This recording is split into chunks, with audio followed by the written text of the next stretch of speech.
Oh, sorry. Sitting on your hat. No, no, no. I was.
So, good morning, everybody. Hello. Good morning, everybody. We would like to start.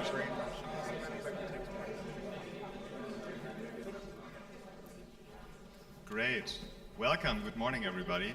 I welcome you in the name of the BUA, the CPI, to the second day of the Beauty and Ugliness in Architecture conference here in beautiful Oslo. We hope, if you have arrived yesterday or the day before, you had a great day yesterday and a great evening, and for everybody who's here as their day one, welcome. My name is Immo Voresch. I'm an urban planner based out of northwestern Germany, and I'm a member of the Classic Planning Institute and also editor-in-chief of the Classic Planning Herald, a magazine you might know. It's up front if you want to check it out later. And yeah, we have a great day of lectures ahead of us, and we are very, very happy to have all of you here. We have around 50 people as speakers and organizers here, and 150 people who signed up for just as attendees, so around 200 people. That's a great job for being in Oslo and not one of the huge capitals like Paris or something. No offense. I've really been enjoying it here so far.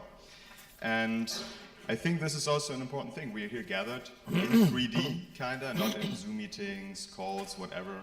So we warmly invite everybody to get to know each other, connect, because I think this is the big strength of this conference, that we are all here physically, so why shouldn't we get to meet each other? And we especially invite you to get to know the people you don't know yet. So yeah, in that sense, we are looking forward to a great day. There's one change of program I need to announce. So in the second block from 11:30 on, Arne Sodal is not going to speak, but we are very, very honored to have Thomas Albrecht here. And yeah, without further ado, I think we're going to go to announce our first speaker of the day, which is Mr. Robert Adam. Professor Robert Adam has been a principal in practice for 45 years and has an international reputation as one of the leading exponents of modern traditional and classical design. In 1992, from the original practice, he founded Adam Architecture, now the largest architecture practice specializing in traditional design in Europe. Today, he will talk about the innovative features of classical design, busting myths about buildings having to be of our time, and showing a remarkable collection of his projects. Please welcome Robert Adam.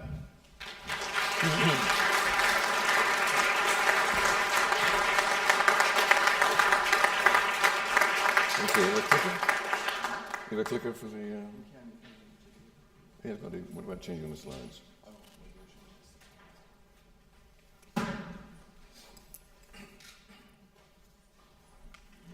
Thank you. Just a little bit of a warning, actually. My subject changed slightly. I'm going to make an argument. And normally when I do this in front of architects, I don't use my own buildings to make the argument. There's a very specific reason for this, is I think the argument stands on its own. And if the audience don't like my buildings, they'll think my argument is no good. But having said that, in this case, I am knowing that I'm with a sympathetic audience. As part of the argument and illustrations, I will include some of my buildings. So I'll tell you what they are, just in case you missed them.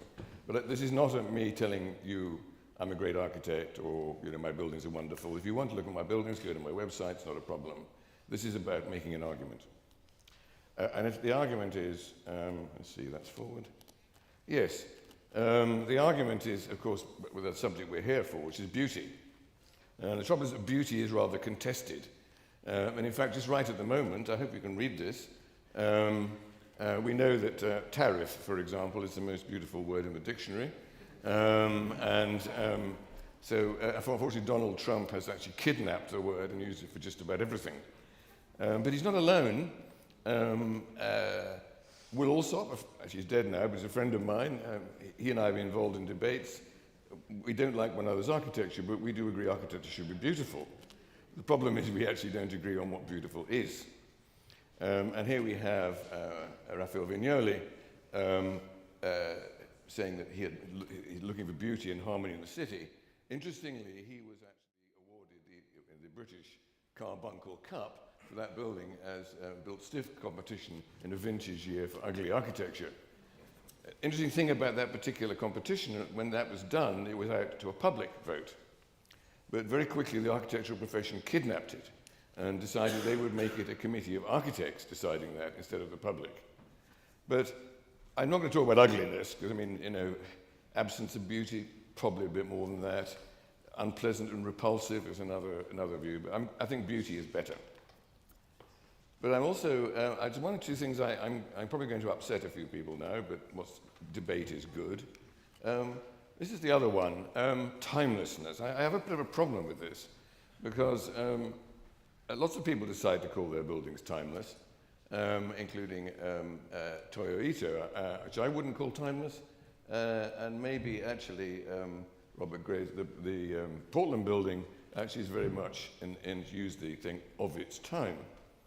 And of course, in my opinion, timeless is a nonsense word. Clearly, 5 billion years ago, when the universe was in formation, none of my buildings were beautiful. In fact, I don't think it could be a concept of beautiful because there wasn't anyone around. And I think probably when the dinosaurs were around, I'm sure dinosaurs weren't assessing the beauty of things, or they might have done in a kind of evolutionary way. And I'm not sure Neanderthal view of. So clearly, when we're talking about anything, we're talking about it in a period of time. And so timelessness is a sort of non-word, really. It's not of any great use, in my opinion. However, throughout history, people have been very keen to establish what is beautiful. I mean, the Middle Ages, there's a lot of number symbolism. That's the Albrecht, that's the columns at Saint-Denis, the aperture at Saint-Denis, where each column represents a disciple. A lot of number symbolism, the idea that somehow you were representing in number or symbol the Gospels. Or you have the Platonic solids, fire, air, earth, water, and universe. But I think the key one, and I'll come back to this, is that both in paganism and in Christianity, man is made in the image of God. Now, you can regard that as a metaphor, which I think everyone does now, but it was actually taken very literally. So if you got the ideal person, and I'll get to the ideal person in a minute, if you get the ideal person, of course, that is actually what God or the gods are like. And therefore, the proportions and the nature of the ideal person are, of course, beautiful, because they are God or gods. I don't hold this view at the moment, but people did, and maybe people in the audience do. However, it's interesting, I quote the Roman author Vitruvius, who actually said classical architecture, I do the Latin, "Our veris naturae deducta" is derived from the true things of nature, which I think is a pretty good motto as it goes. But the human figure is important to us. I just put this up for illustration. I had to put the, this is done on surveys, the fact that they're white, and I'd be very careful about this because the samples were 40 UK students or 100 UK students, so obviously, but this was the idea of the most beautiful faces or the ideal bodies. But I'm not going to dwell on this too long, but because I think there is an important thing about this. I mean, I don't think it works in some respects, but our ability to the biological and evolutionary importance of looking at people and looking at the way people are, and our ability to recognize minor differences in people and so on, I think it has an evolutionary purpose. I'm not going to go into this, I think others will. Things like symmetry, bilateral symmetry, complexity, closeness to nature, defensible space, intimacy of space. You can put an evolutionary picture on these things. I'm not going to talk about that, but I'm going to leave that one in the air. I think others may talk about that. But there are, the understanding beauty in evolution and how it happens. I mean, I show a peacock. It's an example of runaway evolution. The early peacocks had just sort of vaguely bushy tails, but the peahen would choose one with the bushiest tail, and so the next generation would have bushy, and so it goes on. It's called runaway evolution. Interesting, I showed here the Wudabe tribe in Chad, where the women choose the men at a particular ceremony, and the men dress up and jump up and down to look as beautiful as possible. And these are the men of the Wudabe tribe in Chad. This is part of the evolutionary process, and in my opinion, we are a product of evolution. I chose a picture of Wendy Deng and Rupert Murdoch. It's very clear that Wendy Deng didn't choose Rupert Murdoch because he was beautiful, but there was a very good evolutionary reason for choosing Rupert Murdoch, and they got divorced quite quickly, and she got the money. But dealing with the human form, literally in architecture, it doesn't quite work. This is the first of my buildings, actually, not the one on the right, but the one on the left, which was a garden pavilion I designed for a competition. Of course, it was never built. So that doesn't operate. We've got to go to something else.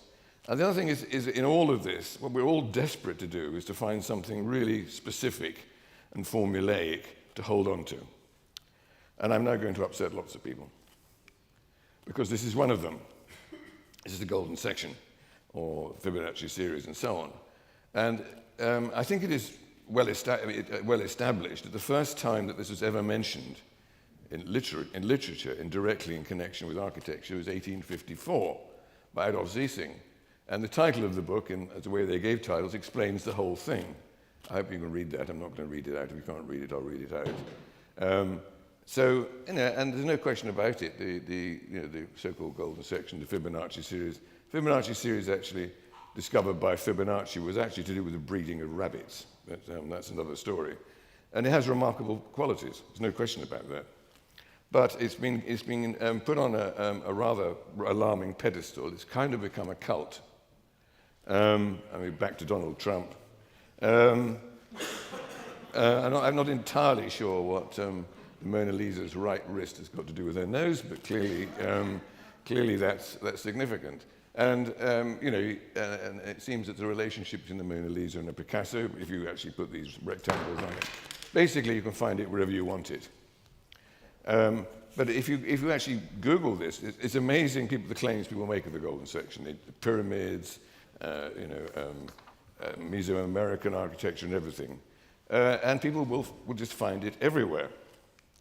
And they find it, of course, in architecture. And they can get carried away, I have to say. And of course, actually, Zeising actually illustrated the Parthenon, for some reason regarded as the peak of classicism. But it's interesting, of course, if you use a small enough picture, you can actually make the golden section work on the outside of the cornice, or you can make it work on the inside of the entablature, depending where you want to find it. And this one here of San Pietro in Montorio in Rome, it goes at the bottom of the cornice on one of the rectangles and the top of the cornice on the other. So, I'm afraid it's and the other thing is, if you're very vague about this, of course, and a small piece, a 5x3 rectangle is so close to the golden section in graphic terms. And the one thing we do know is that whole number proportions were widely used and written about. The only irrational one is actually the root 2 rectangle, which is A-size paper. So I'm very cautious, and what made me particularly cautious about the golden section is that other people use it. The idea that somehow this is going to make your buildings beautiful, I think is really not the point. The next thing I really want to go on to, having dismissed timelessness in the golden section and upset at least half of you, anyway, debate is good, is the fact that in beauty we're always looking for a constant. It may lie in evolutionary things, which is as good as a constant as we get. But we need to remember that things that we regard as beautiful were not always regarded as beautiful. Mountains, for example, were just regarded, here we have a painting 1445, which is regarded as annoying things it was difficult to get over, or possibly useful places on which to put fortifications.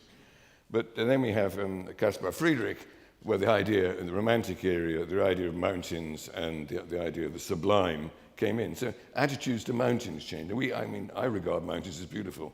I don't think in the Middle Ages they regarded mountains as beautiful. Or we take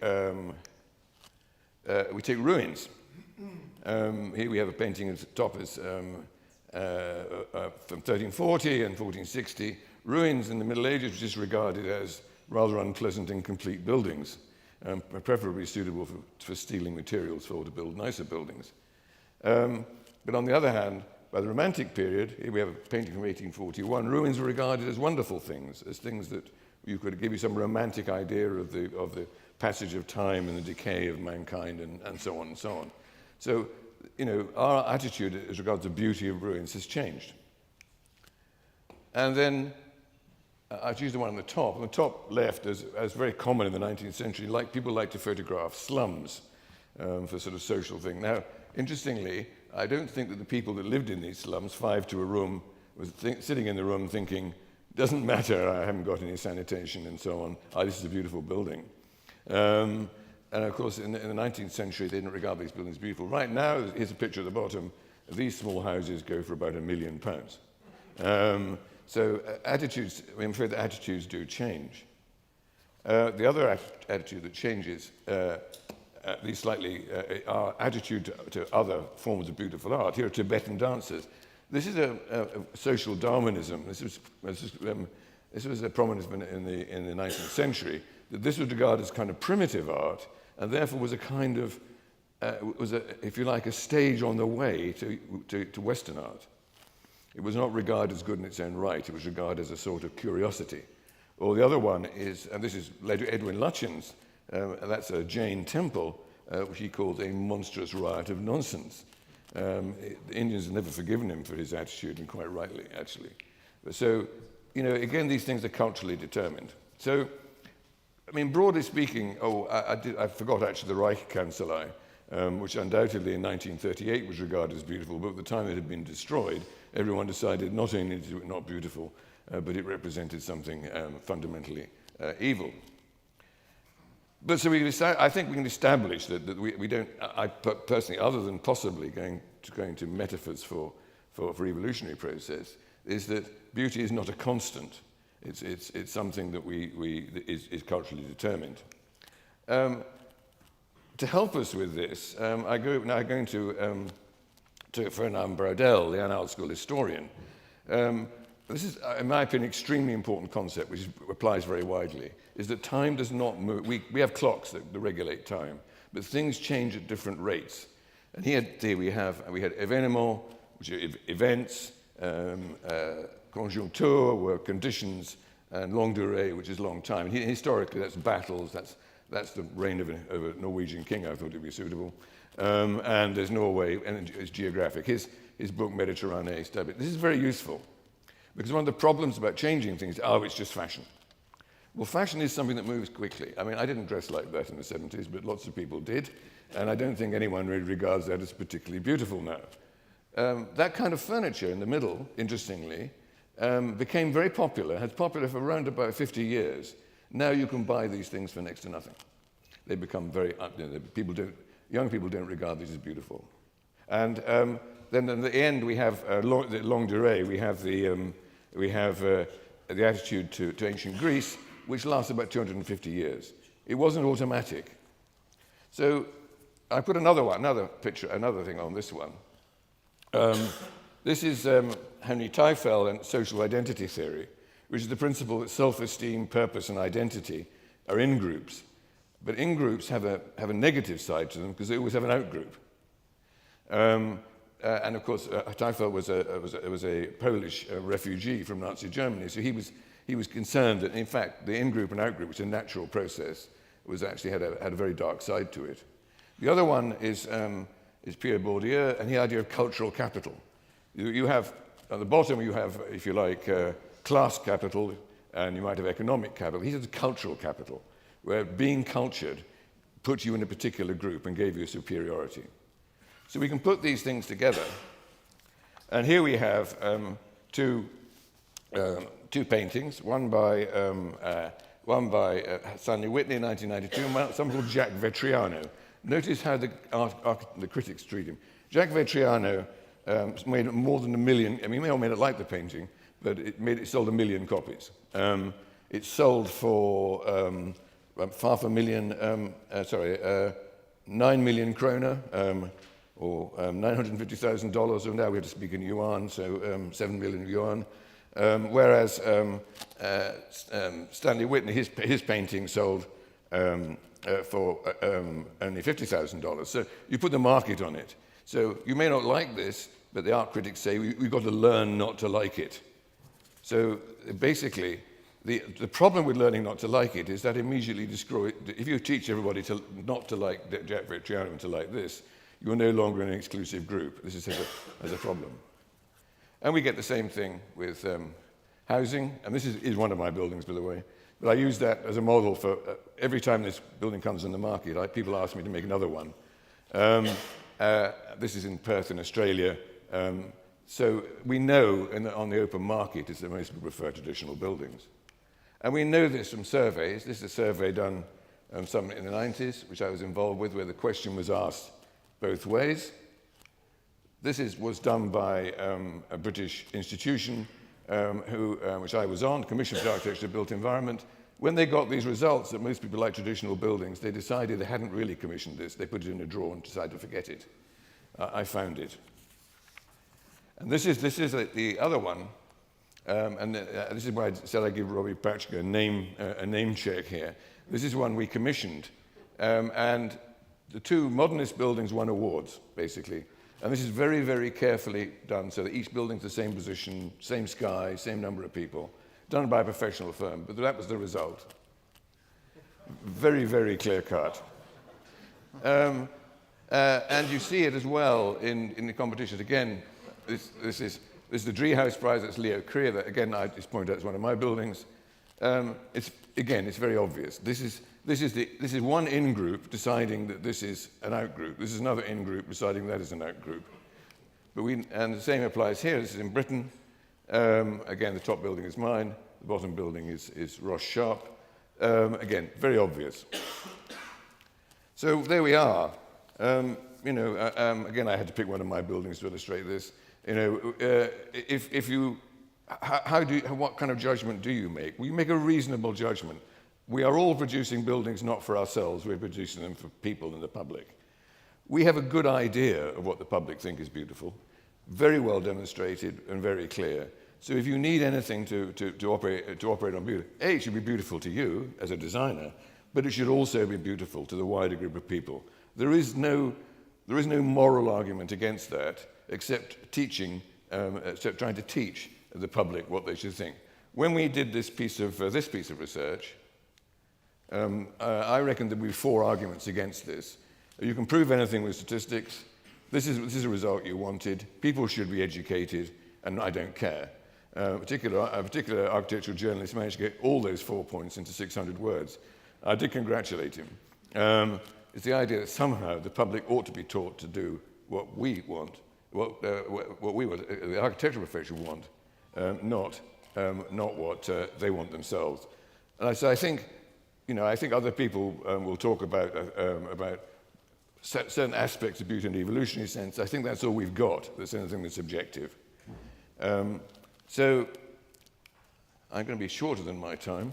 I told I got 5 minutes. So, I'll wrap it on for another 5 minutes if you like. But no, I've nearly finished. I only put this because tourism is an interesting aspect of this. You get these public votes on where is the most beautiful buildings, what's the most beautiful places to go, and this is one of them. And you'll notice there's a reasonable consistency about these things. The other interesting thing is actually their place specificity, and is that actually they kind of belong to the places that they come from. They operate within the traditions of the places they come from. So, I mean, in a way, that kind of rests my case. Is that beauty is not an absolute. We can't find an absolute on it. It's certainly not timeless, because everything exists in time. But we do have a measure, and the measure must be, it's only reasonable that it be what is widely regarded as beautiful. And we can be reasonably sure that we are, not absolutely sure, that we're dealing with a relatively long time scale as a conscious of being timeless. I mean, it will change. We know that in the 19th century they didn't like 18th century architecture, and they kind of dolled it up. That's the way it goes. But, in my opinion, there is no absolute. So there it is. If you want to read more, I didn't have time, actually, to deal with the importance of traditions and what traditions are, because actually traditions are really fundamental things about identity. And I don't have the time to do that because that's a whole other 25-minute lecture. But I do cover that, how traditions are the key to identity, and how they in turn have a evolutionary and biological origin. And because we're all talking about traditional architecture, so understanding tradition must be very important. So if you will rush out and buy this book, which I hope you will, I've got to sell it somehow, you will find that dealt with in great depth. So thank you very much.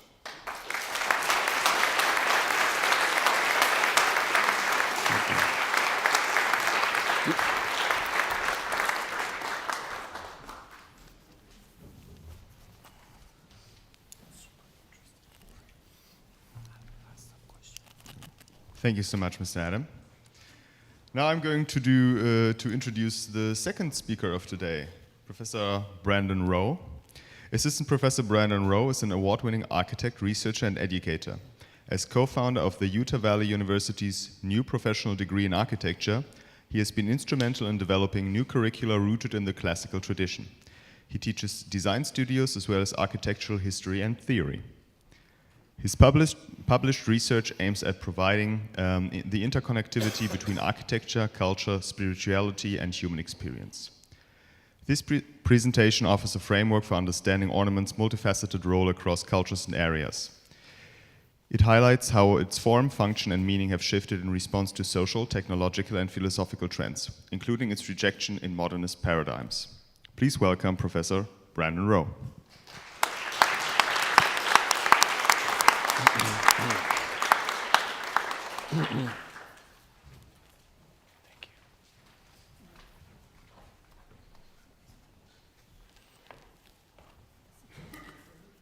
Good morning.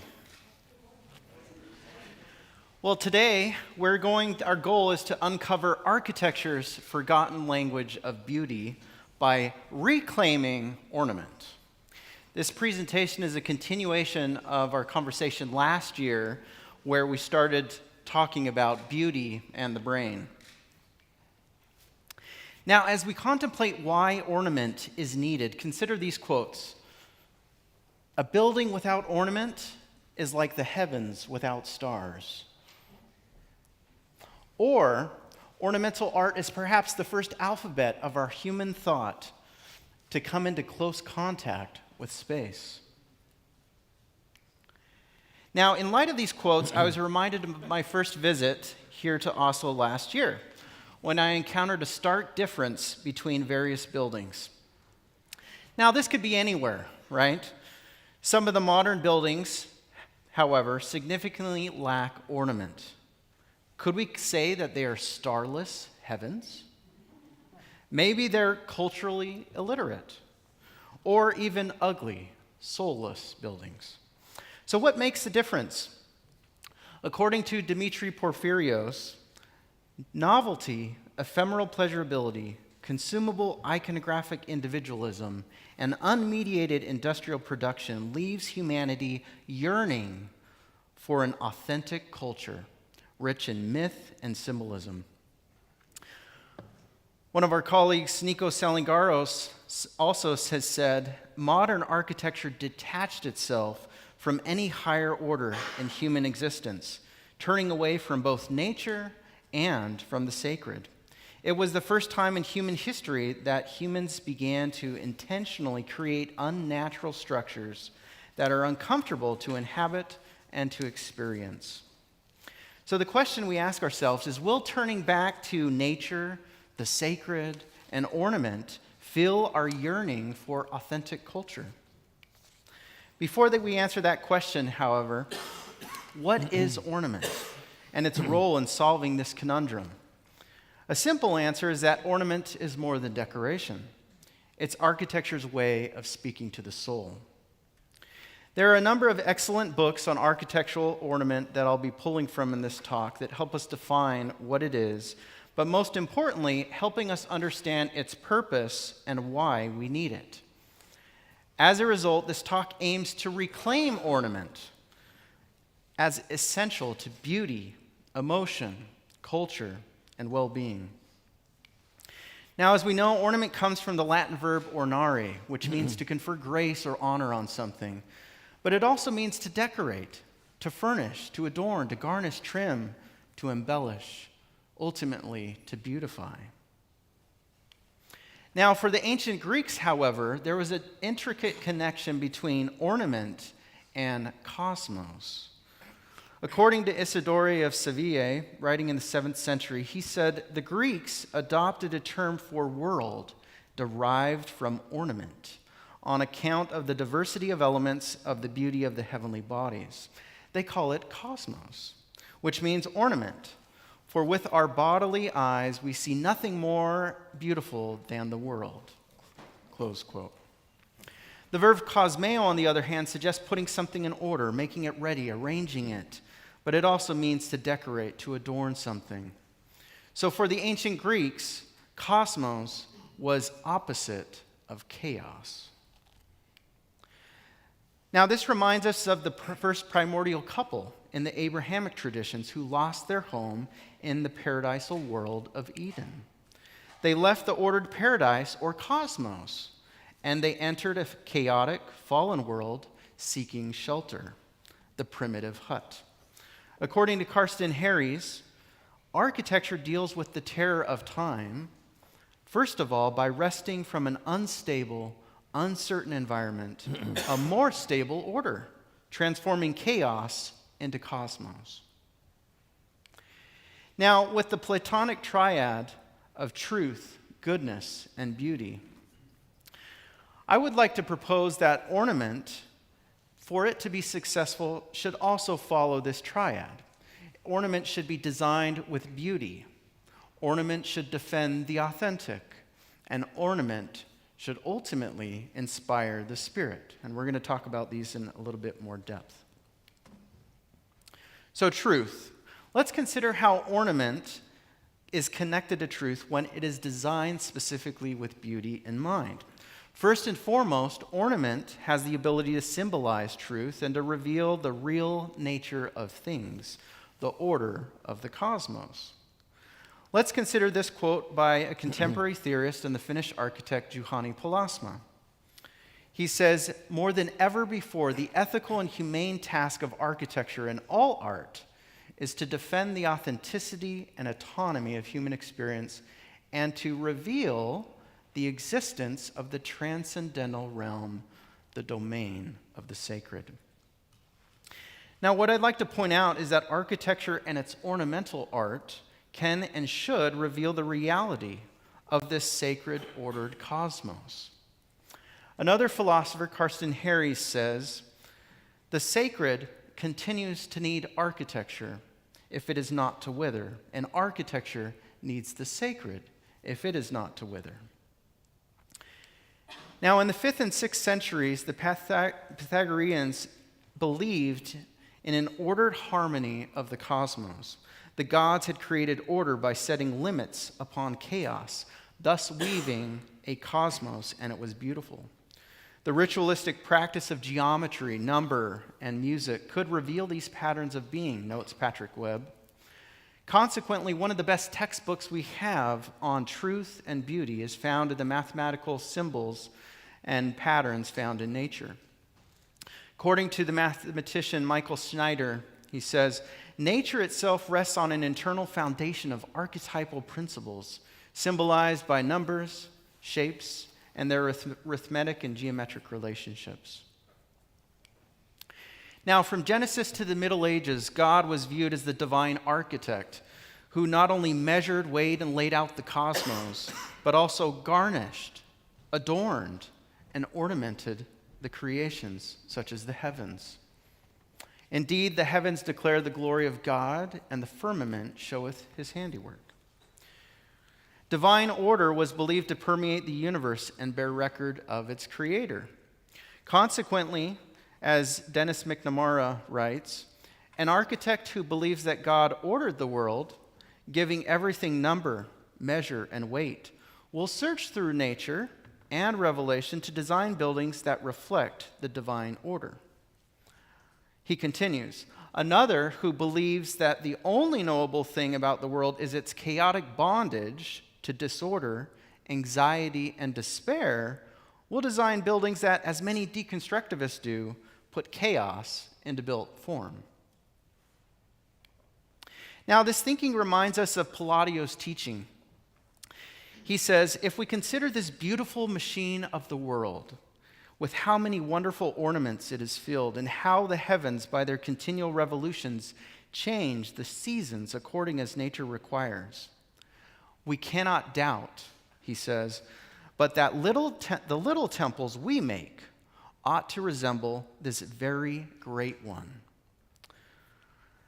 We're obliged to make in them all the ornaments we possibly can and build them in such a manner with such proportions that all the parts together may convey a sweet harmony to the eyes of the beholders. Close quote. So for Palladio, imitating the patterns of creation in nature allowed the architect to learn the divine pattern and ultimately to become a co-creator of the sacred. Now, this reminds us of a quote by Mircea Eliade, the historian of religion, who says that reality is a function of the imitation of a celestial archetype. Similarly, Hugh Nibley explains the temple is a scale model of the universe. It is the reflection on earth of the heavenly order.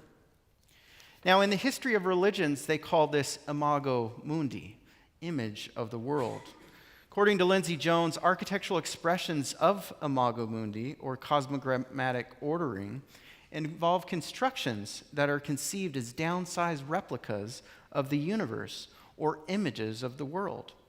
Both the builders and users imagine in these cases that there is a direct parallelism between the macrocosm and the architectural microcosm, close quote. Now, recently, Karsten Harry suggested that perhaps the profession's downfall could be corrected if they reappropriated the wisdom buried in the traditional understanding of architecture as repetition and image of the cosmos. So, how do we begin observing nature's patterns as architects? At Utah Valley University, we asked this question. We began by teaching our students the ABCs and the 1, 2, 3s of sacred geometry. Our students use a compass and a ruler to geometrically construct polygons, going through the numbers 1 through 12. The students then apply these geometries to things they observe in the natural and the man-made world. But we also learn from the past through measured drawings, through clay and plaster molds, and ornamental drawings. And then in the first year, students apply those lessons to small design problems, such as pavilions and monuments. The goal is always well-proportioned, geometrically composed solutions. But where does one go to design ornament that reveals and reinforces the purpose of a structure? According to Stephen Semmes, he argues that it is virtually impossible to invent a new system of ornament, just as it is virtually impossible to invent a new system or a new language. Ornament, he explains, works like grammar. Its forms drawing life from the repetition and subtle variation while remaining grounded in memories and recognizable models. Now, according to Franz Mayer's Handbook on Ornament, one of the things that is important to understand is what are the elements of decoration, which he calls, or the types of ornament. He breaks this down into 3 overarching categories: geometric forms, natural forms, and artificial forms. So as we look at some of these geometric forms, we saw some of these in Anders' presentation yesterday, but what I really appreciate and what students like is that he breaks down the geometry to help us understand how to reconstruct these. He also looks at natural forms, from vegetal forms to animal forms, and ultimately to human-based forms.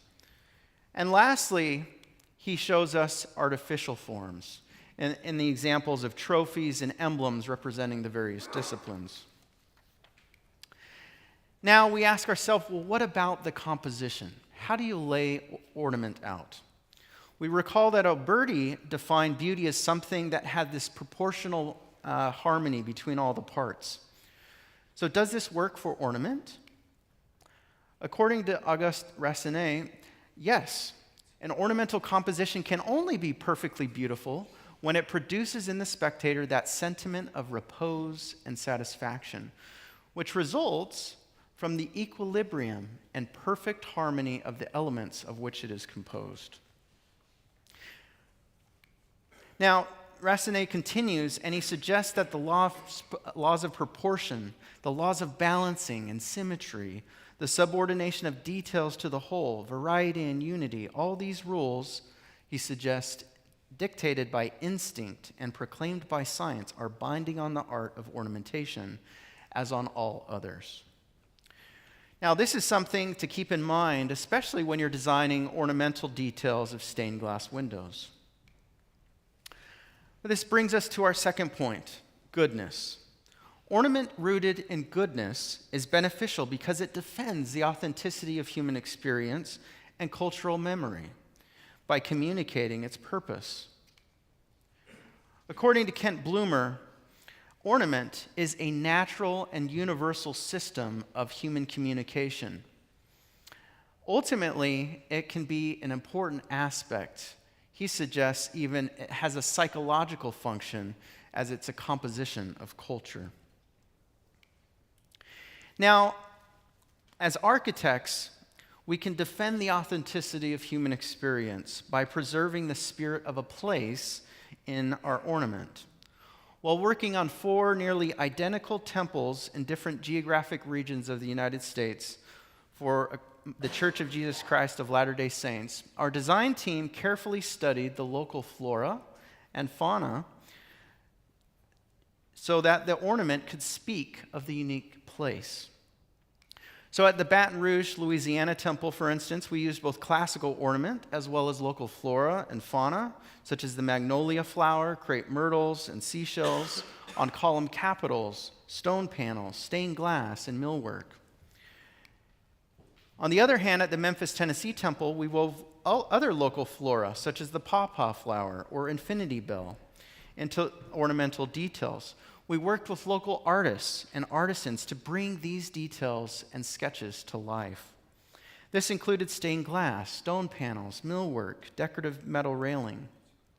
So ornament isn't just historical, it's a living language that can evolve with culture, material, and meaning.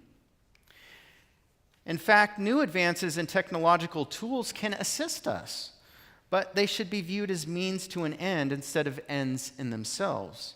Today, ornament returns through sketches, digital drawings, sculpted clay, digital models, water jet or CNC fabrication, and hand-carved stone.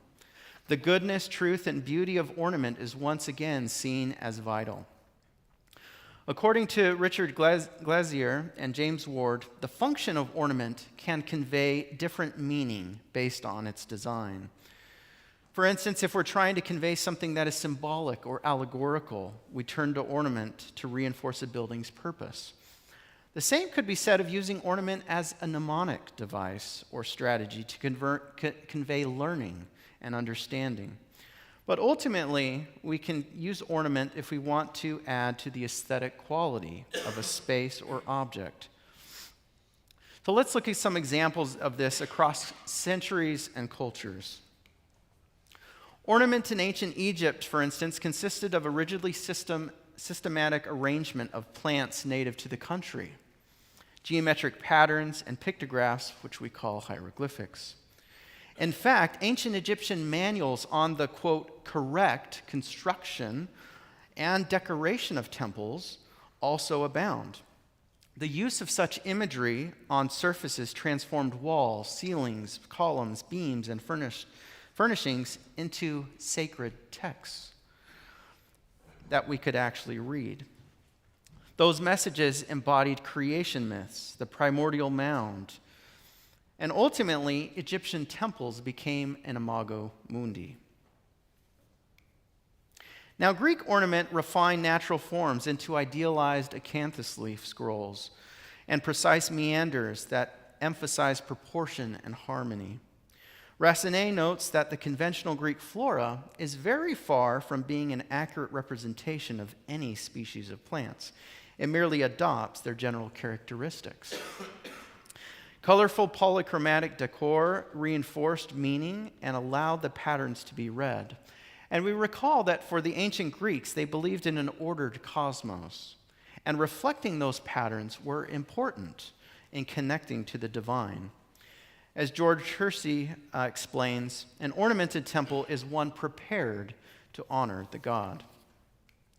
Now, Byzantine ornament was about surface transformation. Multicolored mosaics, fine scrolls, and deep-cut capitals dissolve structure into visual theology. For the past few years, I've been working on an archaeological project in Israel where we've digitally been reconstructing a basilica. And I can attest that there is very many rich theological messages embedded into every single piece of ornament. Now, the medieval concept of ornament revived ancient Greek thought, especially manifest in the monastic tradition that studied the quadrivium of arithmetic, geometry, music, and astronomy, notes Kent Bloomer. Gothic ornament is always kept in its strictest subordination to the form. It never overgrows or conceals the masonry substructure, but on the contrary, It's especially employed to supplement and complete the expression of the form in a harmonious manner. Entering the medieval church was a foretaste of the heavenly city of God. Now, in Gothic cathedrals, ornament was an integrated part of the structure. Rib vaults, finials, and tracery guided the eye heavenward.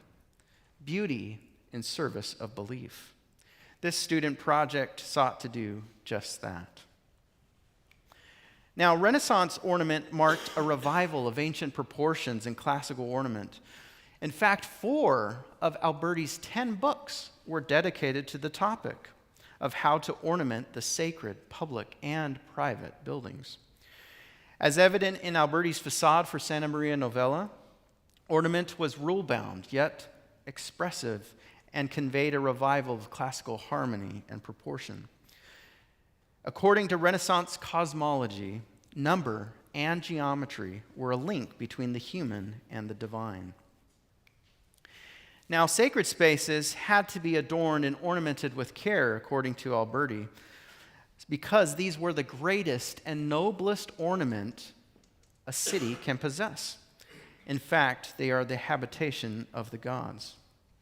Now, the Pazzi Chapel in Florence by Brunelleschi also demonstrates this, and how classical ornament with a religio-cultural message can be embedded in natural elements. Also, the Porta Sanctum, or Holy Door at St. Peter's Basilica, that the Pope uses only once a year, this uses the composite order as a symbol for the abundance of entering the gates of heaven. Now, one method of helping my students learn and appreciate the subtle variations of Renaissance ornament and design is having them select one of the Renaissance masters as their mentor. Let's say they chose Palladio. They would have to choose and study Palladio's work and design as if they were working for Palladio himself. Now, this is very similar to what Kent Bloomer advocates in the ability to nourish and renew this language of ornament. But as Rassenet showed, how ornament spans across cultures, whether it's Chinese, Persian, Moorish, or Byzantine, it's a visual grammar shared across humanity. In this Jewish Orthodox synagogue proposal, one of my students worked to blend architectural elements and details inspired by both Moorish and Swiss traditions. Another student designed a mosque using motifs of the great mosque of Isfahan and the Suleimani Mosque in Turkey to help him apply Islamic geometrical motifs. But is this limited to the Western tradition? No. One of my students tried to design a Tibetan Buddhist monastery on the island of Hawaii. This student carefully researched religio-cultural precedents, motifs, symbols, sacred scripture, ornament, flora, and fauna to design an appropriate solution. Here, another student designed a more restrained Presbyterian church in Hawaii, but also tried to incorporate the local flora and fauna. Ornament is never just decorative. It's always communicative, symbolic, and sensory. Reclaiming it enriches life. And our last principle is when ornament is rooted in beauty. Ornament following this principle is lovely to experience because it inspires our human spirit. It nourishes the emotional brain, and it evokes delight, inspires wonder, and instills pleasure to the viewer. We recall that the Roman architect Vitruvius advocated that good architect, one of the three things, had to be Venustus, beauty and delight. Now, if you look at all these three quotes, the commonalities between them is that ornament has a performative function to give pleasure, delight, repose, and satisfaction. So in light of this, ornament can be viewed as an emotional catalyst for placemaking. As one approaches the facade of St. Peter's Basilica, for instance, various patterns strike a sense of awe and grandeur. As you get closer and closer, more detail comes into range. And ultimately, important biblical scenes transform the exterior space into a memorable religious place. So what makes ornament successful? According to Stephen Sims, the best ornament is achieved by continuing smaller scales this same interplay of geometry and gesture that animates the building as a whole. He suggests that ornament is this architecture of the near view.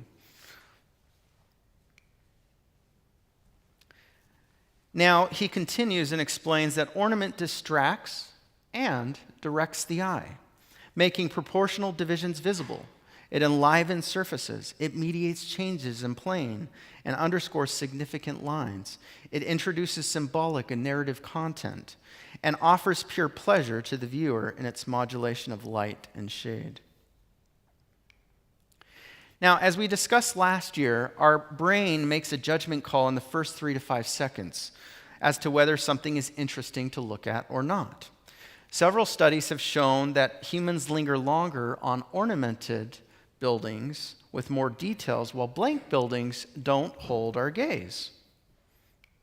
The same holds true when we look at variations of a Roman Doric order from Robert Adams' book, Classical Architecture. We can see that the Roman order in its fullest expression, with the triglyphs, garners the most attention. Now, eye tracking emulation experiments also confirm what thousands of years of tradition have already known. Both on the conscious and unconscious level, humans love detail, curvature, and symmetry. Ornament calms, it delights, and it heals. So in conclusion, as Zecke and Reisner have suggested, in our daily activity, we seek the beautiful to nourish the emotional brain. The universality of architectural beauty probably lies in satisfying inherited brain concepts of proportion, harmony, and geometric relationships that are more formally expressed in mathematical terms, close quote. So as we come full circle, ornament's success depends upon truth, goodness, and beauty. When ornament is grounded in truth, it is designed with beauty to reveal the order of the cosmos, nature, and the sacred. When ornament is rooted in goodness, it defends the authenticity of human experience and cultural memory by communicating its purpose through the symbolic, mnemonic, and aesthetic. And lastly, when ornament is founded upon beauty, it inspires our human spirit. It nourishes our emotional brain. It evokes delight, pleasure, and satisfaction. To build without ornament is to build without poetry. Let's rediscover what architecture used to say and still can.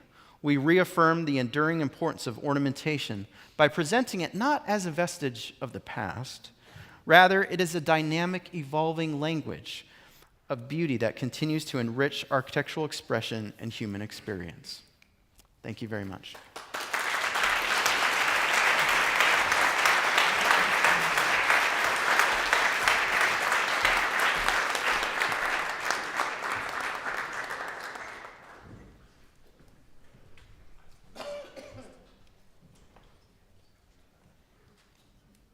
So thank you both for those inspiring lectures. I think a great way to start off this day.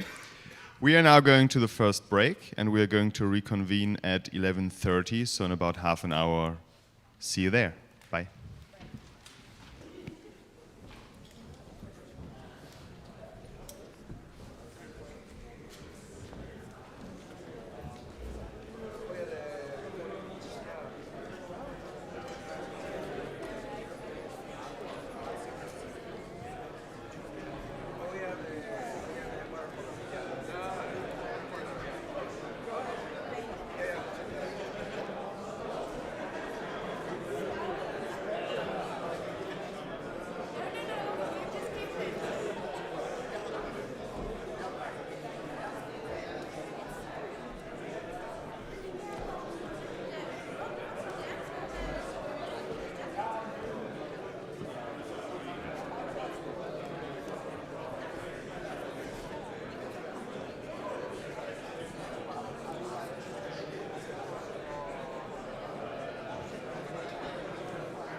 Yeah, well, here's the camera guy. Go for it. Here's the microphone. I think Richard. Robert Adam just went over.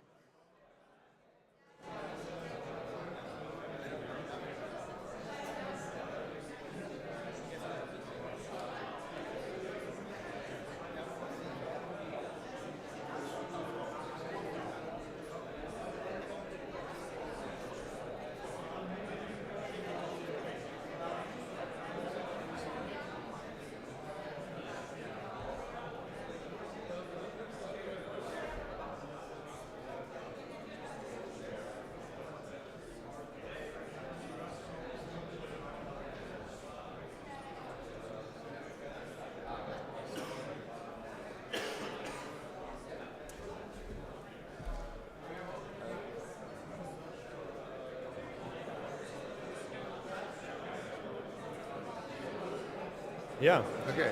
Well, thank you for being here, first of all. Right. Thank you for answering some questions. First of all, how are you experiencing the whole event here in Oslo so far? Very good. Great collection of people. Nice diverse subjects. Very good. Enjoying it. I mean, lectures are one thing, but collections of people are another. And so actually getting everyone together is as important as having the lectures. Very true. Very true, very true. As you can see here, these days we have a lot of young people, young professionals as well. As one of the more older guys who've been doing this for a long time, how do you experience this change? Suddenly all of these young people. Fantastic. I mean, it's a cliche, but in the end, the future is with young people. And I've spent, 40, 50 years of my life feeling somewhat isolated. And so to see, and I'm witnessing this actually, in Britain as well in Europe and America, seeing more and more young people is fantastic. It's how it should be. And I'm incredibly encouraged by it. If there's any young people, young professional students watching right now, and they're kind of struggling with teachers, with not really being able to express themselves the way they want, what would your advice be to them? Well, fortunately, there is now quite a body of organizations like this. So the first thing is to join those, and you'll find fellow people. But the other thing is don't give up. Keep going. Stick to it. Don't be bullied. I mean, in a very long time ago, 1970s, 72 to be precise, my college tried to fail me. And they didn't. They couldn't. So it's been going on for a long time. But I think the other thing that's happening in some universities is students can be strong if they operate together. Don't forget, I was partly a product of 1968 when the students occupied the buildings, but that was for a different political issue. But in the end, if students get together and insist on something, it's very difficult for the staff to resist it.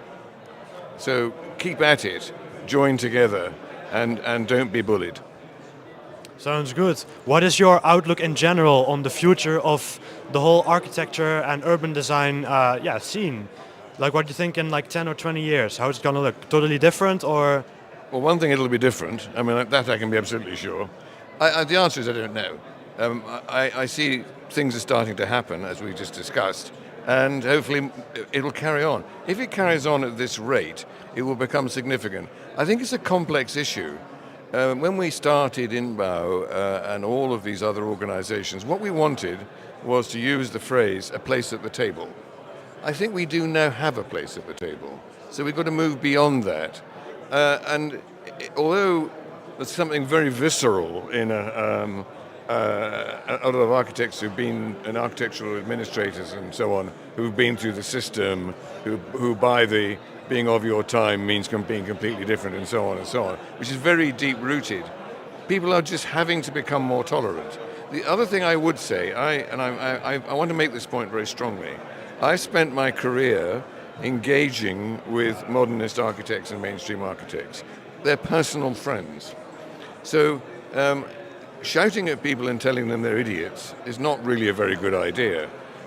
And so it's much more difficult to insult a friend than it is to insult an idea.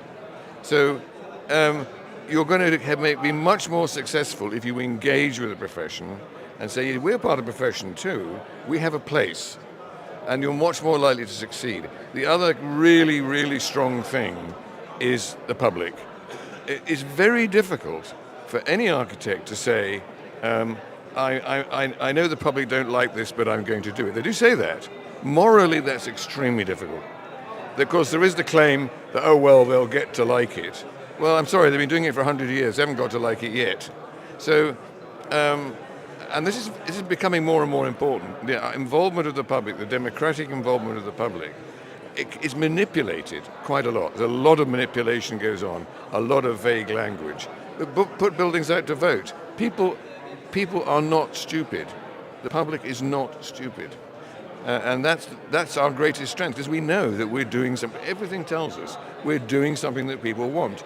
And why would you do anything else? I was involved in a competition where it went out to a vote, and my building got 90% of the vote. I then had to go to an architectural panel, and I said to them, look, the only reason I'm here is because everybody wants this. There was no answer to that.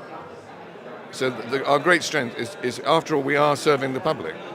And the public are not stupid, and you must not insult or patronize the public. And that's our great strength. Well, those are some very great thoughts. Thank you very much for being here. Well, thanks for asking.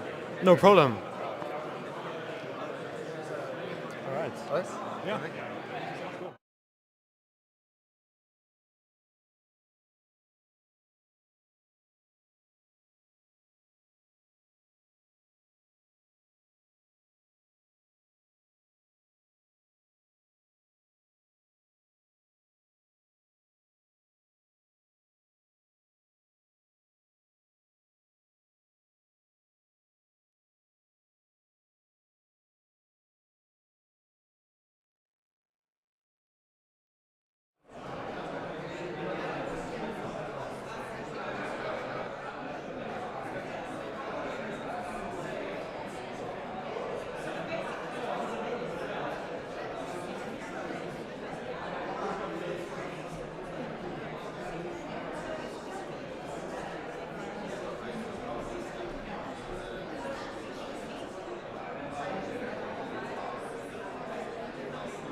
tittet på livestreamen. Så bra, ja. Hjemme etterpå da. Fornøyd? Ja. Nei, så bra.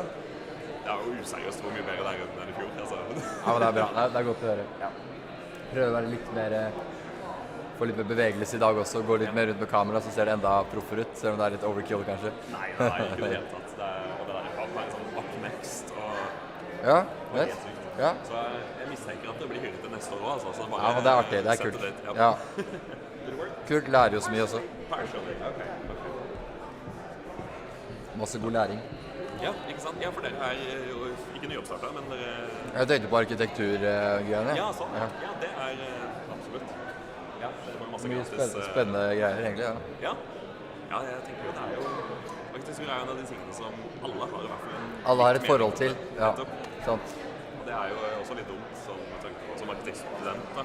Så er det noe med at du får på en måte ikke fri arkitektur, i den forstand at du er som regel inne i bygning. Sant. Du må liksom langt ut i skogen for i det hele tatt kunne slappe av.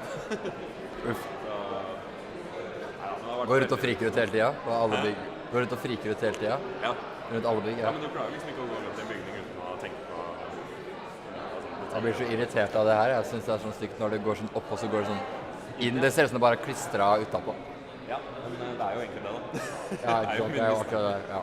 Det er litt med tanke på lyset, at du kan skjule lys, men så har du også de lysene her. Men det blir veldig sånn artificial lys, det er jo ikke akkurat... Nei, helt sant. Veldig mange sånn på universitetsbygninger og sånt også, sånn innvendig sånn. Nei, du skal få lov til å slippe å tenke på arkitektur i pausen.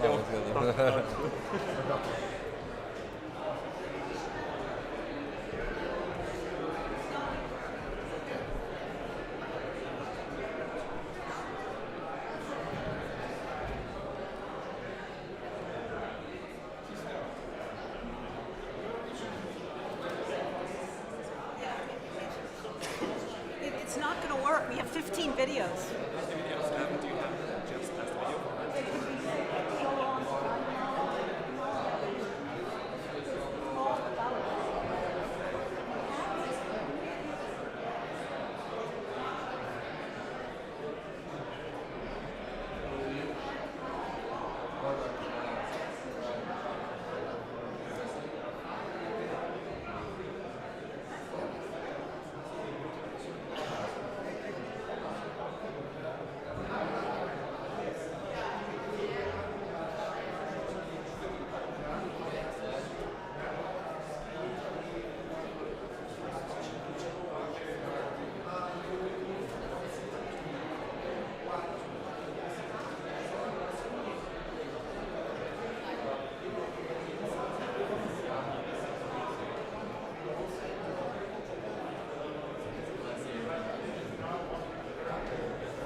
Yes, hello, can you hear me?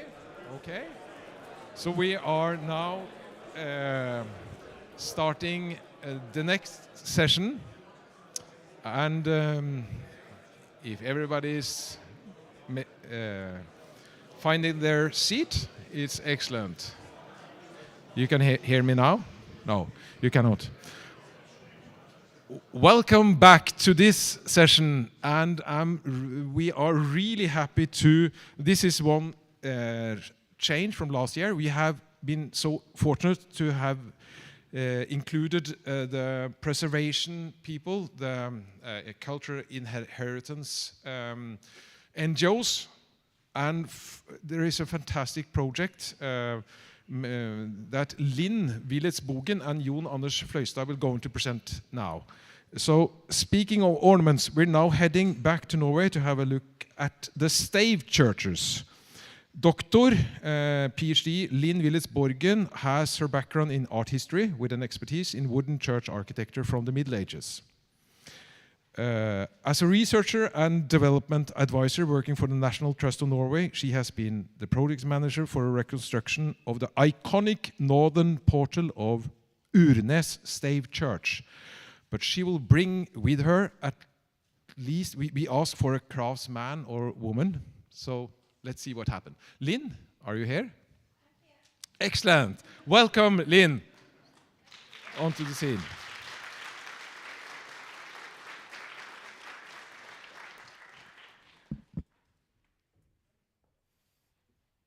So I've brought with me Jon Anders Fløystad, who is a wood carver working at the Norwegian Crafts Institute. That's right. So we're going to present together to show you some of the practical sides of the project as well.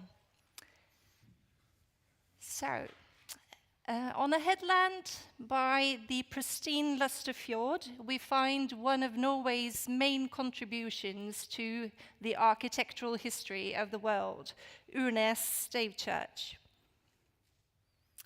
And given this very idyllic pastoral placement in the landscape, it's easy to see it as far from the hustle and bustle of the modern world. However, every year, around 40,000 tourists visit this site. And considering the population in Urnes is only 38 people, the ratio between tourists and people that live there is actually more extreme than in Venice. So you can see how this creates some difficult situations. And this is a vulnerable landscape that we are trying to safeguard, while we also try to safeguard the church. So the Stave churches is a particular type of wooden frame construction, and today only 28 remain in Norway, of which Urnes is considered to be the oldest. So the current structure dates to the 1130s. However, we also have some even older parts reused within the current structure. So here we see the famous portal and some other carved planks, and there are also an extensive amount of other reused parts throughout the buildings. And these reused parts have been dated to around 1070, so they're nearly 1,000 years old. And as you can see, considering all those years that have passed, it's in excellent condition. And this is partially explained because in the current position, it faces the north. So the wear and tear from the sun is much lesser than it would have been if the portal was placed to the south, for instance.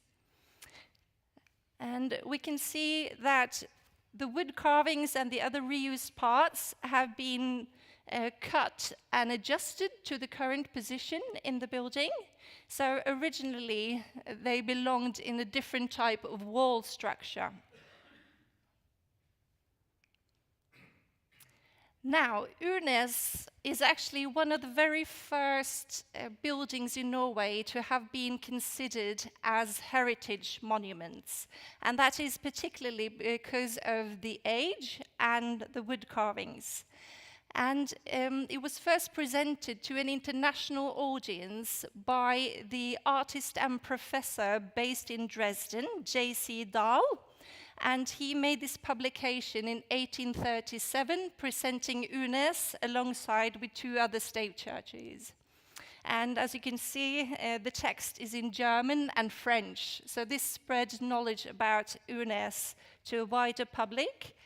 And as regarding Unes, he placed particular importance on the wood carvings. So the decor of the building was the main point for Dahl. And one thing that's particular about the stave churches is that the ornamentation is carved out of the building materials of the building itself. So it's not fastened to the outside, but it's actually carved out from the wall planks. And the Unes has continued to be important in later research as well as a main monument. And one major question has been how the portal and the other decorated parts were originally placed in the 11th century. So here we see an attempt at a reconstruction by the Danish architect and researcher Knud Krogh. And you can see that it was part of a larger design. So the portal and all the different parts belong together in this composition, which is now lost to time.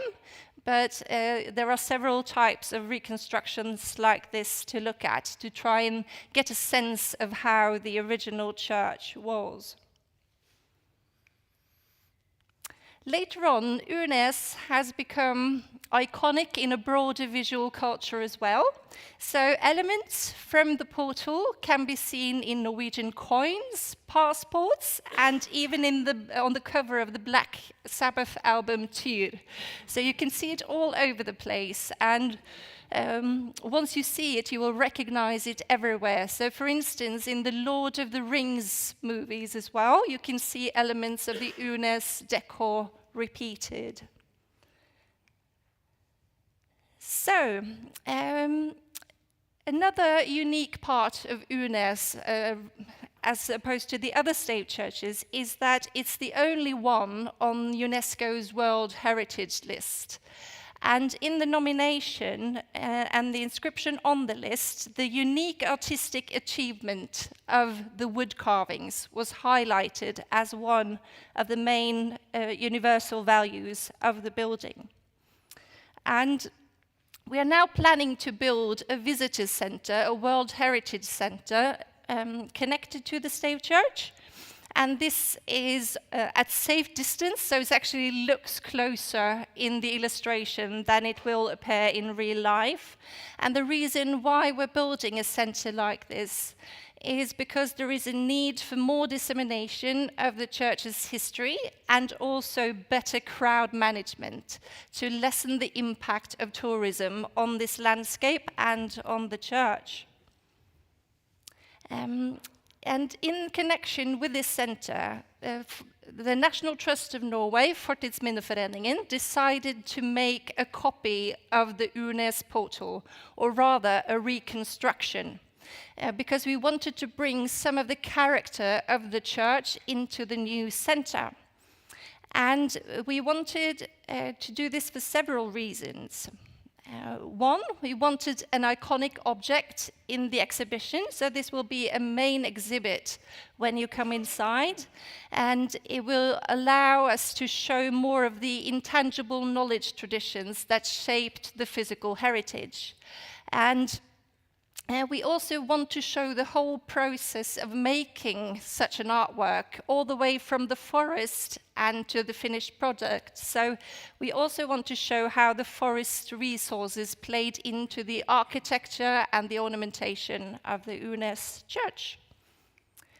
And the reconstructed portal would also allow the visitors to have a close and tactile encounter with the portal, because if you go and see the original, you can only admire it at a distance for safeguarding purposes. So here, the visitors will actually be able to touch it and come much closer to it. And the third objective of the project was to gain some new knowledge about the portal from a new and fresh perspective, because previous research on the Stave Church and on the wood carvings has mainly been conducted by art historians, archaeologists, architects, whereas the perspective of the craftsman has largely been missing. So we wanted to invite some of the foremost wood carvers in Norway to participate in this recreation, and the knowledge output was as important as the resulting reconstruction. And we also had to recreate the medieval toolkit, because the modern wood carving tools are very different from the medieval ones.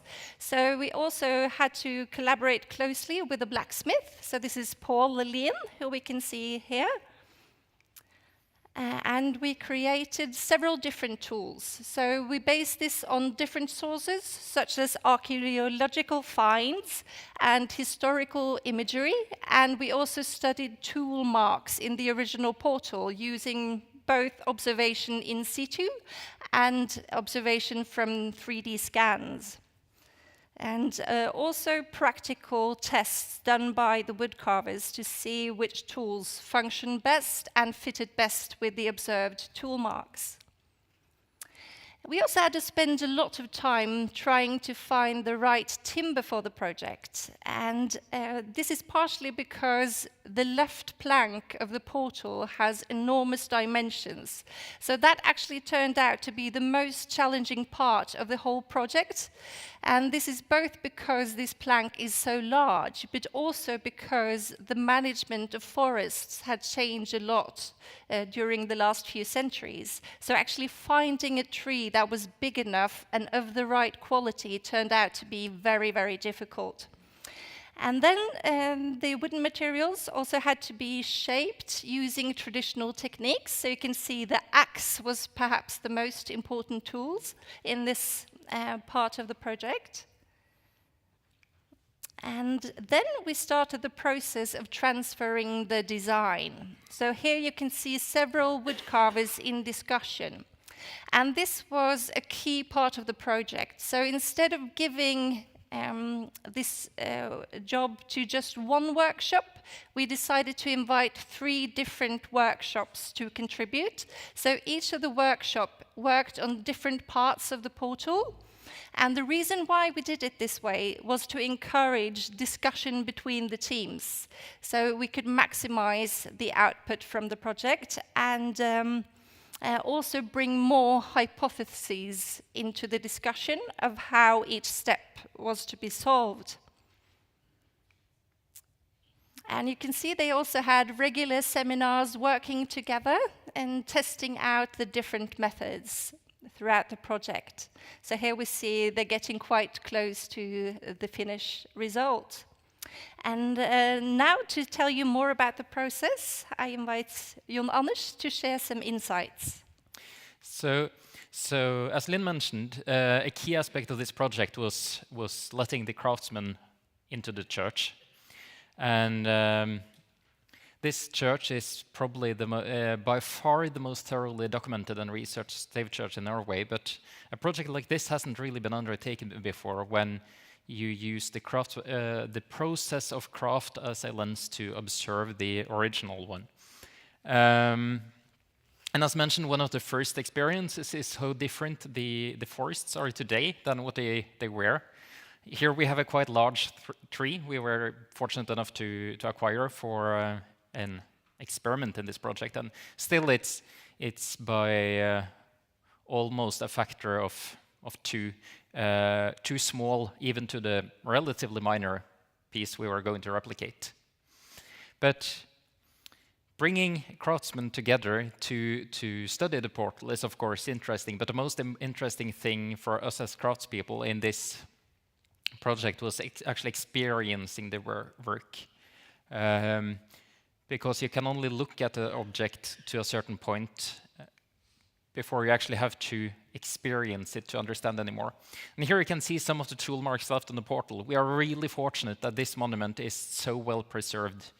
You can actually see clearly the impression left by the tool used 950 years ago. And that goes for much of the portal, where different kinds of tool has left really distinct marks, which are actually still readable. And tells a story both about the tools they used, the techniques they used, but as we went along and tried to recreate this thing, we also experienced how much these marks tells us about both the process, the time usage, maybe even a bit about the aesthetical thinking and intuition of the craftsman originally. Because what these ornaments are known for is their fluidity, the really clean and crisp lines, the immaculate smooth surfaces, polished details. It's all really smooth. But what is striking is when you actually get the opportunity to get really close to the material, most of the surfaces are angular. They are coarse, almost crude, but you don't see it. This is both a tale about really efficient time management. The work originally was probably done in a fraction of the time we spent. But it also elevates the important bits, what you actually see, and makes it appear even smoother. And still, I could make a tale of how quickly the original was carved. But at the same time, no effort was spared in making really subtle visual, aesthetical tricks. This is an opening almost impossible to imagine how they would have carved. We managed it. It turned out to be less tricky than we anticipated, but it's still a lot of work for something so hidden that quite a lot of the drawings of the portal miss it entirely. And this is something we experienced most clearly through cooperation between workshops not used to working together. It's one thing to study an object yourself, but it's something completely different to have to explain it and discuss it with someone you're not used to working with. This also gave us an opportunity to observe a potential division of labor in 2070. What you see here is a small section from the left plank, maybe the most iconic piece of the portal, the four-legged animal. I won't go into which kind of animal. That's a heated topic of discussion. But what is striking, one of the most striking details are these hip joints. These spirals is one of the commonly reproduced bits, and it makes an incredible difference. We were quite surprised when we finished carving almost everything, but had left these spirals. It looked like a completely different portal. But what is also interesting is when you start to prod into them and work with the technique of how do you actually achieve these lines. It turns out to be tiny tool marks in the bottom here, protected from the weather by the geometry and the location. And it is actually possible to reconstruct a probable technique used to carve it. And through this process, we as a craftspeople end up in one sort of a dialogue with the material and the tools, but also with the craftspeople of the past. And suddenly it's evident that the same hip joints, other places in the portal, they're carved completely differently. They are, of course, I don't have a time machine, I can't tell for sure, but it's clear to me as a craftsman that this is a different set of hands. Suddenly we can start to attribute different sections of the portals to different sets of hands and different views of the process of creation. Similarly, we have realized all the different crossings. Some of them actually exhibit different aesthetical theories of how to work with light. And similarly, the heads of all the animals, they are surprisingly similar in silhouette. Maybe they are all drawn by the same hand, but there is a quite distinct difference between drawing something and making it three-dimensional. So what we saw working together in different workshops is that the same drawing, working from the same source material, the same portal, the same 3D scan, all really, really detailed and precise documentation. We ended up finding it equally certain that we had all discovered the right way of carving those heads. And those really precise orders of operation, they were completely different between different workshops. Which is surprising. What would be as clean shapes as this, it should be one way of doing it, but there isn't. But what is even more striking is that when we then went back to the original and studied more carefully, turns out there were different ways of doing it back then too. The same drawing ending up in subtly different personalities in form, shape, and detail. And we can even see that in the midsection, the short plank joining the left and right halves, the last bit we carved to ensure that the ornaments flow fluidly and join together well. Most likely also the last thing they carved back then. It displays the hand of one craftsman on the left side and one other on the right, meeting in the middle. And I think that was a main trend for this project. The one thing is carving the object, but the most interesting also for us was meeting and figuring it out along the way and getting to see it all fit together in the end. And then there are also some important paradoxes. We, in this project, have been trying to communicate that we do everything as close as possible to what we would call procedurally authentically. It has even been claimed we make a procedurally authentic copy, which is a paradox in itself, and I don't have time to go into all the details, but here is one example. The laying out and the drawing of the ornaments is, of course, a really important bit of the process. But it's also quite important that it looks like the original one, since it's going to work as a stand-in for it. So we ended up doing a tracing where we scaled up a really precise drawing and we transferred it to the wood with a piece of plastic, sticking points mechanically to transfer all the ornaments, and we worked really mechanically with what is a really fluid ornament. Most likely not the way they would have done it. But fortunately, we also got the option of trying out a more intuitive and spontaneous process of composing ornaments in this style.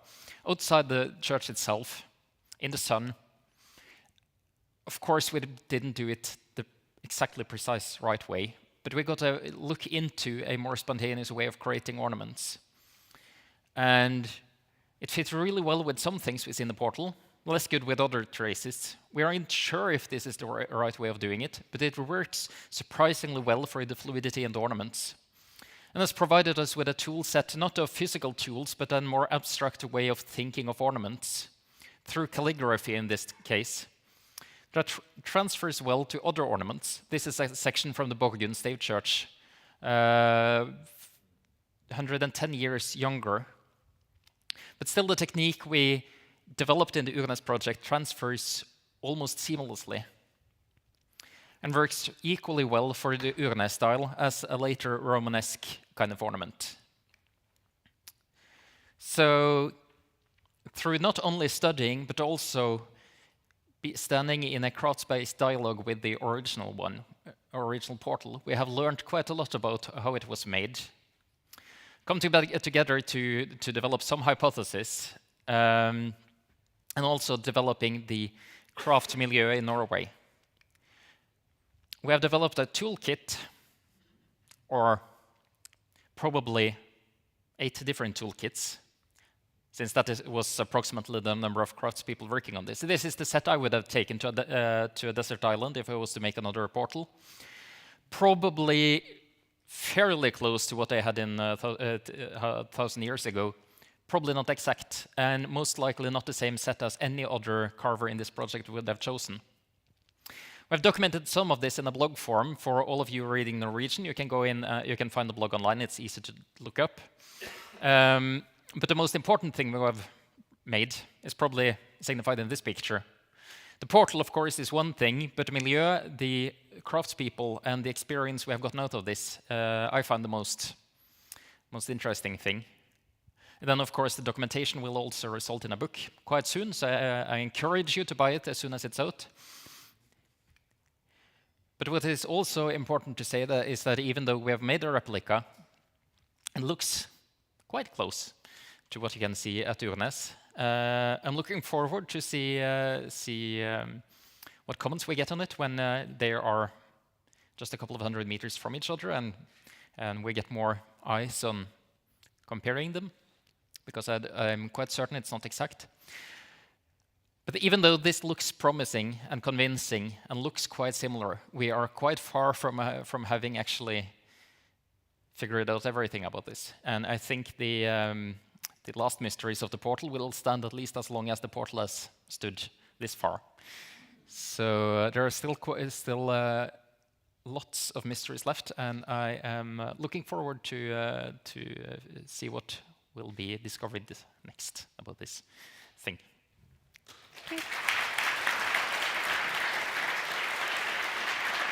So thank you very much. Takk skal du ha. Kjempebra. So we are really happy to have also craftsmen and women here at this conference. That is something we really wanted to have. So the next, thank you for an excellent speech. Next is Thomas Albrecht. Albrecht is a partner of Hilmer & Sattler Architects, an office which works in a conservative and traditional manner on urban design, housing, office, museums, and hotel projects. Some of the office main projects include the master plan for Potsdam, Leipziger Platz in Berlin, the Schloss Hotel Elmau in Bavaria, the Gemälde Galerie in Berlin, the Rococo Forte Hotel in Munich, the Museum Barberini in Potsdam, which will be part of his talk today. And he's a professor at Notre Dame, the Roma department. So one of the very few institutions that educate in classical architecture. So please welcome Thomas Albrecht.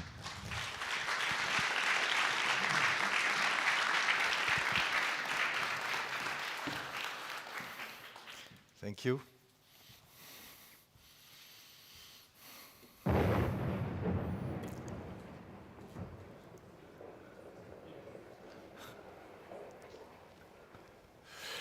Yes, what we have seen here is a terrible thing. It was blowing up the Garnisonkirche in Potsdam in June 1968, and that happened to lots of buildings, of Baroque buildings, nice buildings in East Germany, but also in West Germany, all parts of the world.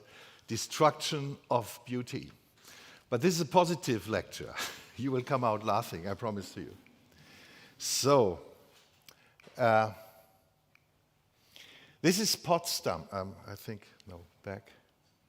This is Potsdam.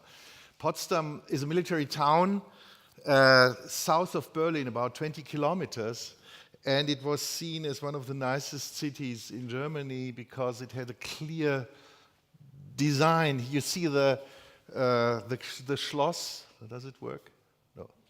No. You see the Schloss here, where the king stayed, the parade ground, and the Garnisonkirche. A wonderful thing. Church, king, in between the military. That existed in other countries too, not only in Germany. Very flat, only 3 floors, 4 floors.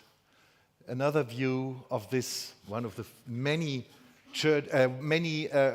castles the Prussian kings have. Behind you see, you all know it, the Schinkelkirche on opposite of the Schloss. Here's another view of the urban situation, very clear, very private.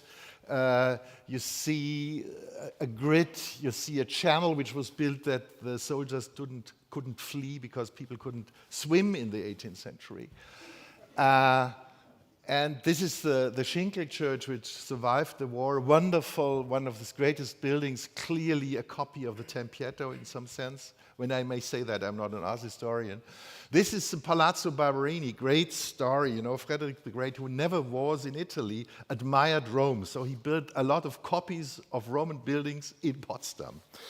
When he was looking out of the window, he wanted to see one nice thing. So he ordered a guy, Mr. Gontard, to build a Barberini. This is not a real Barberini. The Barberini in Rome looks much different. And it's a kind of scaffolding. No one was living in there. No bishop, no financial agency, no architect, no one. It was just a scaffolding that he could see beauty out of his Schloss. Wonderful. Isn't that great? Great guy. This is the real Barberini. You see the differences. I mean, it's not a real copy, but they just said, well, we have a Barberini too. This is another Italian palazzo. You see from the size, it's a copy of a building in Verona. And this is the Garnisonkirche, the Garrison Church, which is a major work of Northern Baroque. It's nearly 90 meters high. It's a building type. You have lots of churches which are constructed very, very similar, built very, very similar. The only difference here is that we have these military symbols, like these Piranesian-like sculptures and the edges. And the normal Baroque person could easily identify it as a military church by these military symbols. It's 60 meters high in brick, and the rest is done in wood and in copper. Yeah, this is the military parade ground. Parades have been very important in our thinking till the middle of the 20th century. When you read War and Peace by Leo Tolstoy, he describes 3 parades and what people were feeling like football games today. You see the Schloss, you see the Garnisonkirche, king and God together. Wonderful combination. This describes the situation again. And there's a wonderful painting by Krüger about one of the parades taking place. Every important person in Europe has been on this parade ground. Queen Victoria, Napoleon, everyone. Yeah, it was a great, vivid place. Everyone loved it. It was an elegant place. It was the head of the military headquarters.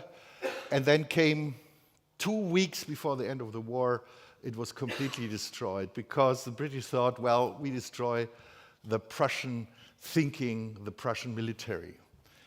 And it looked terrible. It was the first destruction of Potsdam. And then came, I have to speak it out clearly, the communists who wanted to get rid of all that stuff, and they blew it off. You have seen it in the film. They blew it off because there was resistance in the population in East Germany, in the DDR, who wanted to have it repaired, which is a very natural thing when you live in a town where you have a church like that, and you think, why can't you repair it? Destroying Baroque structures is not a typical thing for communists. When you know in Warsaw, the Schloss was rebuilt immediately as an act of patriotism because it was destroyed by the Germans. The communists sat in the Kremlin till today. I mean, it's also partly Baroque sculpture. So this was blown up, and in East Germany, as I say, the engagement for historic architecture was a kind of a resistance, of a hidden resistance. What was built instead is this ugly building, which was described as a copy of Mies only a few years ago, because there was the idea to rebuild. I mean, this is a good example of being one of the ugliest buildings built in the 20th century, but it was torn down. And this is the middle of Potsdam, which you have seen. You have seen here has been the castle. The Schinkel Church survived, thanks God, and this little major building was rebuilt by East Germany. So, but this was a very depriving situation in the middle of Potsdam. Another view here, what we have these prefab, boring buildings and streets which stand for effort and things like that. And even worse, in the last days of DDR in 1989, the local government decided to tear down these wonderful houses And this is a great photo because you see what was expected to be built. This is an urban plan, and you see the black lines are the buildings who would replace these things, and they would look all the same because it would be the prefab construction. And then came the fall of the wall, thanks God, and we have now learned, it was 1990, this sentence, you know it, by Duani, civic buildings and public gathering spaces require important sites to reinforce. We need it for identity. And two factors helped rebuilding Potsdam. It was the strong identity of the population, which is absolutely necessary, and some political figures, some leading figures who said, well, it's my task. This is Matthias Platzek. He was mayor of Potsdam. Later, he was Prime Minister of Brandenburg. And before 1989, he was engaged when he was young to rebuild the Pfingstberg, a wonderful building by August Stüler in Potsdam. So he was in the resistance movement. He was engaging in tearing down trees which were growing in this, one of the finest classicistic buildings. So Matthias Platzek and others, but he was a leading figure, he encouraged the community to go this way. And one great thing was that only 3 weeks after reunification, which was 3rd of October, 24th of October, the city parliament of Potsdam said, we want to stop the collapse of the existing buildings. We want a long-term concept to develop a rapprochement of the former building structure, which was lost in the best possible way. And they said they were proud. The historic city center of Potsdam was important for Europe in its structure, architecture, silhouette, scale in relation to the landscape. So there was this will. We want to get back our beauty. What was done? They made a very good B plan. You know, planning is everything. And the authorities, the local authorities of Potsdam were strongly moved and learned from the IBA process. IBA was the International Building Exhibition in Berlin, 1980 till 1988. And they said we have to give strict guidelines for what has to be done and in which way. But, and that's a good hope, everything was financed privately. This is no state money. The state, the government, invested money in the administration, but these are all buildings which support themselves. Yeah? It's not a dictated rebuilding. So the B plan has building of 5 different categories. They said if we would say every building has to be exactly like before, that wouldn't work. And you all know you cannot rebuild a building in the same way it was done in the 18th century. I mean, fire regulations. Without fire regulations, you can't enter a building.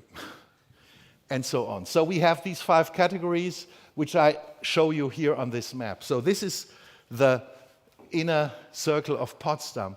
We have the existing buildings, which are only 3. Schinkel, the Obelisk, and the Majory.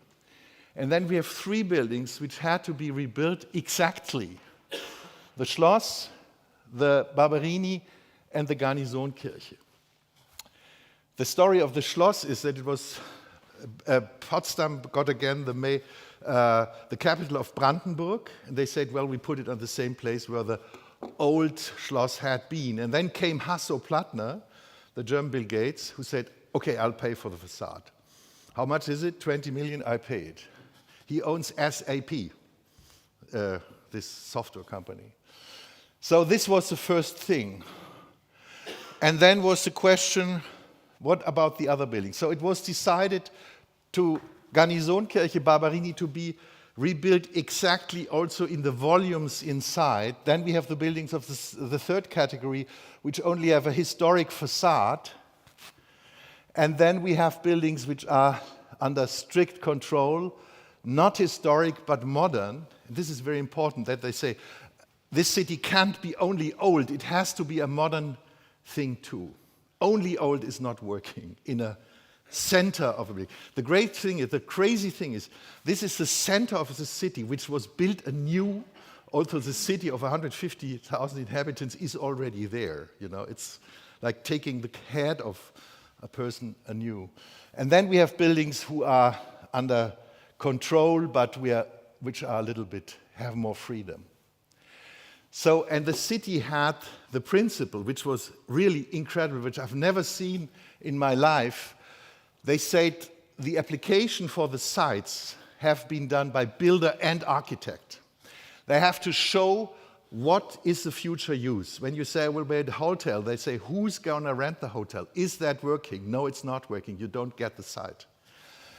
Administrative approval for details in drawings and later in full scale. So we did a lot of buildings there. Said, build us a model of, build us a real thing, how it is built, with brick, with plaster, with limestone, with wood and color. And if you don't do that, you don't get the permit to start the building. Very strict, very efficient. And by that success, it attracted sponsors and people who paid for it, because all the buildings had to pay for themselves.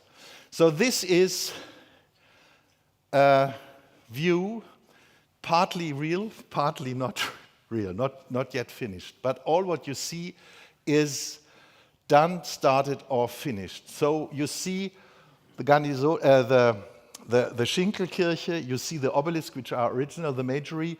This is the Schloss, which is not a complete exact copy in the courtyard, but from the facades, from the outside. And this is what has been completely empty, the Barberini, the two palazzos, the Italian, and the more modern buildings, which have to be are kind of representative thing. And on the left side, you see the block where the corner buildings are in full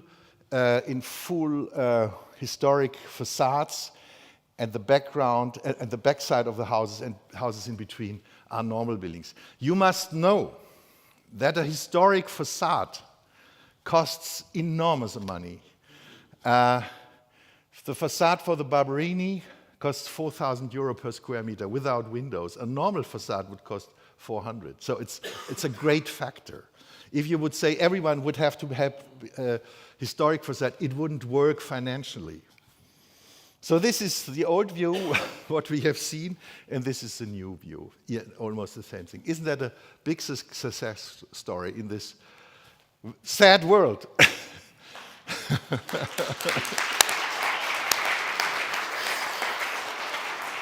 So, thank you.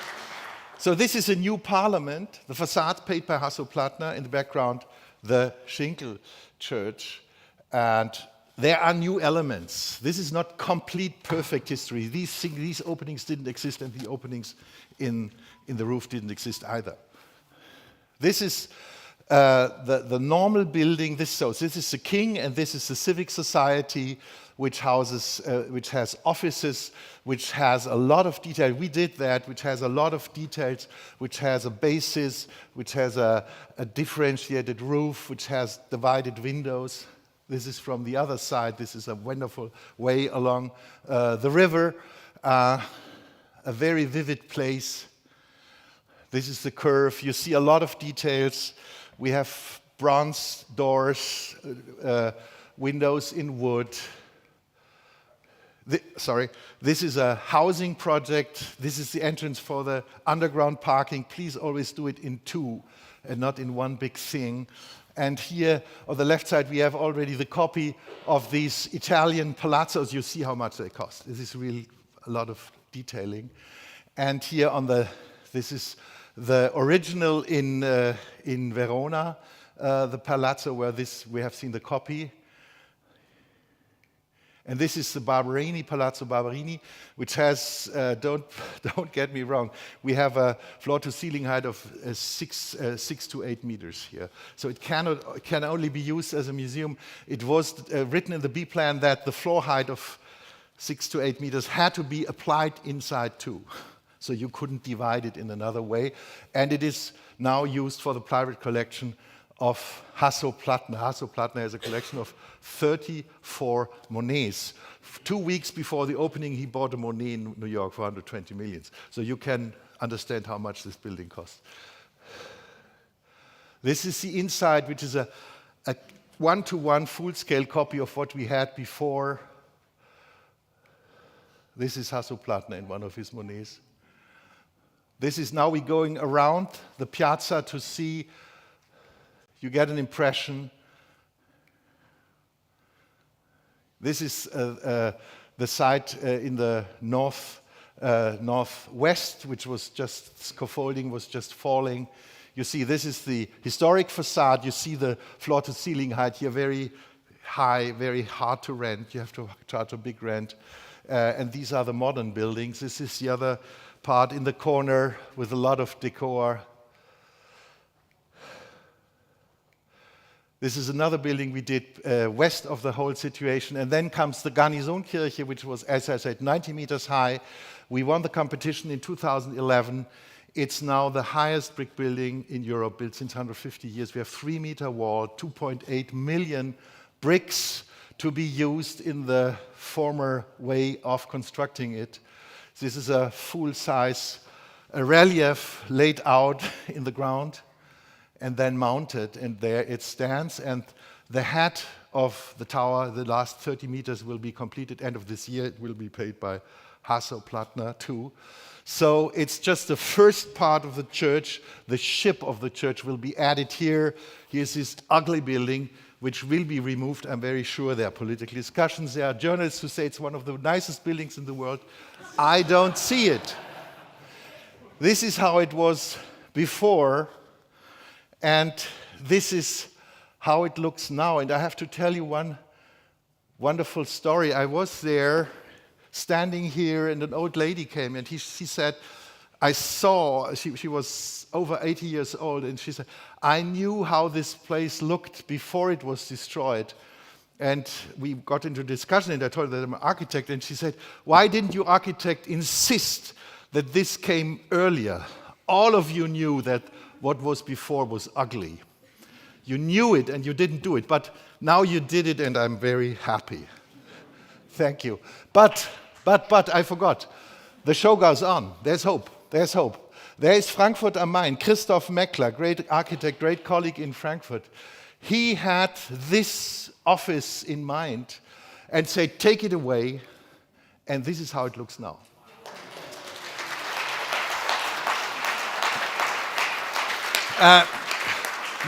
Most of the journalists deny, we spoke about it, deny that this is good architecture. When you go through here, you don't find place because everyone is coming there.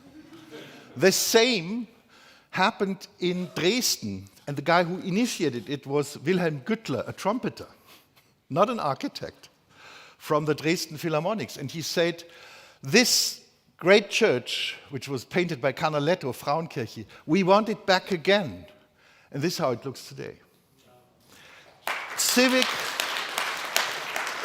engagement, and the great thing was they said, we want the Canaletto view back. So this is a great painting of Canaletto. You know, it's a kind of a photography because he had a lens and a tent. And they said, we want that back. And they got it back. And the last thing, and then I finish here, Wilhelm von Bedien, he was a dealer of agricultural machinery. A great guy. He said, I want the Berlin Schloss back. I want it back. We don't want to keep this ugly palace. And he convinced everyone in the Republic. The last persons he had to convince were the architects, which are still opposing. And he made these drawings of this photography. This is how it looks now. And he said, it could look like that. What do you prefer? And then he made this wonderful thing. In 1994, he put up this scaffolding in full size to say, this is how it will look. And then in 2002, the German parliament decided the Schloss will come back. And this is how it looks now. Thank you.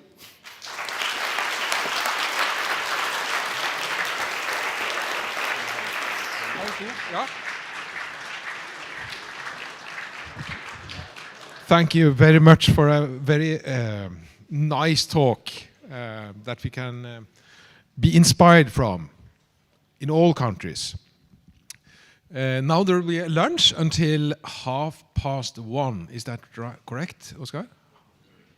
13:30. Sorry, yeah, 13:30. Yes. See you then.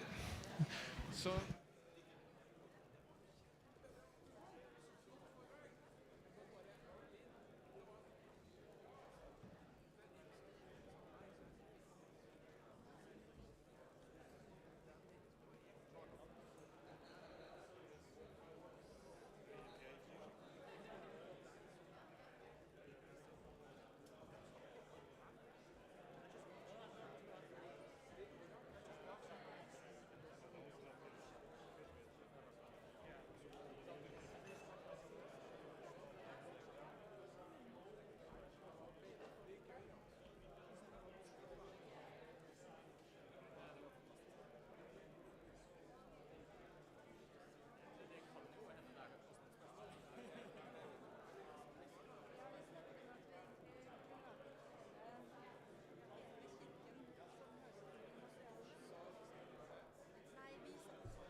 I was quite impressed with the door. He's my boss. He's my boss. So basically, I noticed that there is a horseshoe arch there in the door. The door to this Stave church has a horseshoe arch. Yes, that's right. Yeah. My question is, why? It's a big discussion, but we find it in only the earliest Stave churches. Yes. So further into the 12th century, we don't disappear. see it anymore. So it's only in the very earliest examples, going back to the late 11th century and very early 12th century. So it's very interesting. yeah, and of course, where did they get the inspiration for that? It's a big discussion, and we know they went eastwards a lot. For instance, the patron saint of Norway, Saint Olav, and his half-brother, they both went eastwards to Kiev, and his half-brother even went as far as Constantinople, so we know inspiration could have been gathered. Have you considered the other way around, coming to the south? Because the previous to that, the Vikings was sacking the Caliphate of Cordoba. So that I was thinking that, and when I was seeing it, I saw something even more interesting, because the arch itself is not a Caliphal arch. It's a Visigoth arch.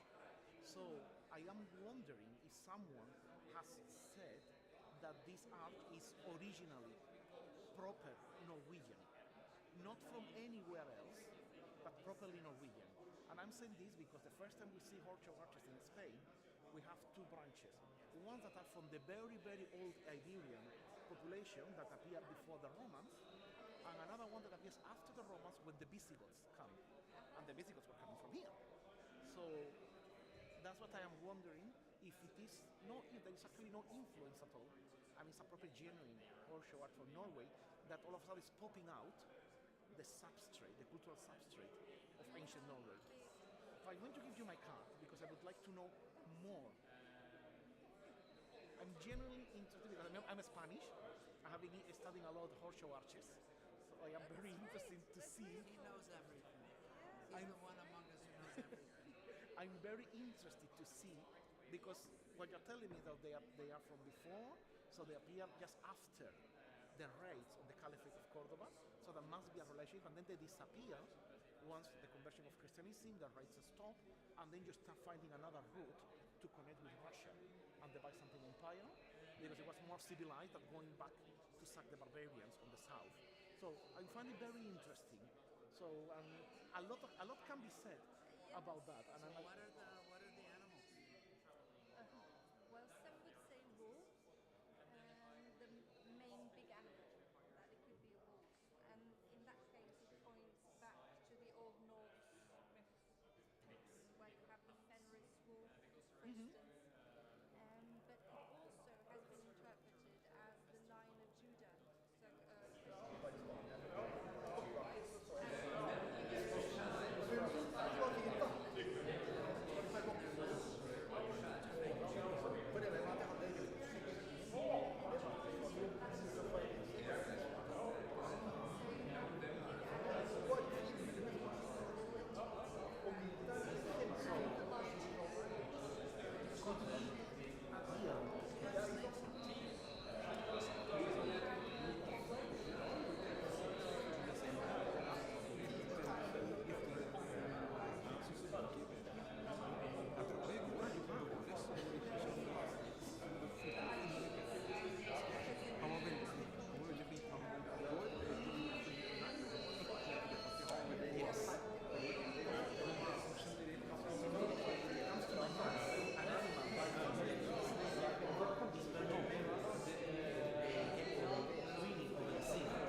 Hallo? Skal vi bare være på hodet? Hallo, hallo, hallo, hallo, hallo. Hallo. Ja, det går fint. Ja. Da prøver vi.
Hello, hello.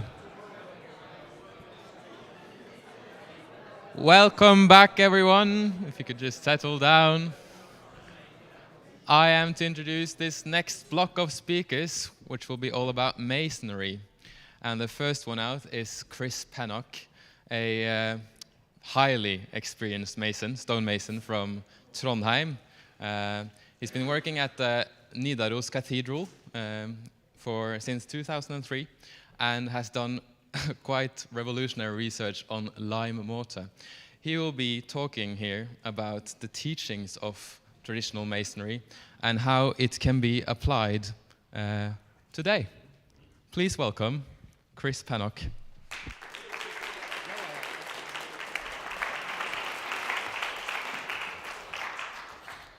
Thank you very much. It's a pleasure to be here and be invited, actually.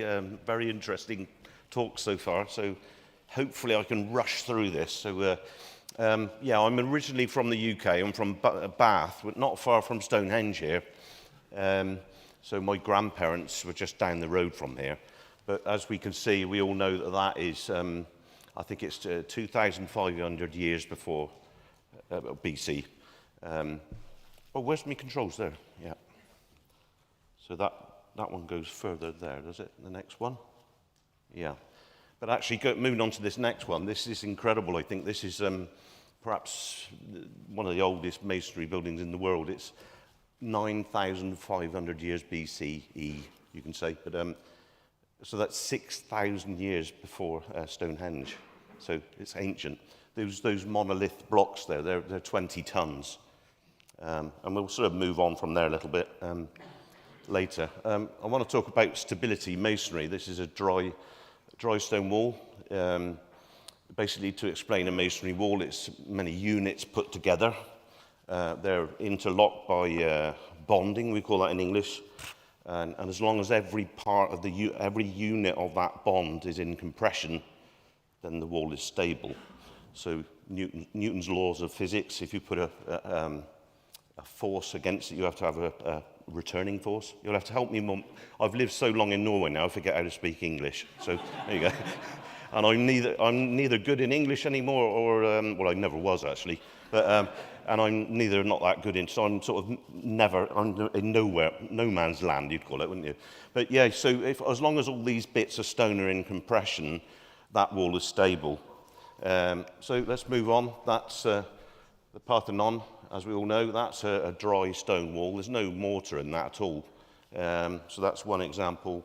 You've got Segovia Aqueduct in Spain, built by the Romans. You can see the size of those huge granite blocks. The only bit on the top is lime mortar, which transports the water. But that's a dry stone wall.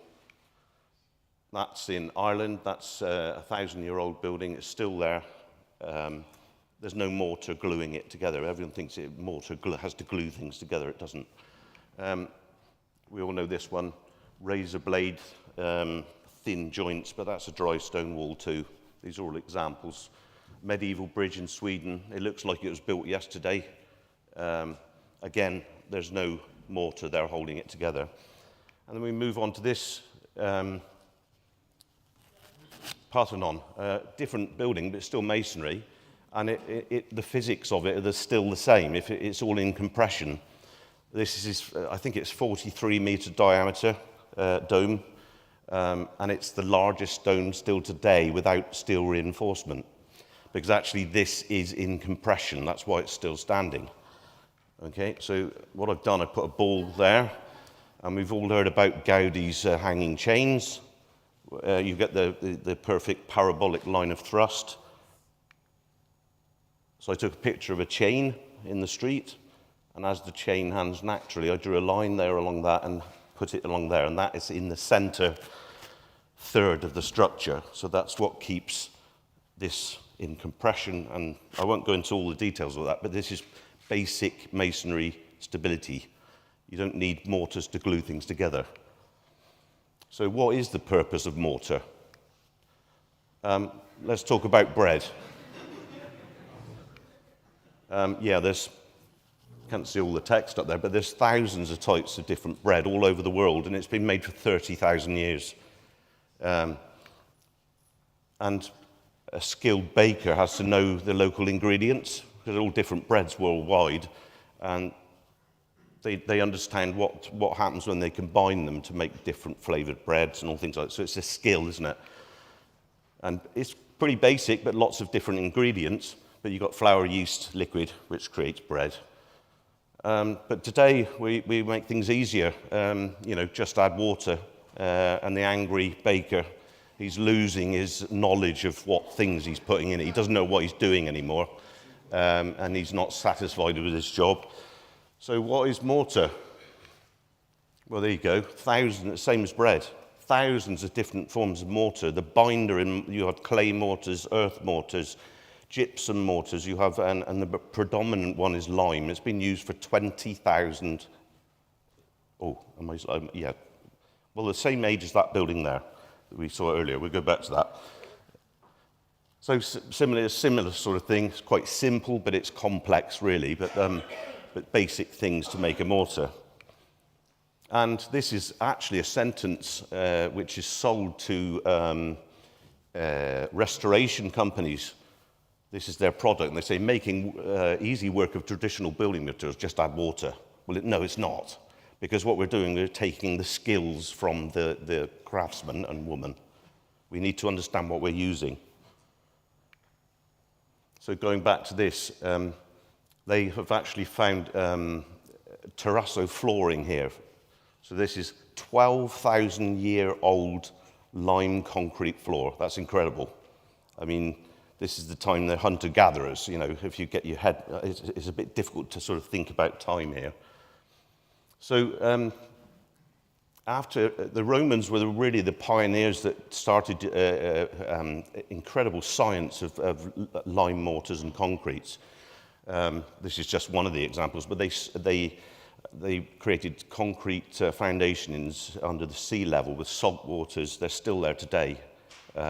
2,000-year-old concrete structures under the sea, and we're still finding out how the hell they did this. You know, so we've got a lot to learn.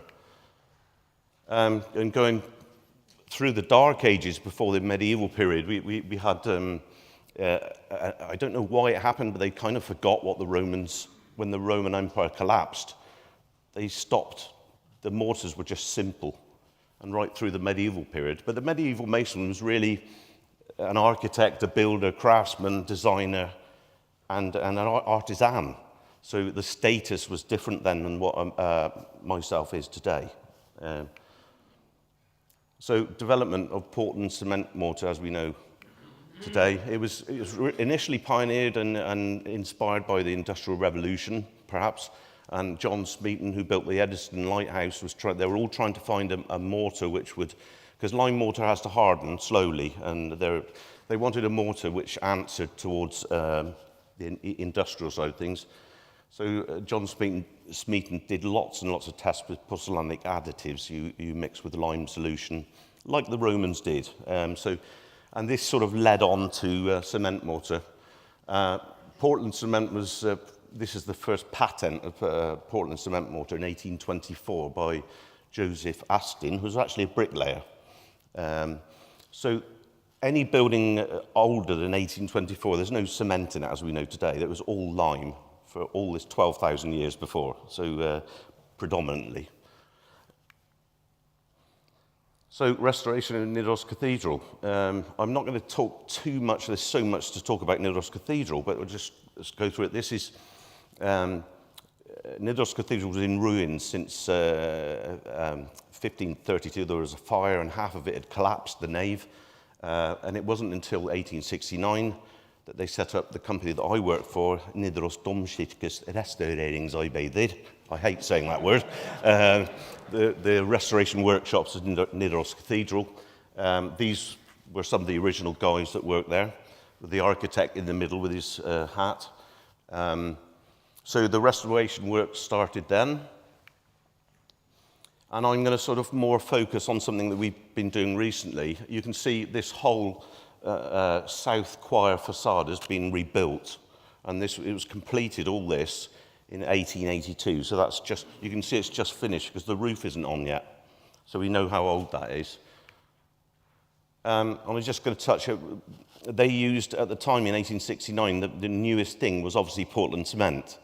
We know that since it was invented in 1824, it wasn't really starting to be used. It was a high-status, expensive material. It had to be imported from the UK or Germany. And we have receipts and archives at the cathedral, and it was 8 times more expensive than locally produced lime, which would have been used normally. So they thought that this product was fantastic at that time. So, but what are the problems with it? Well, Portland cement is inflexible, it's rigid, it doesn't move like lime mortar. It also traps moisture. It's not hygroscopic like a lime mortar is. That picture on the left is the famous mason on Nidaros Cathedral, and supposedly he's going to put the last stone in. If the last stone goes in, the cathedral will collapse into the river. That's what they say, so that's kind of funny. But you can see it's been a damp week, and as the building's drying out, where is the dampness? It's on the joint, because the moisture is being held in the mortar, the cement mortar. The picture on the right there, that's a lime joint. Now you can see the dark patches. That's not at Nidaros Cathedral, that's another place with the porous stone. But the point is the stone is wet, and the lime mortar is sucking out the moisture and letting it evaporate. So it helps the building to breathe. Yeah, there's the rebuild, a picture of 1888. We just saw a picture of that earlier on. The one on the left, that's how it looked like. In 100 years on, that's what it looked like because of a cement mortar used there. You can't really use it on a solid wall construction. It's not wise. I mean, with time, you can get this inflexibility, cracking, calcite crusts that leak out. And that's what it looked like. We've since restored this whole facade the last 20 years. And also on the inside, the walls eventually get waterlogged, totally waterlogged, and you get salts leaching inside as well. This is on the Archbishop's Palace. These are calcite crusts, massive amounts of it. They built this wall was built in the 1950s with no capping stones, with drip details on it and things like that. So it's very poor design and architecture, and no knowledge of what can happen later. So it's not that old, 1952 I think that was built. And also fairly recently, this is before I worked there, but they took these flying buttresses down and put some expanding cement mortar in, so that it's supposed to help well, you can see what's happened. It's cracked and all this calcite crusts are leaking out again. You have to remember Norway's got a very extreme winter climate as well. And when we started using lime, Norway doesn't produce lime here. It's all bought in from France or Portugal. And the strongest limes, you can get them in different strengths. I don't want to talk too much about this. It's quite a complex subject, but this is one of the stronger ones, and we were told we should use that. Well, you can see that was done in 2004, and I went up there and took that picture in 2007. So, okay, it's supposed to be better, which it is. It's better than Portland cement, but we're still having problems with that. Lots to learn. So we've done a lot of research the past 20 to 30 years. This is Kilgerran Castle in Wales, and it's one of the only ones that's still got the original remnants of a limestone kiln. So I went to England and we copied this and built a replica one in Wales. And that's a friend of mine, Stafford Holmes. But we also study about the logistics. You know, how did they build these massive walls? These castle walls, there's tons and tons and tons of mortar. And if you've got 40 masons working in one day, and each man uses 1 ton, that's a lot of mortar you've got to make. And there's no shops. You've got to burn the limestone. So the logistics is mind-blowing. That's from Germany, but you can see they're slaking the lime hot, because you can see the steam on there, and the mason is using it. He's carrying up the ladder to him to use. So they used it while it was hot and slaking. And this is an old picture which we think they mixed the mortar like this while it was hot, bubbling.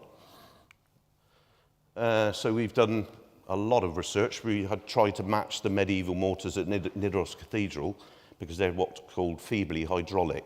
They're very, very slightly. Now, if you buy the ones from France, they're too hard, in my opinion. So we've done 20 years of research, and you can see this is years ago. I look a little bit younger there. And then built our own lime kiln, so we produce all the mortar we use for all the restoration work on the cathedral and other projects outside.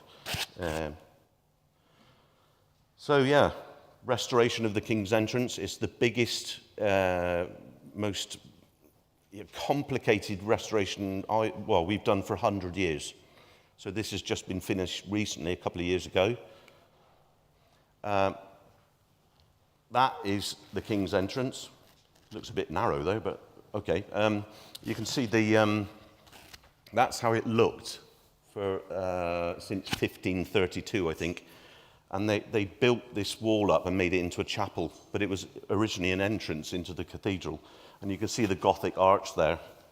And when they had to take it down because it was in danger of collapse.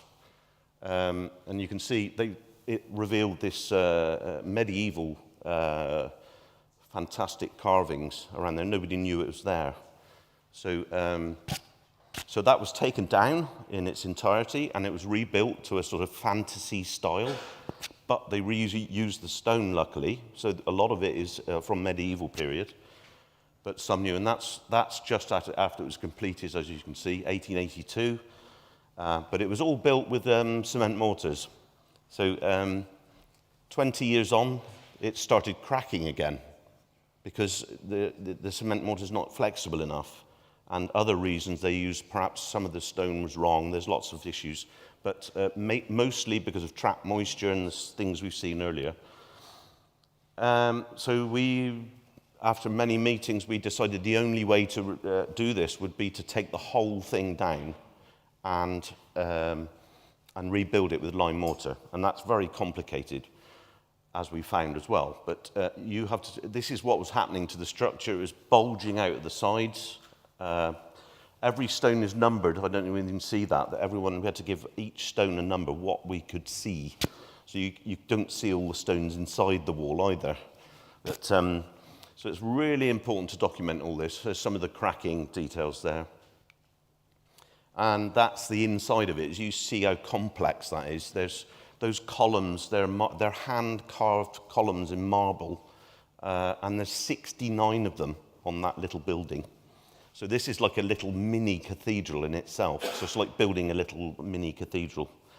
So documentation, really important. In medieval period, they would have had a tracing floor.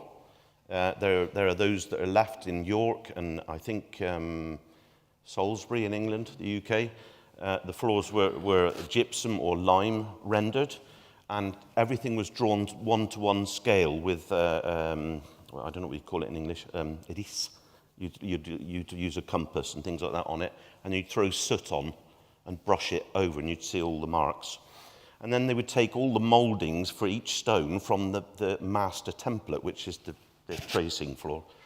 So we built, before we dismantled the cathedral, we do it in the opposite direction. So we build a tracing floor, and we take all the measurements of the whole distorted building and plot them on that, and then we lay each layer down on top, and we can see where it's distorted and where the original architects, because we don't have a drawing anymore, we have to make one, because otherwise the stones won't. We can't build it bent again. We have to build it straight, and to do that, some of the stones will not fit in because they're all millimeter perfect. So very complex, and from the master template, you take, for one stone, you make your templates from that master template for one stone. That's an example. That's part of the rose window on the King's Entrance. And on the right picture there, you can see the stone that has been carved. But to do that, you have to have 11 templates for the stonemason to carve it. So you see how complicated, that's just one stone.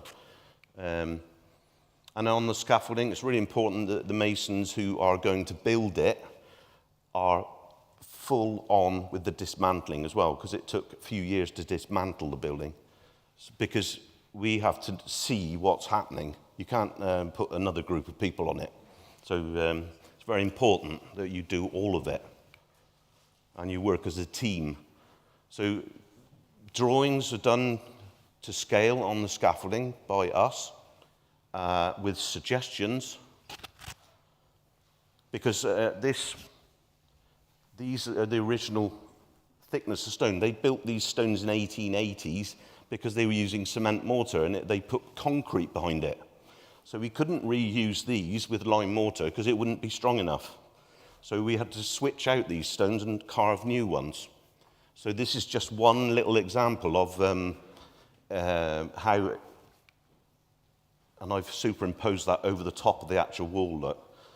So those ones crossed out in red was my suggestion to the guys making the templates, what it should be. So dismantling, just blast through some of these. That's the first stone we removed. And remember, this cement mortar, they mixed it 1-to-1 cement. It was so hard, it was ridiculous. So it's very difficult we couldn't damage the stone, so we had to be very careful with everything. There's medieval stone as well. That's the rose window being dismantled. Every stone was numbered and cleaned, and I think 2/3 of all the stones, there's 2,500 stones. Some of them are 600 kilos, some of them are 1 kilo. And 2/3 of them had to be repaired. So it's not just the matter of, because they all had to be reused. So just some pictures. That's a good one for health and safety, isn't it? Without my helmet on and standing on the ribs. That's taking down the ribbed vaulting inside. And just through to the construction. Yeah, as my workmate Teddy here. It's kind of sort of daunting to start, you know, with this enormous project, because I've never personally done that complex type of work before. So yeah, bit daunting. That stone, 600 kilos, that's the first stone that went in the foundations. And looking down on top of one of the sides of the wall, you can see all the different stones. We lay them out first and check all the measurements. We've got templates, drawings, everything. Everything has to fit with not even a millimeter. It's engineering. So, and that's basically, you can see all these plinth stones, they're called in English maybe. That's where the columns come from, and they have to be positioned exactly right for something that comes later. And you have to realize that what comes later has to match that. That's why you have to have the tracing floor. So there you go.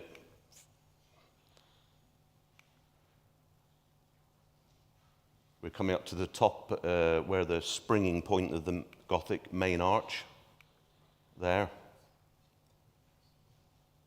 And all the details, these are all from medieval period, these little, these marble columns go through these. And there's no tolerance there at all. So when we build those stones up, we have to make sure that the column will go in there later. So, and if you make one little mistake, you won't get the column in there. So, yeah. That's the start of the rib, where they separate, a simple rib bolt. Yeah, another stone, that's 600-700 kilos, maybe, some of these. Yeah, and the tolerances are, 5 minutes left. Bloody hell. Okay, I'm just going to blast through these then. Those stones above him, they're half a ton each. There's 2 above him, actually. They're not arch stones. That's a whole block of stone going through the whole wall. Medieval stone there. We don't want to break his head off.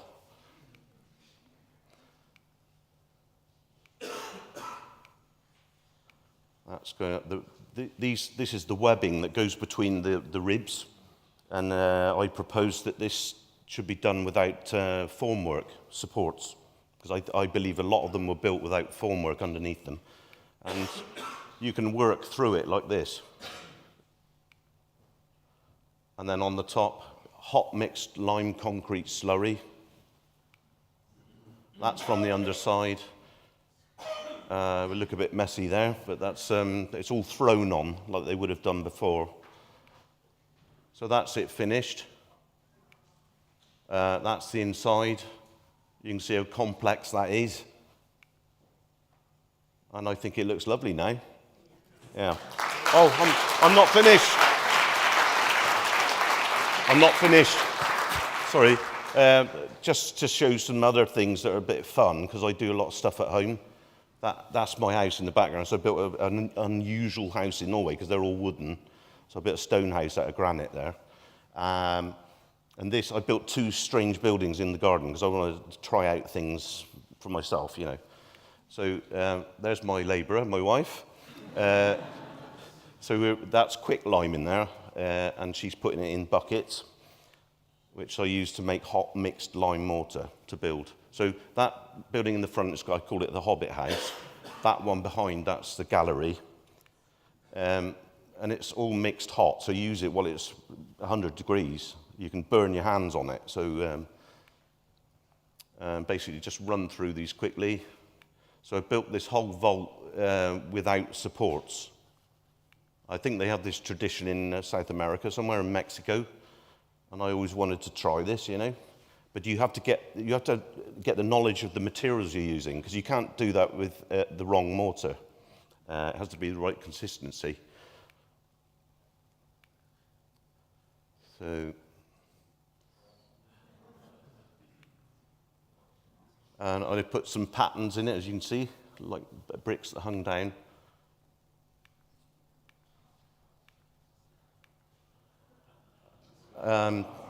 There's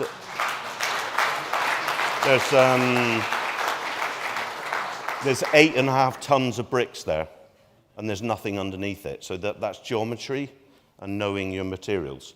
So that's what I wanted to show you, and that's what it looks like underneath. Now, there's no guide there. That's all measured by eye. You can't use a string line or anything on it, because it's built in purely as you're doing it. So you have to have a good eye for it.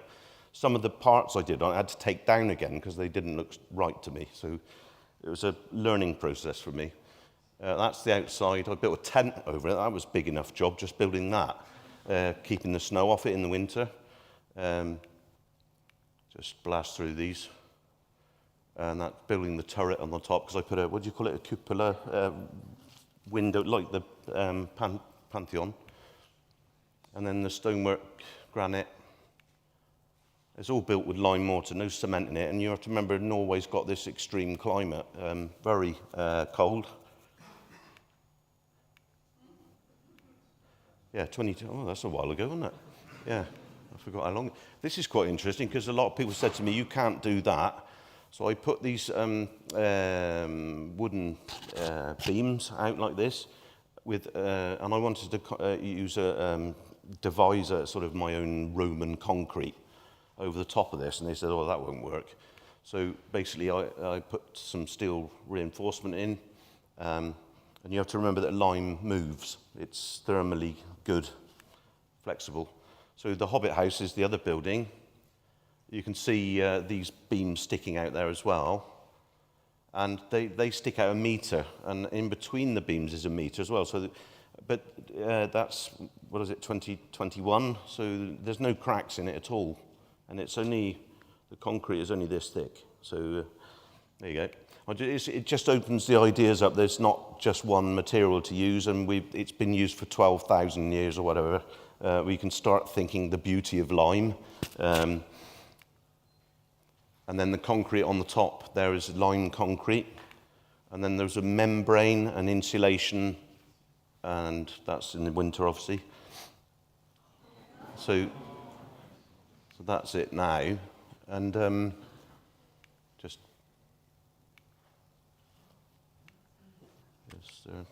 it's not moving. Oh, there. And that door, I got some wood out of the a friend of mine had a barn, and he had like wood that was 100 years old. So those doors are that thick. So I made those. And this is a young girl who took her apprenticeship blacksmith at Nidaros Cathedral, and she made this and she made that for my door and gave it to me. Isn't that nice? Yeah. And the next one is the guy who's now on his pension. He made these. They're all hand beaten. They're not welded or anything. Old traditions. you must come and visit the cathedral workshops, because we have all the trades there.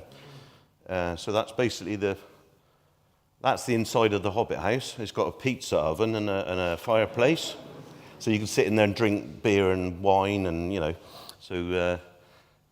and leaded glass window, and yeah. So that's more or less like the Pantheon, because you could fit the ball in the whole thing, because the height of it is the whole size of the.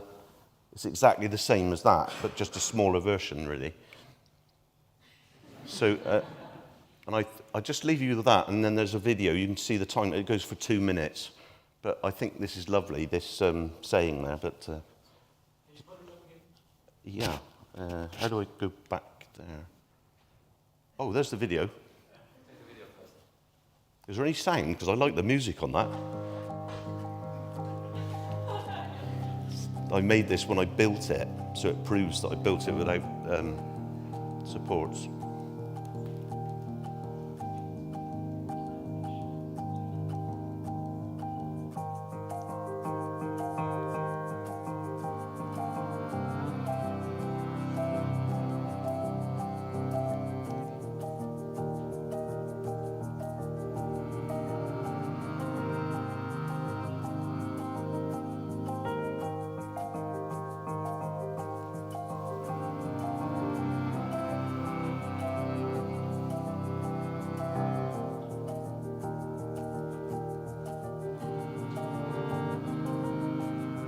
I'm a pretty fast bricklayer.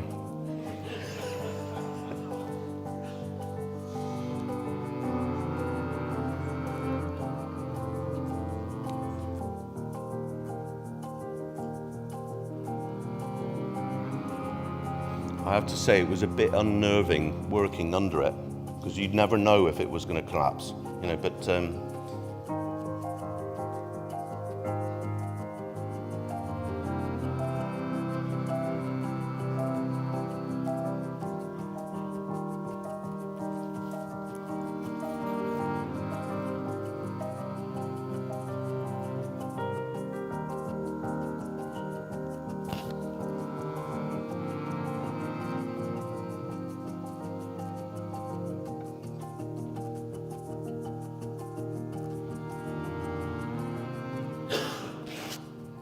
thank you.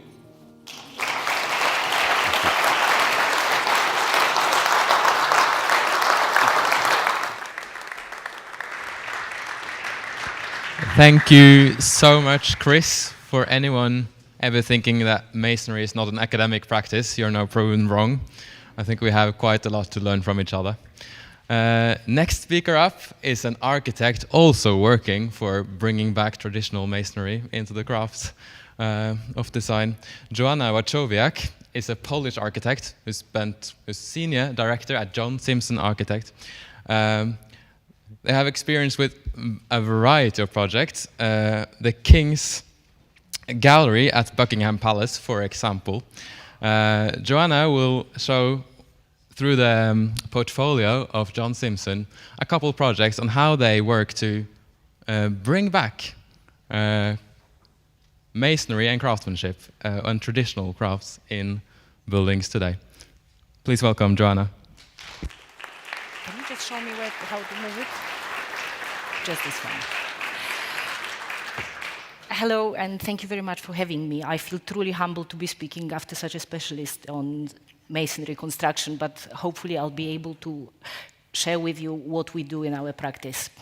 I would like to tell you a story of a building, and for once I don't want to concentrate on the aesthetic judgments we made or its urban setting, contextual design. What I want to talk about is really look under the skin and see how the way we build our buildings is intrinsically linked to the quality of the environment we create, to its success, to the success or failure of this environment. The building I'll be talking about is a new brownstone built in New York on Upper East Side. It's been designed as a replacement for the 1960s school building and a companion piece to an older house which was built in 1918. It was made of stone, and one of the main questions we had to face was, how do we build our facade and building so that it can actually stand side by side and hold its own. And clearly what we wanted to do is think about what has been considered a standard way of construction nowadays. So cavity wall, you will recognize it really easily. There are expansion joints, whip holes, and if it's a brick building, it will have a stretcher bond. They all come from the fact that for dry environment, it relies on the provision of the cavity, which is concealed behind a thin layer of brick or stone, which needs supported on steel angles at every level and tied back with the ties. Every level moves separately from one another, which means that movement joints are needed horizontally. Furthermore, the thin brickwork or block or stonework expands a lot, meaning that you need vertical joints as well. So let us imagine what would happen if this was the way we built our building. And yes, you would have at least 2 horizontal joints and 1 vertical one. What's more, we need to turn a corner, and yes, another vertical joint is coming. Inevitably, just a few years later, it will look like that. And then the decision, do we put it on the face with the pediment, or should it face the street? This is really not a question we wanted to answer. Now, that's not enough. The thin layer of external brick is not capable of supporting any stone detailing. What you need to do is you have to fix it mechanically, and clearly mechanical fixings are prone to failure. What's more, every time the cavity is breached, either to support the brickwork or to introduce the openings, you have to introduce cavity trays and whip holes. So the rain comes, it gets into the cavity, and then dirty water is expelled through the cavity. What you end up with is staining in random locations. You can see it here in the Muse House, humble Muse House somewhere in London, or in this much more iconic building, which actually formed part of the redevelopment of Paternoster Square around St. Paul's Cathedral in London. And really, after 30 years, it looked like this. Now, believe it or not, this is a stone building. And then, once again, we've got movement joints, now we need whip holes. So, let us contrast it with a building which is also made of stone, also built in London, but it's been built almost 300 years ago, and it still looks really respectable and attractive. So, how is it different? The way it's been constructed is very different. It used solid masonry load-bearing construction, which means that all the floors and the roof, as well as architectural detailing, were built into the wall, which carried the weight all the way down to the ground. For dry environment internally, it relied on the mechanism known as an overcoat effect. The rain would come, it would be allowed to soak into the wall. The wall would be thick enough not to allow it to go all the way through. When the rain stopped, it would slowly dry out, and the wall would be dry again. And so you would say, well, the benefits of this building method are clear to see. You end up with a solid wall with all the architectural detailing and proper bonding. It all relies on gravity to stay in place. As the weights are carried all the way down to the foundations, you do not need any horizontal movement joints. And the mass of the wall means that thermal expansion is also not a problem. So no vertical joints are needed. There are no whip holes because we have no cavity. So the obvious question is, well, why don't we build like that anymore? And the answer is really quite clear. It's to do with cost, but more importantly, it's to do with time. External wall, in this case, is on a critical path. You basically cannot do anything with the building until every floor has been built into the wall.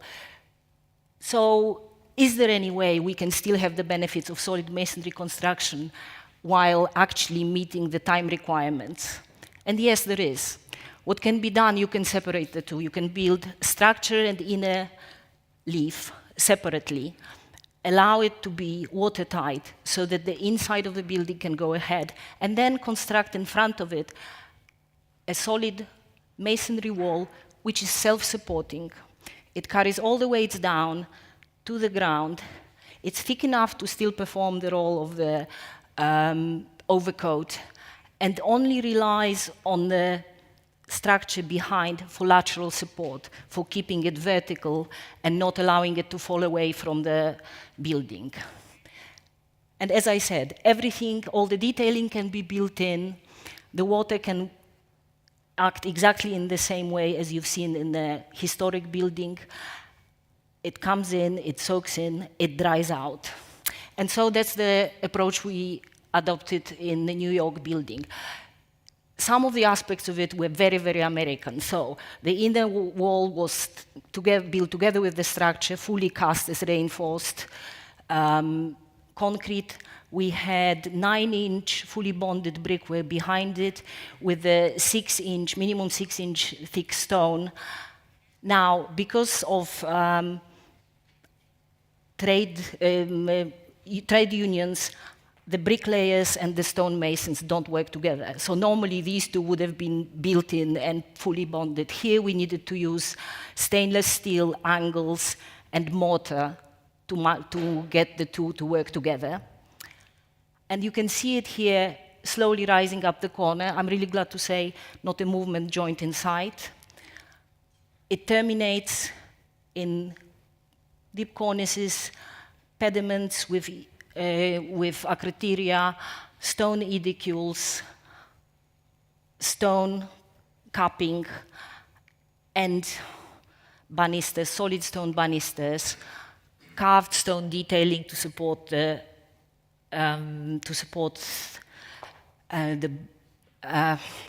balconies, ending up with the solid masonry, self-supporting wall, which with luck will age well and last for centuries to come.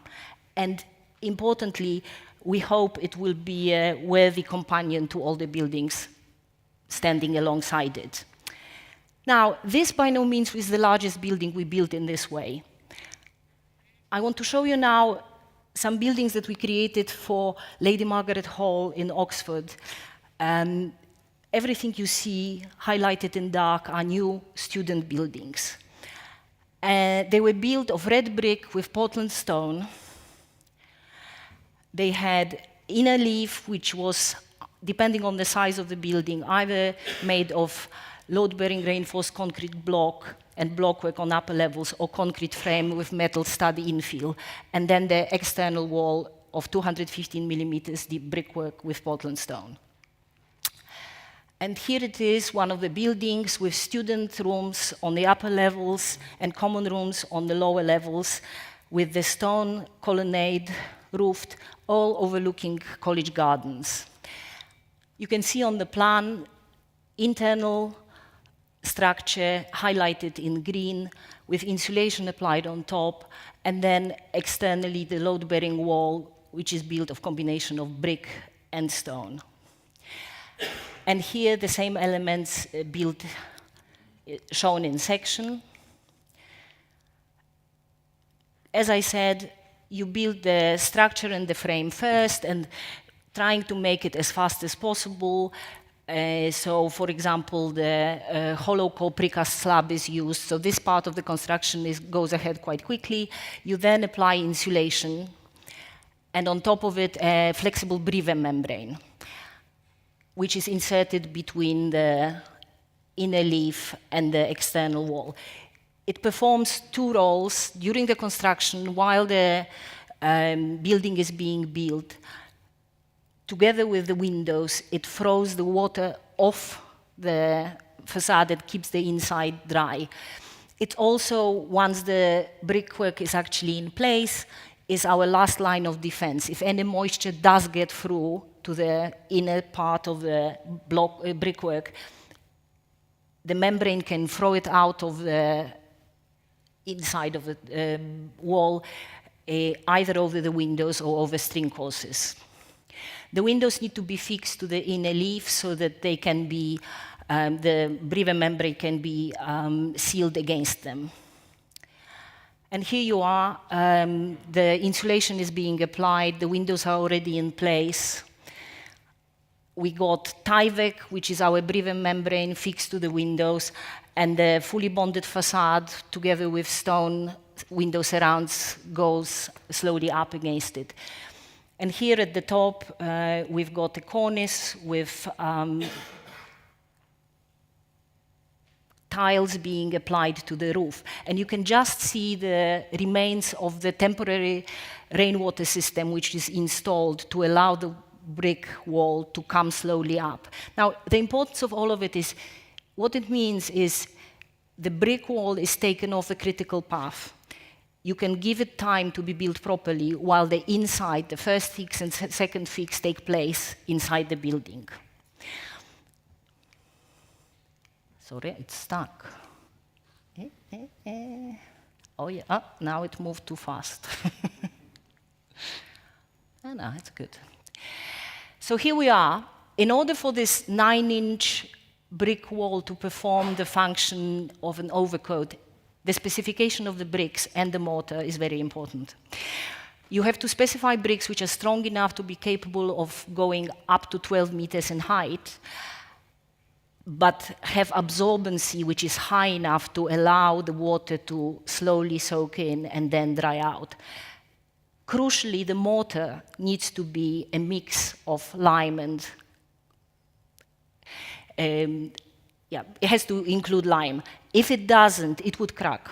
Cement mortar would be totally inappropriate. It would create roots straight into the inside of the wall, and who wants to have a raincoat with holes? So, very important to get your specifications right.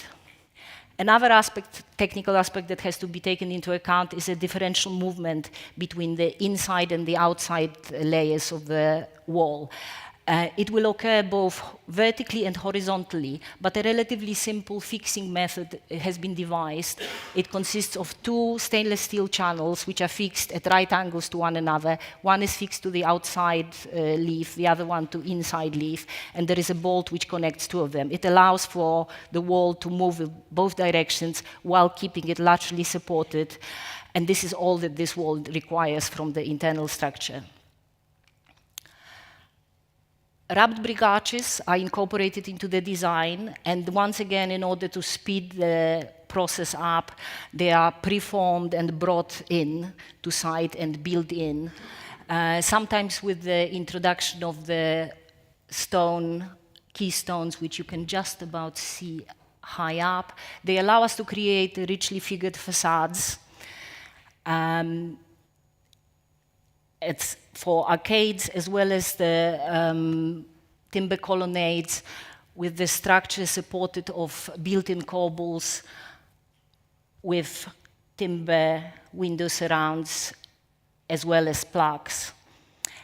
And as you can see, none of it has any whip holes or movement joints. And this really brings me to something which I find almost miraculous about this solid self-supporting wall construction. This is an undergraduate building.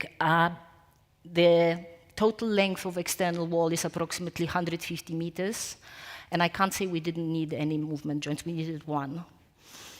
It's in the re-entrant corner of the building, but that's all that was needed. And as the last building that I'll talk about in detail, I want to show you this residential building in the south of England. It's Howell Hall. It had, like the previous examples, it has an independent frame, which here was built of green oak and timber with infill of blockwork, and the exterior leaf of self-supporting green oak frame with infill of lime render on wood wall slabs. This combination allowed us to create a building and the house which has all the mod cons you could think about. It has temperature control, it's airtight, it has underfloor heating. Importantly, it meets building regulations, so we were allowed to build it. And clearly, it created a comfortable home. The way it was done was a ground floor slab was built in the first place. It incorporated underfloor heating, which was fed by a ground source heat pump. The oak frame was built on top of it. It was then blockwork, filled with blockwork, covered with insulation and membrane. The fireproof boards were put on top with buttons and with counter buttons allowing the ventilation. And then finally, all of it was covered with thatch and the external leaf consisting of self-supporting green oak frames with the wood wool infills. And here you go, everything that's highlighted in green is the green oak. Now, the important thing about the green oak is it moves. It moves a lot. So this is where really careful detailing has to be once again applied. So at the top image, you can see that blockwork, between blockwork and the timber posts, we needed to introduce compressible filler to allow for the movement. The render internally needed to be cut short so that it didn't crack when the timber moved. The posts are cut from the center of the tree, and they twist and turn around the center. The center stays stable, and this is where the fixings for the external, to connect external leaf, need to come to. You need to leave a space around them as they leave the timber, once again, so that they don't impede the movement, and the fixings themselves need to be flexible, so once again, they can move up and down and horizontally. And so here it is, the final product, with its thatched roofed brick chimneys and half-timber walls, in addition to characterful old village, sitting in the midst of all the greenery, really not giving many clues to all the technical knowledge and know-how that went into building it. So for the building to be modern, it does not mean that it has to look in a particular way. I think what it means is that it has to take the benefit of knowledge, new knowledge, and where necessary, new techniques, to produce something that will age well and last. And this is the approach that we took for the last 30 years in building small and big, Gothic, classical, built of stone, brick, and the mixture of the two. And really, what I think is important, that we need to take the best that we can from the lessons of centuries of building in a traditional way, combine it with modern knowledge, and deliver buildings that will not look decent on the first day, but actually will age well. Like you said, proper detailing allows for the water to be thrown off, and if there is any patina, it actually comes on the details, making the architecture read better rather than working against it. So I'm hoping that we are able to create buildings that will last and be truly sustainable and adapt to the user's needs as the time comes.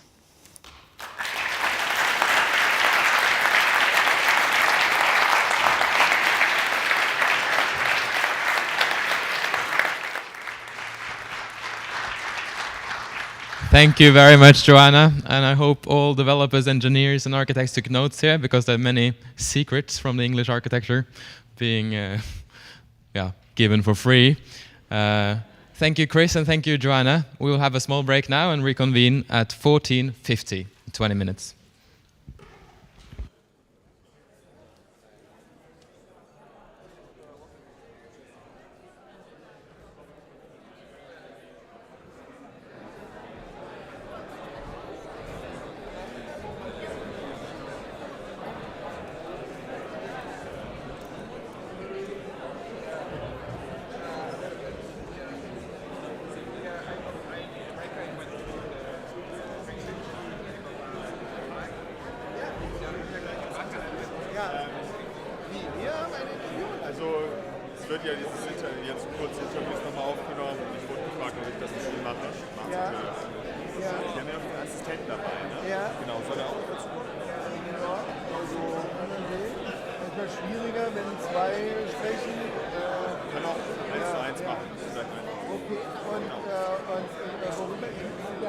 nochmal einen Vortrag?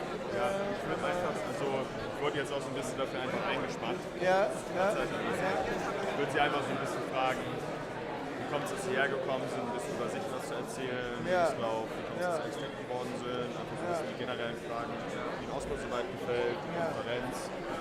Ich glaube einfach so 10, 15 Minuten kriegen wir schon so gefüllt, oder? Was meinen Sie? Nur.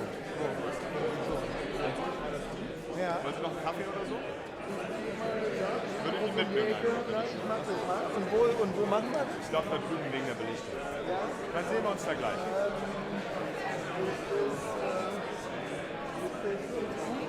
Beim letzten Mal hatte ich schon hinter letztes Jahr, als ich hier war. Ich war da so laut, dass wir am Ende hier in die Kammer gegangen sind. Ich warte mal kurz den Sigurd dann. Ja, also wir hatten es das letzte Mal dann da hinten drin gemacht, weil...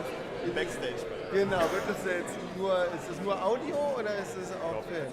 Wir werden so ein bisschen gefilmt. Wir finden uns gleich zusammen.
Ist das Mikro dann ganz nah?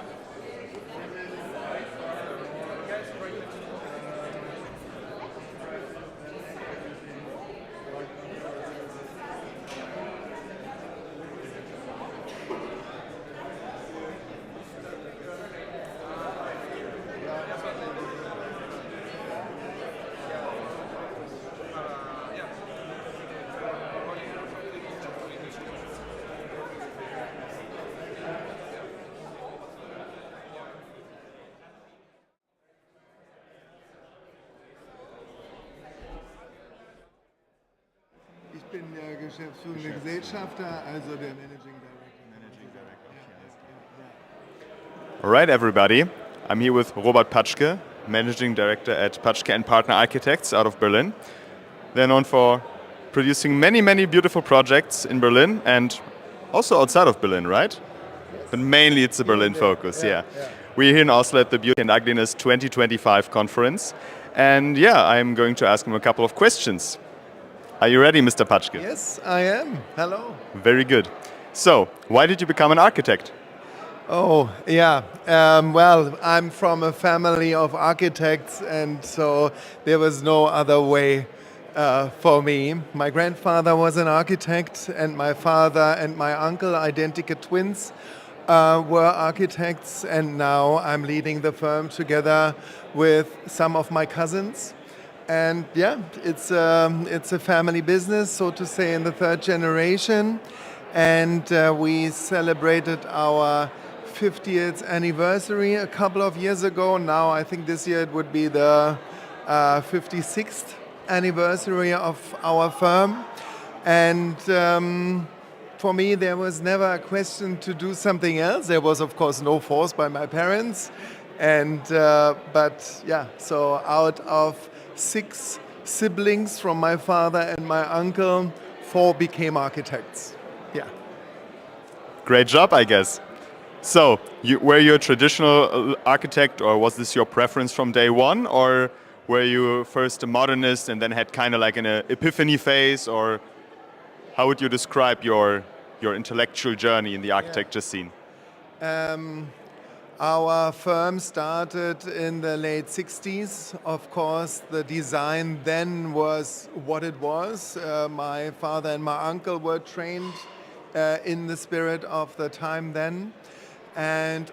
But right from the beginning, they had the feeling that this is not correct. But it took, of course, a couple of years to really come out with that, and it had to nurture over some time. And of course, it was very difficult to change that into a more traditional and classical architecture.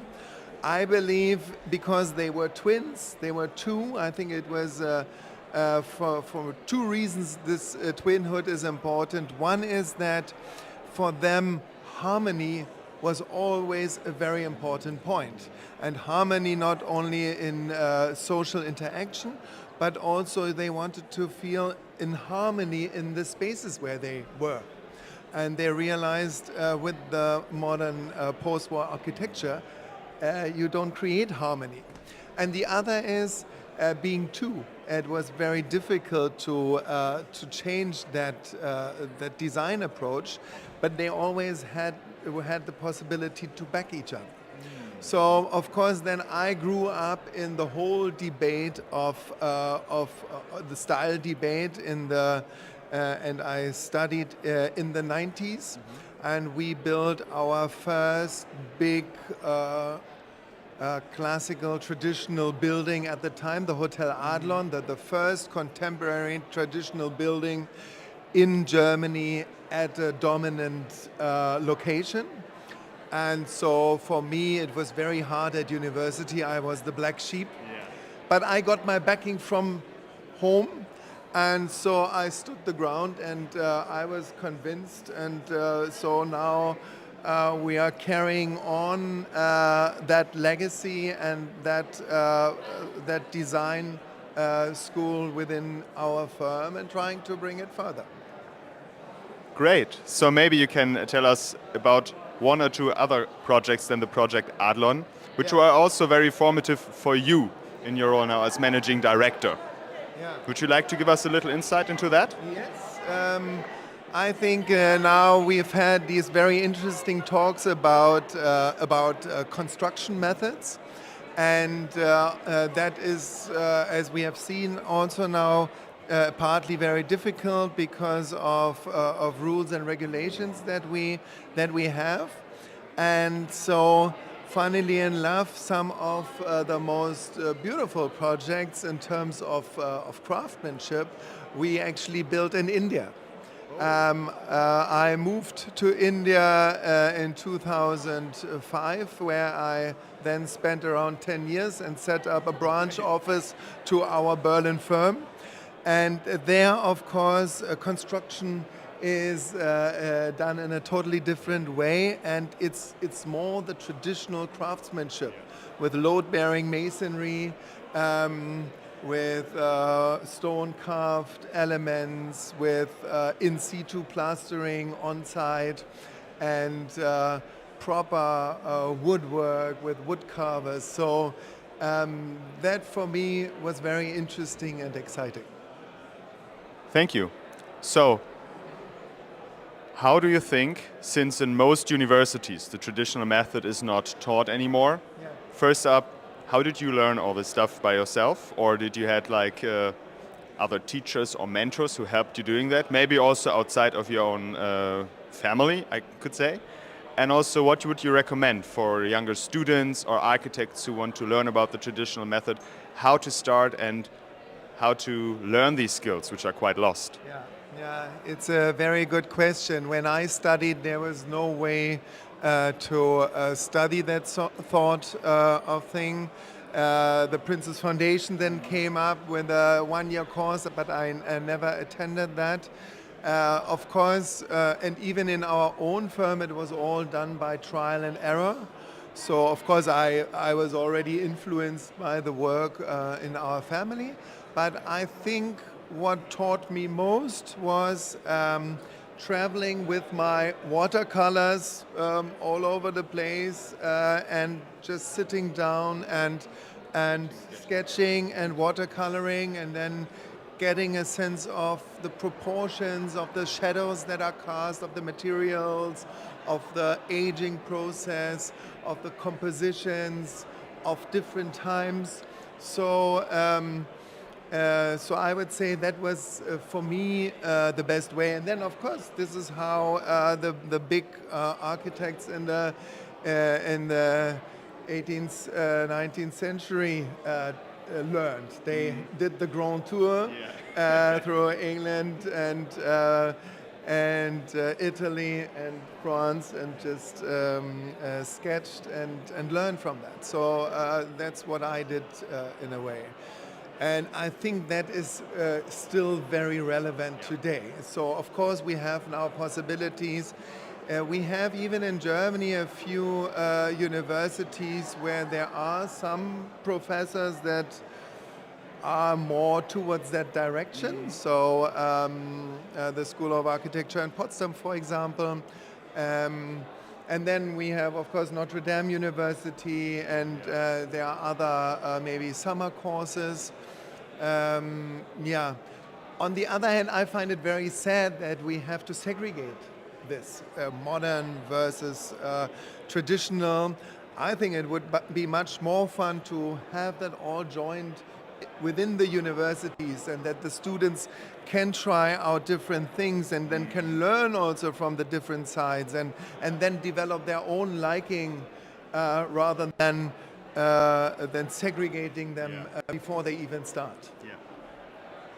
Well, thank you so much, especially the part about like the getting outside and watercoloring and just sketching. I think it's a very important point, and just starting instead of like thinking about like sitting with the books, just start sketching. I think this is a very important point. So, just to get a spontaneous reaction out of you, what are your top 3 cities you would recommend to visit that are the most beautiful, in no particular order, but just the first 3 cities which would come to mind which you love?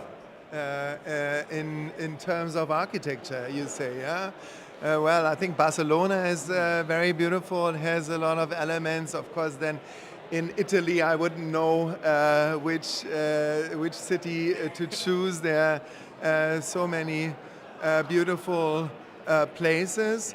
Berlin is not known for its special architecture, but I think what Berlin has, it has quite a few examples in the meantime of a wide range of different contemporary, classical, traditional architectures, because over the course of time, there are quite a few architects now that do that. So for people who are interested and want to follow that, they can see a big range of contemporary examples. What's your relationship with Oslo? Are you here for the first time, and how do you like the city so far? I give lectures every now and then, but nowhere I have been as often as in Oslo to give a talk. This is already the 4th time, and the first time was 20 years ago, 21 years ago. I was so younger, of course, and then I was here 4 or 5 years ago for another talk. And then I came last year for the BUA 2024, and I had a talk here. And what strikes me a lot is that there is so much activity among the Norwegians to promote this kind of architecture, and yet there are no contemporary examples. It seems to be very hard ground for that, and so I'm very happy that this format has progressed into such an important event for that subject, and we have so many interesting speakers. So I have been here before, and I will be coming again. And we're actually pitching for our first project in Norway, and keep fingers crossed that this will work out, and then Norway will see more of us. Very nice. So, for everybody who will be joining us online, how would you describe the vibe and like the atmosphere of this conference? And what are people missing out if they are not here in Oslo? Maybe thinking about next year. Yeah, well, for me, it's like coming home. There are a lot of people here that I have known for more than 20 years. So, and of course, we all share a common idea. But it's also, in terms of content, it is very interesting because we have had these different views. We had lectures on the theoretical approach, on history, on craftsmanship, on reality, how to change these things in larger contexts and smaller contexts for very prestigious projects, but also very simple projects for day-to-day use. So there's such a huge variety of content that I think that is very interesting, and I would definitely recommend for anyone who has a small interest in contemporary, traditional, and classical architecture to come here. Great. So, do you have, first up, I will thank you for your time. And do you have anything else you want to share with first or fellows in the new traditional architecture scene, or any piece of advice, or any thoughts? Well, there's not much I can add. I think you just have to get started, yeah? And we have to find the developers that have the courage to do that. In my talk, which will follow now, I want to also take that fear away, the fear of high construction costs and difficulties in building. So I will show a lot of examples where we can have a wide range of working on the complexity of details and elements to fit any sort of budget that we may have. And we know the real estate industry is a hardcore business. So we have seen some of the recent projects and recent presentations that were for wealthy individuals, but this is not the normal way in the common market. So we build for the common market, and our clients come back to us because they think that if at all there has to be a little bit extra in the budget, it pays out double in the selling prices. So I think we have to find someone here in Norway to start that, and then it will be an ongoing story. Well, thank you so much for your time. Yeah. It's a really pleasure, and all the best to you. Thank you.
So, welcome back, everybody. We hope you enjoyed the break. And before we begin the next session, we have a quick presentation from Guy Courtois from the nonprofit organization Toward an Urban Renaissance. And he's going to present a very exciting project for us.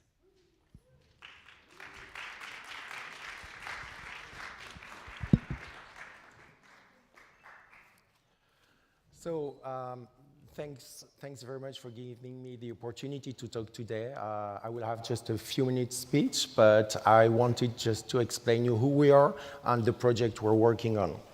So, our think tank is a new think tank. It's been founded a little bit less than 1 year ago, and what we've done, we've created an international web network with a lot of people around the world and all the strategic academies and institutions. We have launched a new congress for mayors of urban renaissance, and this congress was a huge success. We had 400 participants, and the idea was in France, if you want to change things, you need to talk to mayors, because mayors are kings in their cities. So that was our first thing to do. And we create 4 prizes to thank the mayors, because you know the mayors, they're happy when you thank them. They can go back in their city and talk to their electors. Oh, look at that, I won a prize because of what I'm doing with revival architecture. So that was an important thing to do. We also have organized a very big exhibition about urbanism and happiness, because our idea, and we'll talk just about that right now, is that if we want to win this battle of revival, we need to address all the different fields. And we think culture is a great way to talk about it. So it was about, through art, how to talk about urbanism and traditional urbanism. We're teaching in business schools and also in mayoral institutes, because business schools, we're teaching to the person who will be tomorrow the leaders of big investment funds. So, you know, if you really want to change things, you need to talk to the person who have the money. I've spent my whole life in the strategic consulting industry. I was president of a big firm in France. And I have a good friend who's a president of a big investment fund in France of 160 billion euros. And they invest more than 50 billion euros in real estate. So if we're able to talk to those guys, we're going to change things. So, and same thing to mayors. We go in mayors' institutes, and we do training there to talk directly to mayors. And our course is how to get re-elected doing revival architecture. This is the title of our course. So it's all about elections, satisfy the electors. And now I'm here to talk to you about the books we're working on. It's our 10 collaborative books, one for each battle. The idea we have is that if we want to win that war, you cannot just fight in one battle. I will be in Berlin in a few days, and we will be talking about education. But education is not enough per se. If we want to win the battle, there's 10 battles to be won. And so we're going to write one book for each battle. The first one is the ecosystem, how to create a real transformational ecosystem to make sure that traditional urbanism and architecture can win tomorrow. So this will be the first book. And you know, I don't know if you're interested in those kind of intellectuals, but Gramsci was a communist and very interesting intellectual, and he has developed the idea that if you want to change the dominant ideology, you need to address each field with its own vocabulary, because each field has a different way to work. So if you work in the academical work, it's not the same one as the economical one. So you need to address each field with its own rules and its own vocabulary. And this is really what we would like the world to do all together. So this is the reason we're doing this book this way. It's a collaborative book edited by our think tank, but we're asking people from all over the world to contribute. And the idea is that we want architects, businessmen, journalists, everyone to contribute to that book, young people, old people, because we also need the young, like people from Acanthus there, giving us a lot of optimism, and we need to share that optimism in our book. So this is exactly what we're going to do. And so the 10 battles we need to win is the ecosystem, the ideas, the territories, education, media, civil society, culture and arts. This is the exhibition we did. Politics, this is the congress we did. Regulation and economy. Economy, these are the lessons we're doing in business schools in France.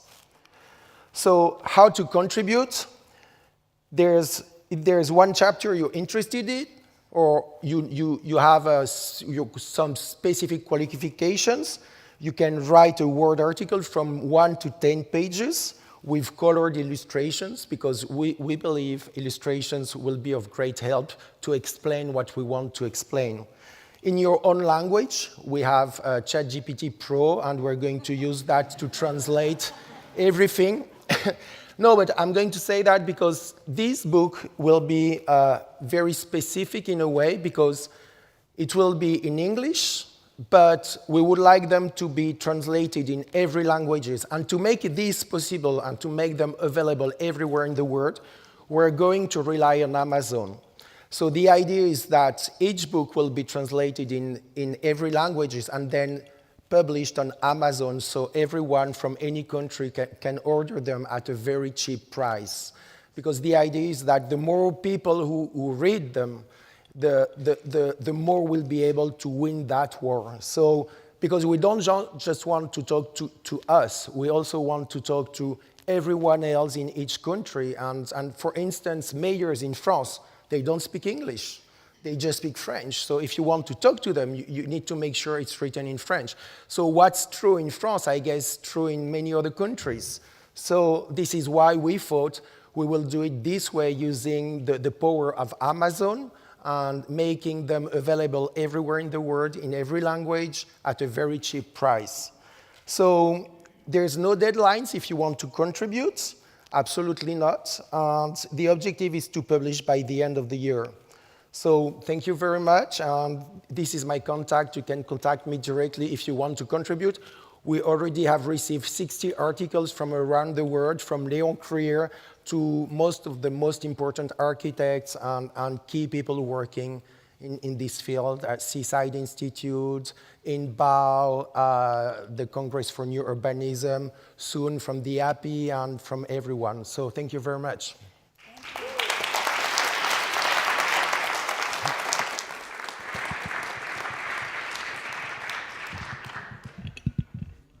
Thank you very much, Guy. That is indeed a wonderful project. And our next speaker is Bjorn Vidar Johansen. He's an art historian specializing in Scandinavian architecture of the 19th and early 20th centuries. And he is head of the Department of University and Science History at the Museum of Cultural History at the University of Oslo. He's worked on a variety of restoration projects, as well as at the Norwegian Institute of Cultural Heritage Research, and he's a former curator at the Norwegian National Museum. His talk this afternoon is on Murbyen Oslo, which is a building protection center, primarily for Oslo's historical buildings of stone, brick, and mortar.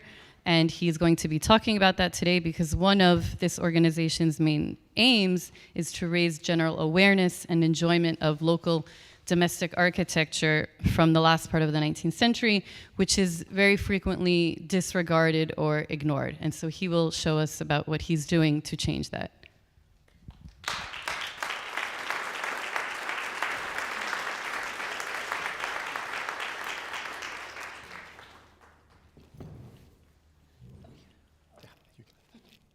Thank you very much. I hope everyone can hear me.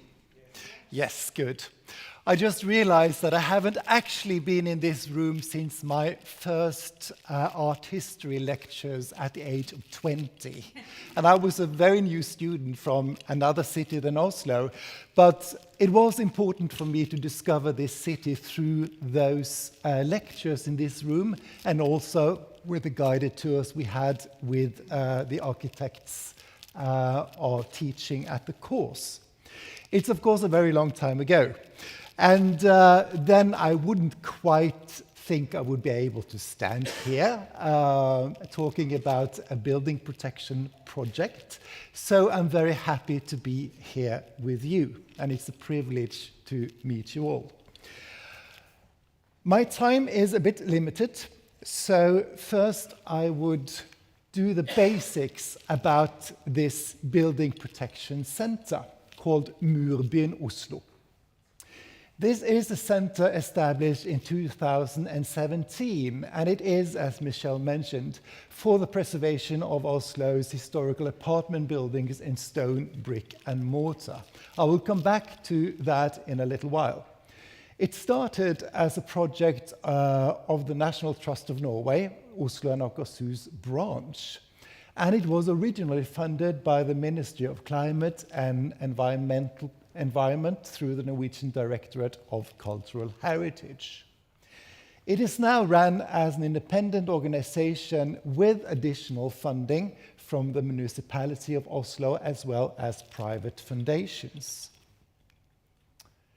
At the moment, we do have a staff of 1.5 person. It has been a bit reduced. In addition to that, we do have consultants working on an hourly basis, and they are very valuable for the organization, as long as the volunteers. We do enjoy a close collaboration with consultancies and the building industries. We have a board with representatives from the Department of Cultural Heritage in the municipality of Oslo, from the main administration of the National Trust of Norway, the Oslo and Akershus branch of the National Trust, which is me. We have also a representative from the Masons Association and from private consultancies. So the main focus is domestic apartment buildings from the period of 1840 to 1930. But before I go on explaining why we chose this, it is, I think, necessary to also explain the concept of the Norwegian word murgård, which I'm going to use quite a bit. And it is an apartment building or a tenement house with stone, brick, and mortar as dominant materials. Oslo, or Christiania as it was called in the 19th century, grew immensely from the time it became the capital of the new Norway in 1814 and until the turn of the century. So the old city is basically within here. And this map is from 1887, and you can see how it grew just in those decades. All the red parts are new development areas. There were lots of people moving to the city, and they needed a place to stay. So going from the old city structure, as we see an example of up at the corner, down to these new modern apartment buildings were an important way to find housing for all the new people coming to the city. Today, Oslo has a lot of streets built in this period, particularly from around 1870 up to 1900. And many people believe that at Murbyen Oslo, we are concerned about preserving and helping out in the preservation of the most beautiful, most advanced blocks of apartments from that period. That is not the case. We are equally concerned about the more modest buildings. They are an important part of the city. And this is very typical of the kind of murgårder one would find in the eastern part of Oslo, but also in between everything else. It is also very important for us to tell that it doesn't have to be a perfect building for being protected. We also are concerned about buildings that have gone through a transformation, not necessarily a positive one. Here we do see a building in the eastern part of Oslo, photographed in 1932, and we can see that it's already started to be modernized. Look at the ground floor. This is what it looks like today. Luckily, this hasn't been the case for most of the buildings from that period, but there certainly are buildings like that scattered around all over Oslo. The reasons for this can be many.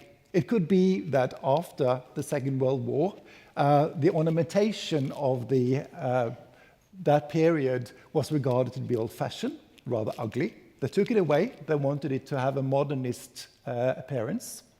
It could also be that it was in quite a bad shape, so they took it down for security reasons, not to harm passers-by. This building here, by the way, is where the painter Edvard Munch made his first version of his iconic painting, The Sick Child or Sick Girl. So this was one of the places he lived. I would show you this also to stress the fact that some of these buildings have recently been beautifully restored. This is practically next door from Edvard Munch's building. It had the same kind of appearance. Last year, this was finished. The walls, the facades were reconstructed according to the old architect's drawings. And at Murbyen, we do stress the possibility of doing this if there is an economy, also because this certainly is much better for the building. We mustn't forget that ornamentation, the lines, how the building facade was constructed originally also has a practical purpose. It should lead water away. So these strip buildings are in trouble today, many of them, that is. The period of 1840 to 1930, when Oslo grew so much, has a lot of stylistic periods. So at Murbyen, we work with late classicism. We work with historicism, which has different kind of neo-styles. Here we do have neo-Renaissance, neo-Baroque, neo-Gothic, neo-Romanesque, and neo-Rococo. And also, at the turn of the century, Art Nouveau or Jugendstil. A bit further on, around the First World War, what we call Nordic Neo-Baroque. There's a lot of it around. And 20s classicism. And in the end, also functionalism. We do care about the early functionalist blocks as well. And they may have a structure basically of concrete, but the facades, the windows, everything else was still made with traditional materials. And we see that they also need advice today, the owners of these buildings. In Oslo, more than 3,500 apartment buildings date from the period of 1840 to 1930. And today, that is a great number of apartments, something between 25,000 and 30,000. It's a lot of people living in these kind of buildings. It means that it's 20% of the inner city domestic architectural heritage. And then we haven't counted freestanding villas of that period. And of course, we haven't counted public buildings or other structures dating from the same period. So it's a lot of it in Oslo, particularly of the historicism era. The great majority today, luckily, is listed as architectural heritage for preservation. So why preserve? It was the fastest growing European capital during the last decades of the 19th century. And it means that since there is so much of this architecture around, people haven't really looked at it as valuable. It's been an everyday thing. The city is relatively well preserved today, and we think that it is a vital part of the city's visual and historical identity. It has, though, had bad reputation, at least among architects and other people concerned about architectural heritage. So quite a bit has disappeared. Luckily, this is not the case anymore, but we would stress that preservation is also an important part in the act of reduction of climate emissions. So the strategy of Murbyen is to connect owners of murgårder with a responsible building industry. We want to connect cultural heritage expertise and the building industry and offer membership for various acting parts in the preservation industry. It is very important to keep traditional craftsmanship and techniques alive. Very, very important. We must stress that a lot.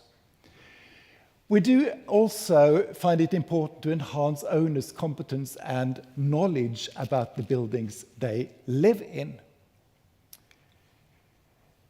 So to do that, we offer free visits to murgårder. We do have consultants giving advice to owners. And this is sometimes what we would meet. Luckily, it's not that common anymore, but this is illustrating a typical kind of problem, the use of wrong building materials in recent times. So almost everything of the problems around has to do with wrong materials or craftsmanship that certainly wasn't good enough. And a lot of this happened in the 1980s. This is another building, an example. Both of these have been restored quite recently. But you see that in most cases there are minor issues, but they certainly are popping up everywhere. So it is also important for us to stress that we're not looking for perfection. Things shouldn't look new. They should be allowed to have their age. We do arrange courses in traditional craftsmanship. It is important, as I said, to increase the knowledge of these techniques. We also have courses for apprentices in the masonry professions. There is also courses in traditional decor and ornamentation. There are courses in traditional painting techniques for apprentices and students, and theoretical courses. We also do a lot of outreach. It is important to reach a general audience. So there is a website with information, advice, historical articles, and a guide of architectural styles, which has been proved to be surprisingly popular.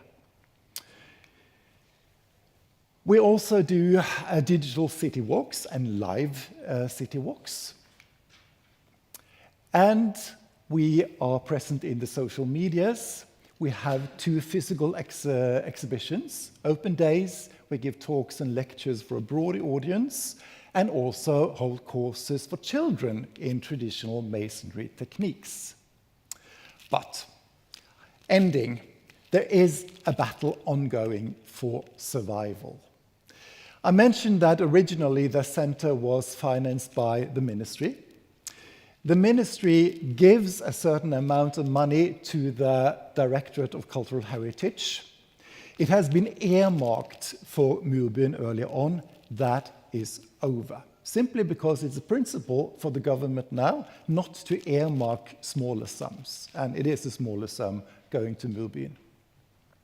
So the Directorate of Cultural Heritage has chosen not to forward any more money to Murbyen. We are surviving on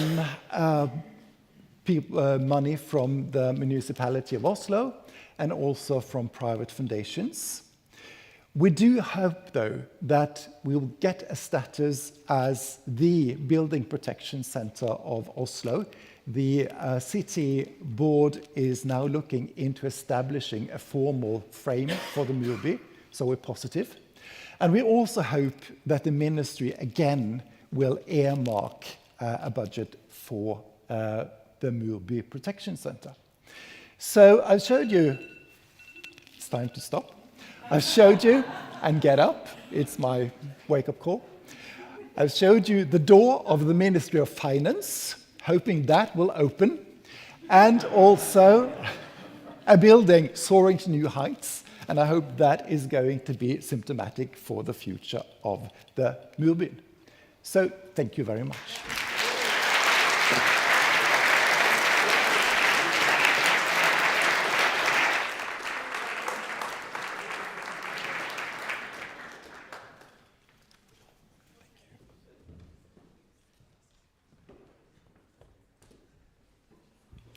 Thank you very much, Bjorn. We hope with you as well that the doors of the Ministry of Finance will open. Our next speakers are Anne Sussman and Abigail Sekeli. They will be talking about designing for the emotional brain. Anne Sussman is an architect, author, and researcher focused on how buildings influence people emotionally. She is president of the Human Architecture and Planning Institute, thehappy.org, which is dedicated to improving the design of the built environments through education and research. Her book, Cognitive Architecture, co-authored with Justin B. Hollander, won the 2016 Place Research Award from the Environmental Design Research Association. And Abigail Sekeli is also a researcher, designer, and advocate dedicated to shaping healthier, human-centered environments through the power of evidence-based design. Her work investigates how beauty and spatial experience impact our emotional, cognitive, and social responses. And their talk this afternoon will discuss the neuroscience that is reframing our understanding of how architecture impacts us, including how people non-consciously react to buildings and why that matters. So please welcome Anne Sussman and Abigail Sekeli.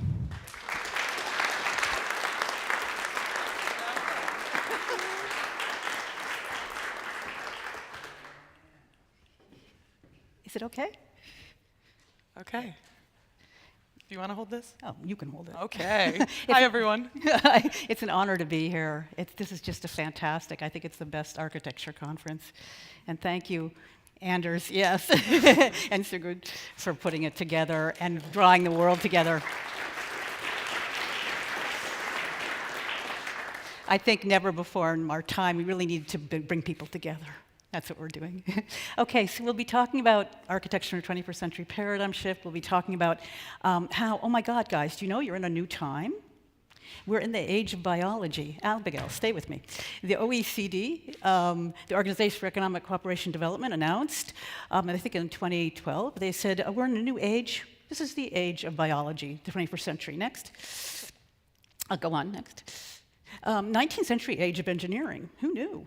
You know, the first trains, cameras, Eiffel Tower, you know, things that, it changed how we live. It changed what we thought possible. It changed how cities were built. Trains impacted everything. Next. 20th century, my generation, the first plastics, imagine. My dad was a chemical engineer, and his first job was making plastics. And now I go to the beach where I live in Boston, and what do I pick up? Plastics, you know. First radar, first computers. But now we're in the 21st century. Anyone know what this is? What? DNA. Did you know what happened in 2003? For the first time, they sequenced 21st century thing. They sequenced human DNA. First time. They now know that every one of your cells, 86% of the DNA, is the same as in a zebrafish. Who knew that? I'm vegetarian. I can't eat fish. What's this? Neurons. How many neurons do you have? Something like 86 to 100 billion, and you have 100 million in your gut. So trust your gut. You've got neurons there too, right? Oh, now in the 21st century, people, double amputees, run in marathons. You know, since Oscar Pistorius, 2012, he ran in the Olympics. I'm from Boston. We have the oldest continuous marathon in Boston. Every year you see the amputees running. I never saw that in the 21st century paradigm shift. So the big question is, well, what does this mean for architecture, design, planning? Next. Well, click. What it means is now we have the tools to see how people actually take in Palladio. You know, this is eye tracking. And this woman doesn't know that her eyes are moving 45 times when she looks at Villa Rotonda. but I do, because I'm eye tracking her. And I can see exactly what she's doing. By the way, this is the same tool that now in Massachusetts, 3 business schools are using this. Right? They have to. You need to know exactly how people experience things. Next. Take this. Next. And so, like your mom might have told you, everyone looks at the world a little differently. So this person's looking at it this way. Next. And so what the people do, it's so interesting, they really go for stats. They'll have 30 to 35 people look at this so they can sequence. They're very interested in the TTFF, the time to first fixation, where people look first, second, third, fourth, fifth. Okay? And they want to know, they can tell, how quickly someone actually found, the most people found the center, the second, and where they look third, fourth, and fifth. And when I looked at this, it kind of blew my mind, because I'm saying, oh, now I know why the building is so famous.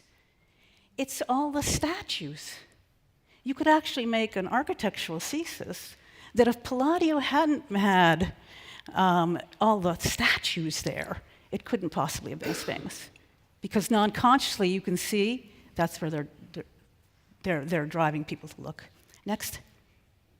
Oh, and this is how we set this up. This is a pilot study. I think this is a little expanded. I'm using the same tech that Honda, BMW, GM, Tesla use. The biggest purchaser worldwide of all these biometric tools are the car companies. It's a little scary. And iMotions is a company based in Copenhagen. They also have a Boston office and a Singapore office. I've been working with them for about 10 years now. And what they do is they also track brain waves, facial expressions, heart rate, galvanic skin response, sweat glands. They want to really understand the human experience. All right. Next. And so for architecture, it's quite interesting. Can you press the... For architecture, this we did for the city of New York. This is a public library. You can actually, the city recently renovated the library, and you can actually see how someone looks at it as they approach the building. And then, it stopped a little soon, but that's okay. We photoshopped out the arched windows, and now if you press the video, you can see that what happens here, that without conscious awareness, a person's going to look at it differently. The non-conscious directs you. So next. So you can see the difference, that people are directed to look at the detail.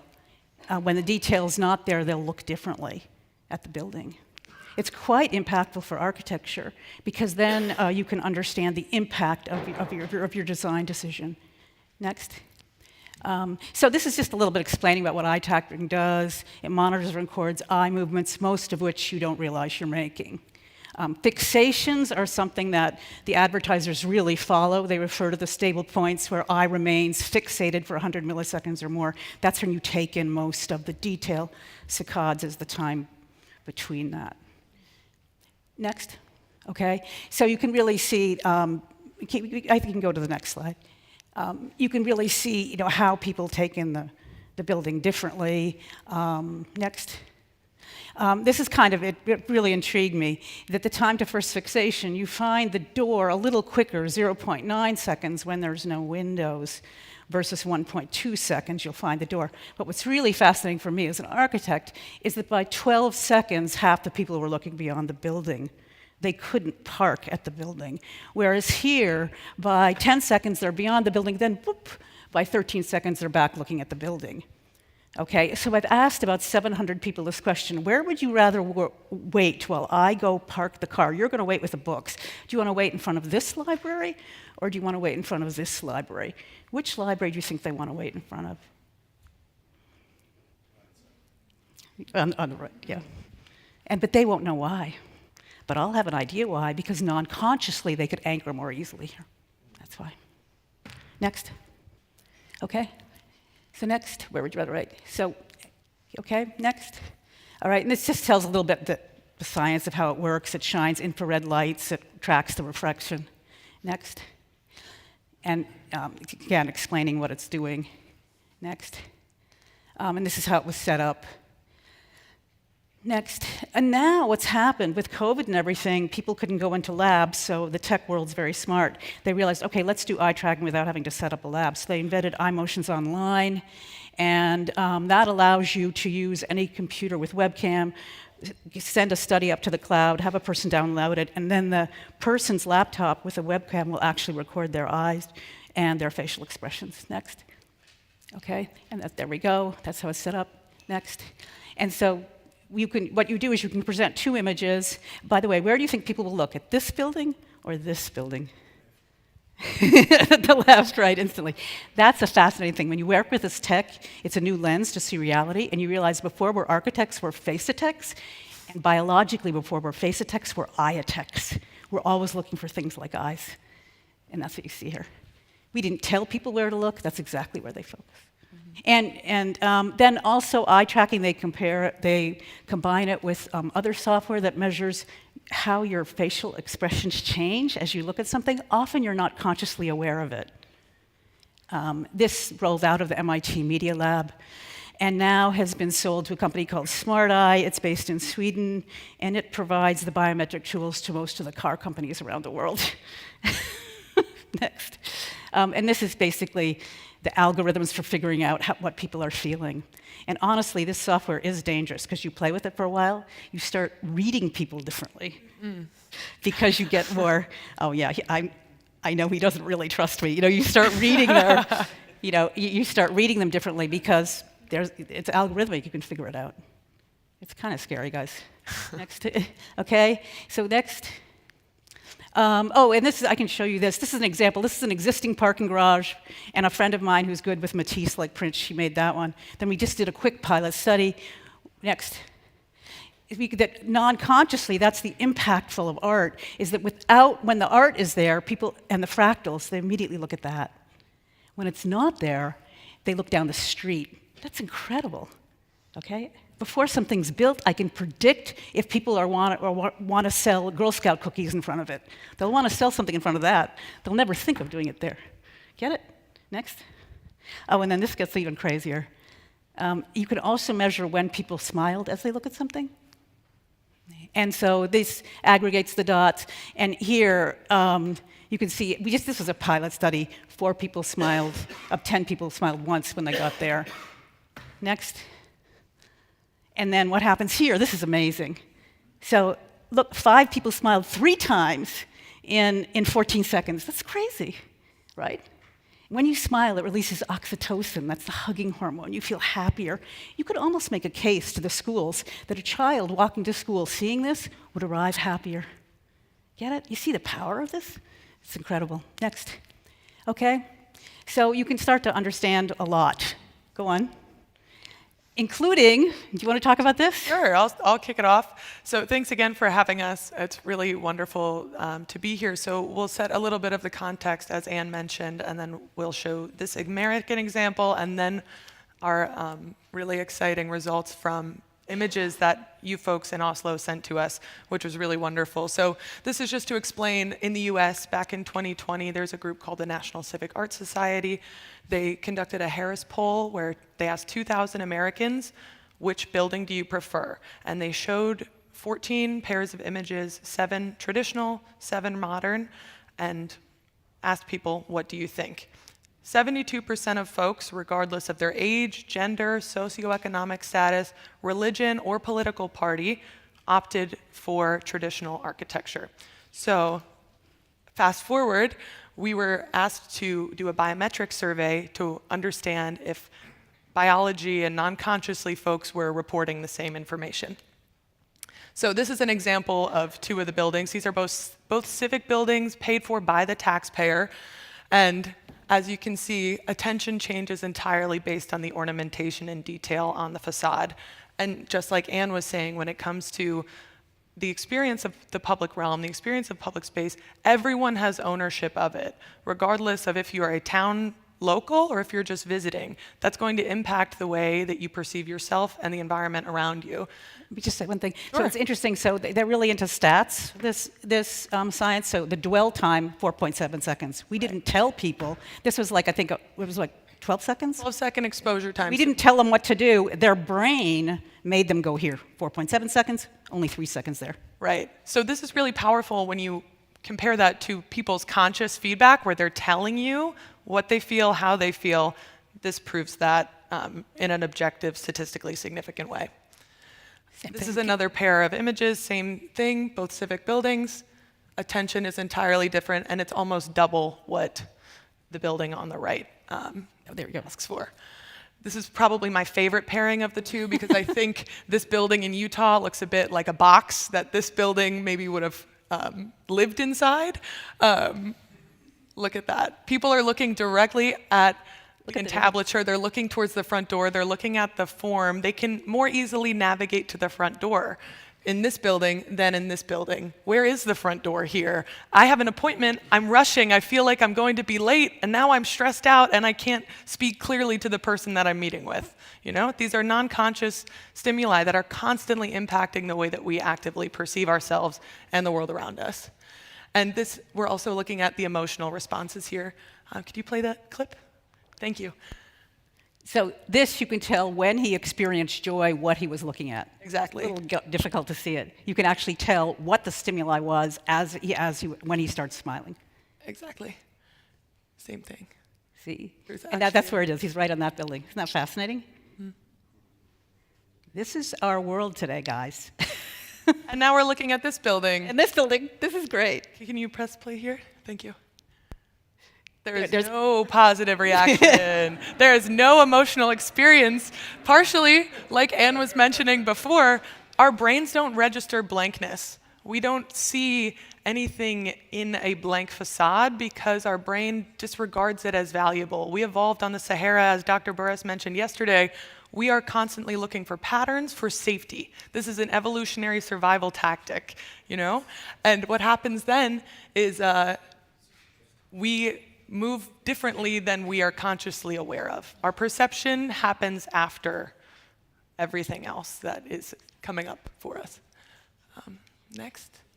So now we have Oslo study. Yeah, so thank you to all of you folks who sent pictures and videos. This was really fun to get a preview of the city before we were here. You know, these are two examples of here. We gave people, 7 seconds, I think it was? Yes. 7 seconds, and we didn't tell them what to do, and look what they did. Right. Just like they did in the States. Right. It's a shared visual language. We speak many different languages, but as human beings, our brains and bodies are much more similar than they are different. So if we're able to understand the visual syntax of the spaces that we're inhabiting, we can use that language to impact policy, to impact health, to impact protections for folks, that they have more positive experiences in the cities that they're in, which will then turn into community building, which is great for the economy and health of any place, anywhere. So this is interesting. We wanted to kind of zoom in on the building, and it was quite interesting what we discovered. Keep going. That the fixation is always greater on the traditional. So again, as people, because it offers more and more detail, that's the brilliance about detail in ornament. You get more and more intricate, you see more and more new things, so it keeps your brain engaged and focused. Exactly. Keep going fast. Yeah. So there, you're looking at proportionality, you're looking at detail. Yes, yes. And they just nothing on the side. That's fascinating. Next. Same thing. Nothing. Oh, this is a great example. Where do you think people will look? Right? So pretty amazing. And we also asked folks, like we were mentioning before, it's really important to have the non-conscious response as well as the conscious response, because folks don't always tell you how they're feeling, but our biology doesn't lie. Our facial expressions don't lie. That's why we can make a little eye, and you're going to make it back at me. Our mirror neurons are looking there you back go. and forth. I got it. I didn't have to say anything. Go. You just did it back, you know? Oh, this is fun. But people are looking. They're like, okay, they're focusing on that building, focusing on that point. And, oh, could you zoom out just a hair so we can see the results at the bottom of the screen? Yeah. Back. Oh, we'll tell you what the results were. Go back. I guess the results aren't there. But yeah, in this one, the results were, I think 50 people preferred this 4 people had no preference and 2 people preferred Exactly. that way. It was Exactly. amazing. It was just amazing. Like, it was amazing, the answer. Next. Same thing here. The attention is entirely different. You're looking at the words here. You're looking at probably the most attractive part of this building. Otherwise, there's not the richness that we're looking at here. But again, look at the focus. If you go back a second, look at the focus on the ornament. That's Right. why ornament really matters. It's Right. fascinating. So then we asked folks the same question. And this one, it was 100%. Yeah. Favored this building. Yeah, Nobody you can see liked there, that 58 people voted for one, and 2 people said they didn't have a preference. And these are videos, if you could play. So this data that we just showed you, how do they get it? They get it from looking at individual participants.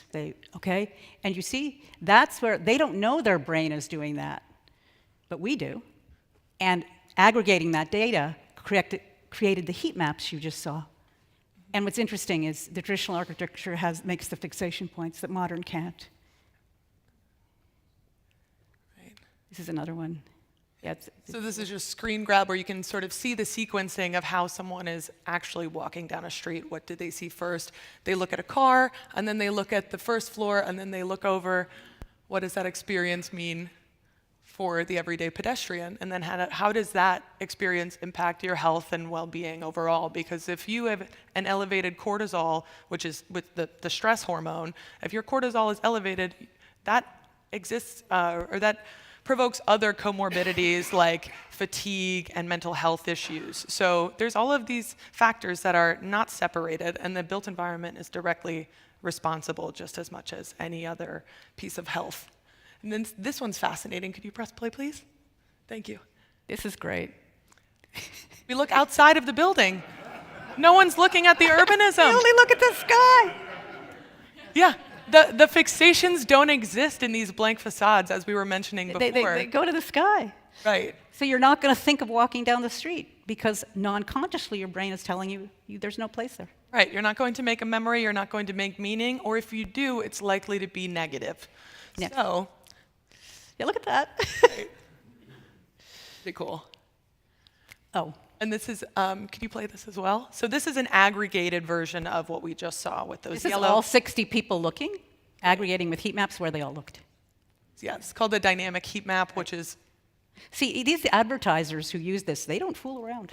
Right. 5 minutes, 10 minutes. Oh, good. We're good. Good. Right.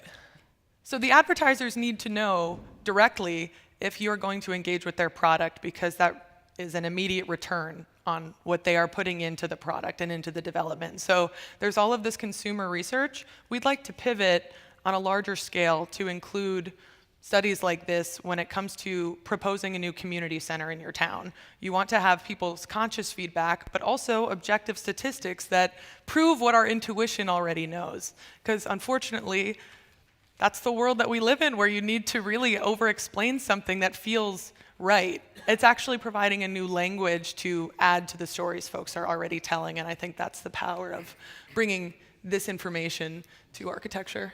Well, this is really fun. Can we click the video? This is another video, thank you. This is really quick. What you really see here is how the brain non-consciously is hardwired to follow people, even their backsides. Right. You see the red thread is really on there. So often when you do these studies, you have to do them. It's difficult because you have to not have any people in them.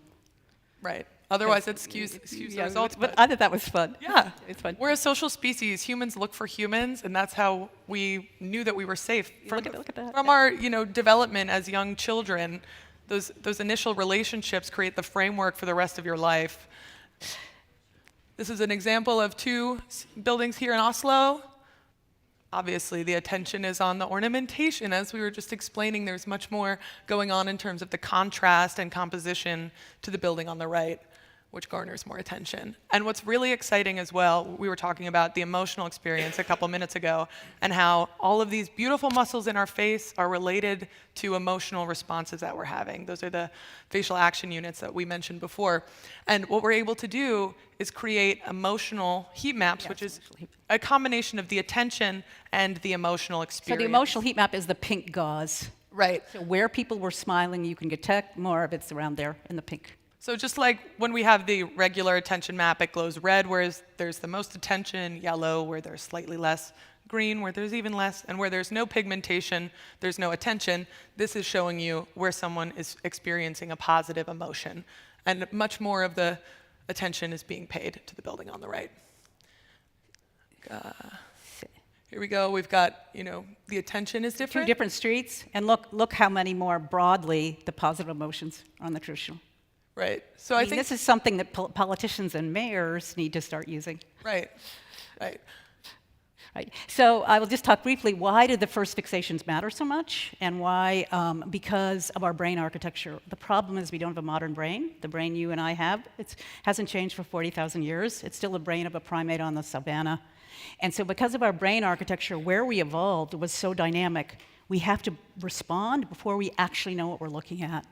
Okay, so we're hardwired to without secure fixations, our brain puts without secure fixations, our brains puts us in alert mode without our conscious awareness or control. What happens? The thalamus is called the brain's relay station. It's the relay station which is directing to your amygdala, which releases cortisol before you even consciously know what you're looking at. When you have a secure fixation, like you do in the traditional architecture, the cortisol doesn't get released. That's what's basically happening. Okay, so now we see how our brain architecture basically is reflected in traditional architecture around the world. The fact is, the Taj Mahal, Hagia Sophia, I mean, the ornate symmetries, organized complexity, it's all the same, really. It's preset what we need to see because of our brain architecture. We can't handle blankness. It puts us into an alert state without our conscious awareness. Next. And this is from eye motions again. It's kind of interesting that before we even are consciously aware of what we're looking at, our pupil dilation, our respiration, our skin conductance, our heart rate are already responding. Okay? Right. And so that's why, in a way, they're using this tech, right? They want to understand. We have a feeling brain that thinks. That's not what I was taught, but that's the truth.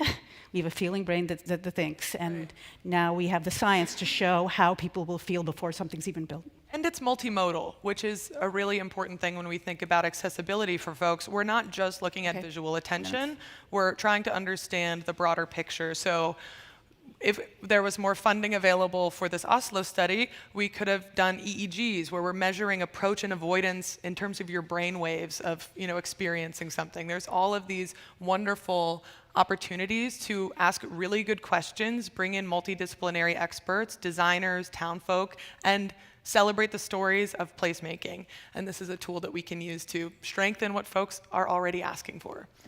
Okay, so we do have, go back. Sorry. So I think what's happening, in a way, you sense this as a conference now, interest in this is exploding. And Routledge asked us a year and a half ago to put together a book about how new understandings in neuroscience are changing how we understand the built environment. This is going to be coming out now in September. We have 50 authors from 4 continents in 30 chapters. And the chapter, one of them is all about the human need for connection, kind of like what you guys are talking about, and the neuroscience now understanding that. To build a better world, we need to understand how we work. There's a great Steve Jobs quote: the broader our understanding of the human experience, the better design we will have. He's exactly right. Next. This book came out, the 2nd edition. It's the first book in history with 36 images of eye-tracked architecture. Next. And we're realizing, again, there's such a lag in what architects are taught, because still in countries like the United States, there's no psychology or biology requirement to get a degree or license in architecture. Yet you're designing human habitat. Like, it's wild. We are animals before we are anything else, and the fundamental understanding is false. So we're trying to get these out. 2 of the 5 courses are free, and there's so much that we can do now to improve our understanding of the human experience and design better for people. So thank you.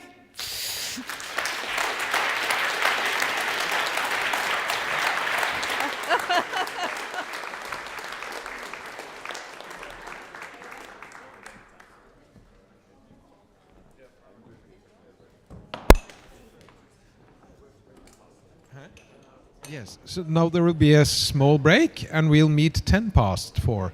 And what excellent lectures. So thank you very much, both 3 of you.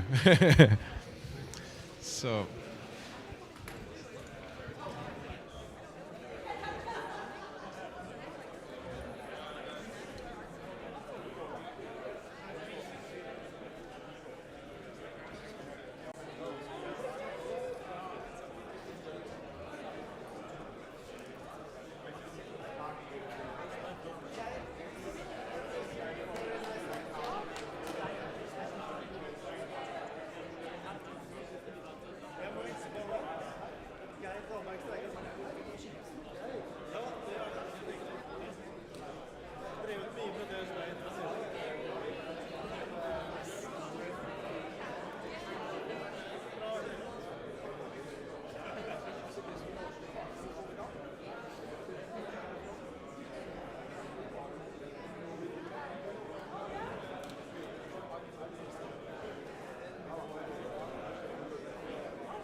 And Ugliness in Architecture 2025 conference. My name is Immo Boreszk. I'm a member of the Classic Planning Institute. And I'm here and very honored to interview Professor John Simpson. You're the principal of John Simpson Architects based out of London. Hello. Yes. Good to see you, yes. So, my first question to you is, why did you become an architect in the first place?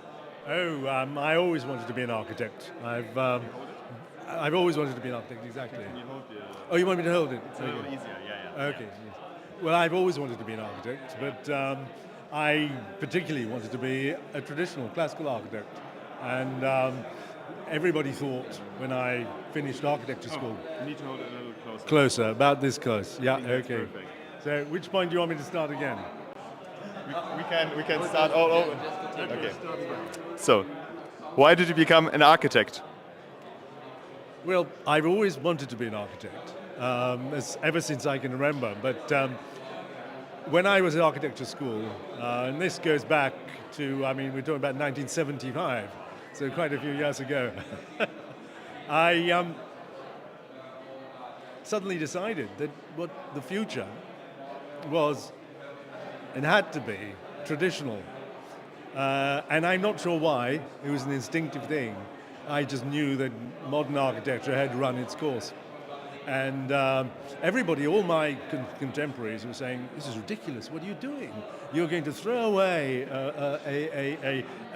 a career in architecture and do some kind of ridiculously mad niche thing. Kitsch.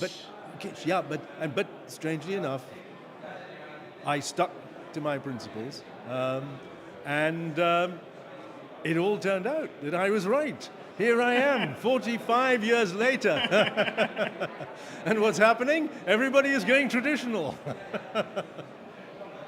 Very nice. So, way back, when you are deciding the future is traditional, the future is beautiful, you didn't probably had the opportunity to learn all the stuff at university, the orders, the traditional design principles. How did you manage to learn this? Did you have a mentor? Did it by self-study? What was your approach? Well, I came to the conclusion, if there wasn't a living architect you could learn from, you could learn from a dead one. And I was very lucky because I was at the Bartlett School of Architecture, which is in the heart of London, in Bloomsbury. And very close by is Sir John Soane's museum, a house there, which he left to the nation specifically with all of the collections he had there. He had Robert Adams' drawings, all his drawings. He bought the drawings of people like Henry Holland, etc., which were all in there. And the purpose that he put it together was really for people to use, future architects to use, to study. And I had the benefit of doing that. And I used to spend my time there at the John Soane Museum and had the benefit of his house, all his drawings, all the drawings of other architects, etc., of the 18th and 19th century. Copied. And no, you're looking at all these things, and you're looking at the details, and you sketch those, and then you look at the ideas and all the ideas that come with that. And that was it. I learned from him. So, when you learned all of that, probably everybody was still making fun of you, a little, in the architecture school.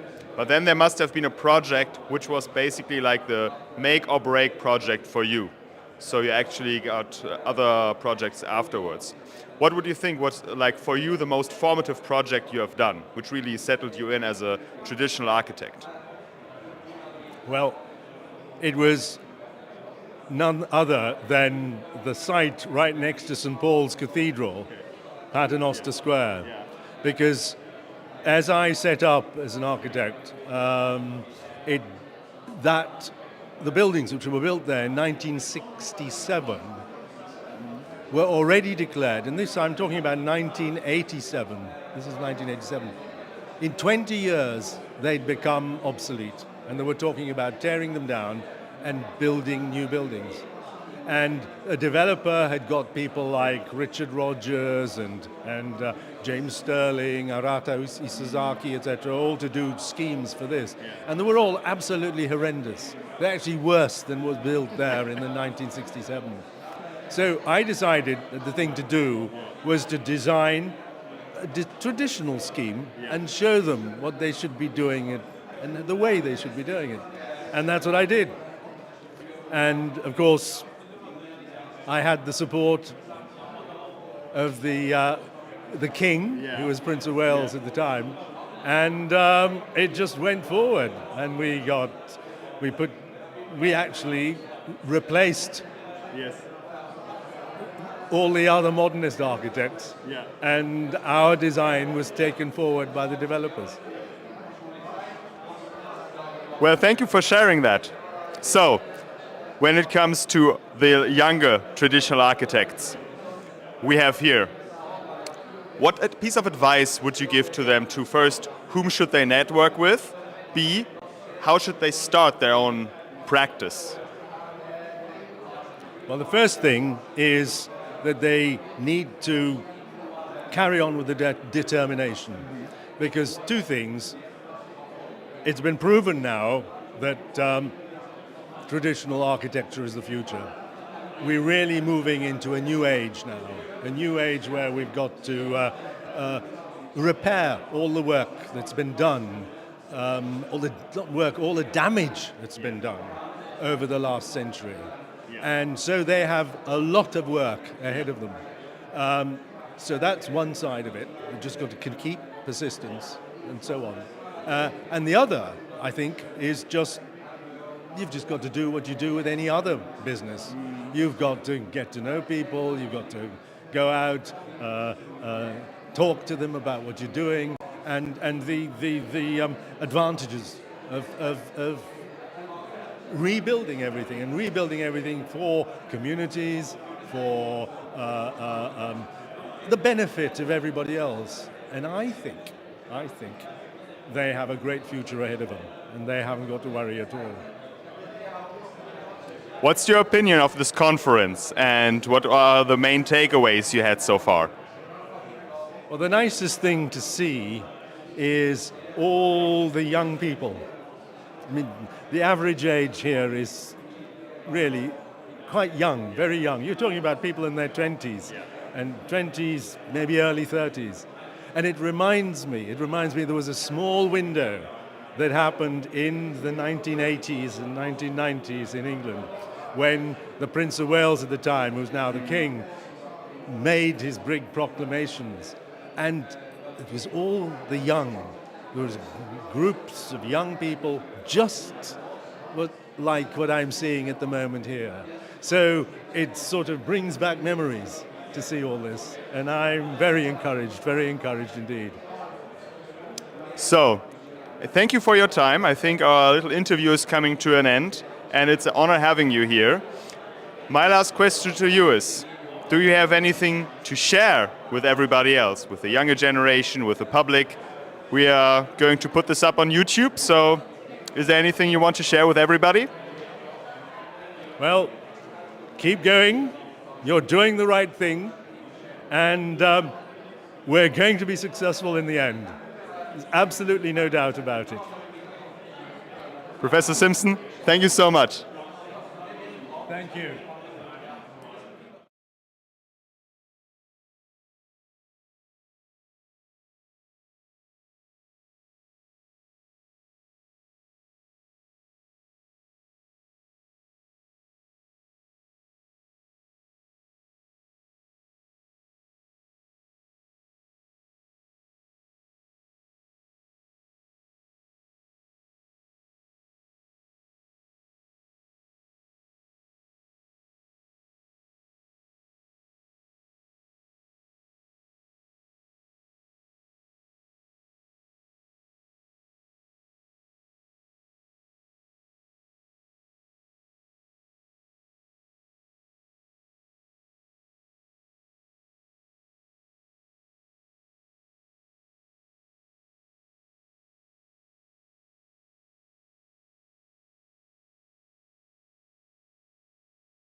Ja?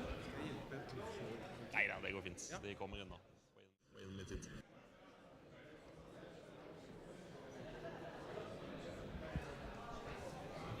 Hi everyone, please find your seats. And we're ready to begin for the final stretch of today's program, or at least the final lectures of today. I would like to start, or we can wait a second until you guys have found your seats. Louder. Okay. Can you hear me? Are we missing anyone? I'll give you a minute.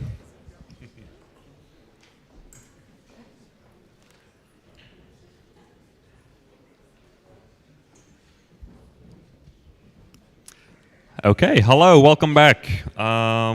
We're now getting ready for the final stretch of lectures for today before we will have an architectural drawing introduction in the back. And first, I will introduce Siri Frøystein. She did her master thesis in architecture on Jugendstil at NTNU in Trondheim by researching and understanding the inherent composition and aesthetics of the style in a local context. She applied these principles to an infill project to exemplify its applicability today. Through this extract from her master thesis, she aims to present 4 principles of Jugendstil composition in a visual, enlightening, and amusing way. So please welcome Siri Frøystein.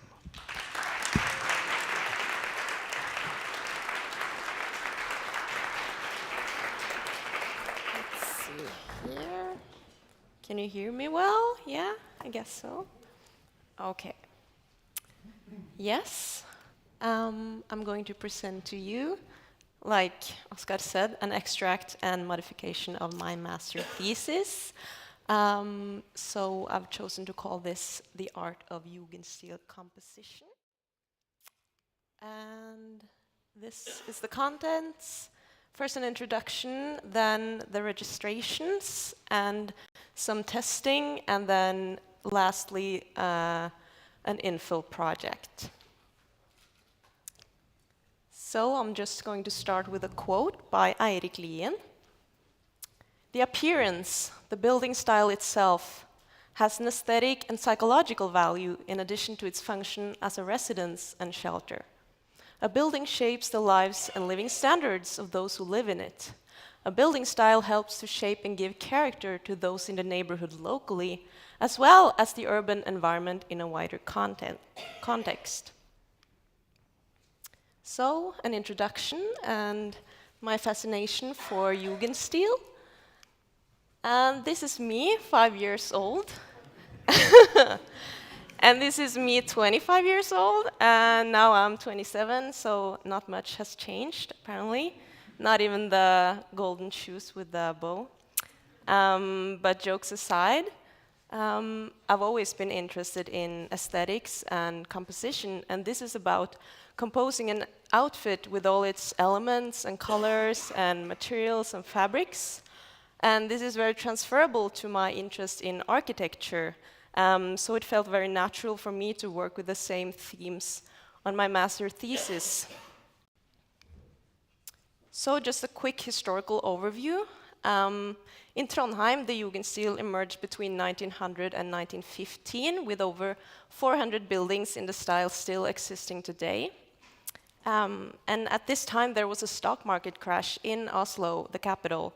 So many skilled Norwegian architects gathered in Trondheim, as well as in Ålesund, the Jugend city, where I also went on a study trip for my thesis.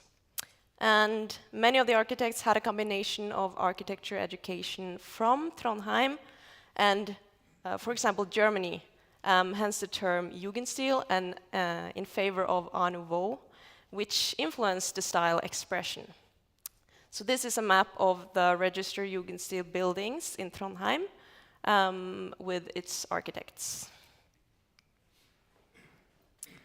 So, quickly after I moved to Trondheim to study architecture, I'm from the Oslo area, my fascination for Jugendstil started. And naturally, buildings like these will catch the eye of most people.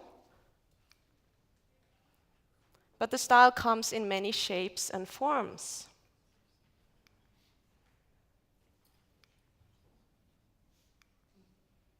often with depth and dynamics in the streetscape. And even the more simple and sober facades have an obvious beauty to them. And this was my balcony when I lived in Trondheim. And these beautiful large windows with the grid in the upper part create a stunning atmosphere inside when the sunlight shines through in the afternoon. So, why am I dragged towards this style so strongly? What makes this style so suitable in a city context such as Trondheim? Which characteristics and principles can we extract from it? And then how is this applicable when designing today?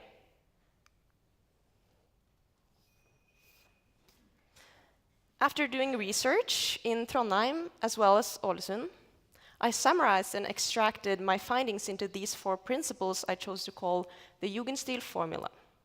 So we have the rhythms in favor of a strict grid.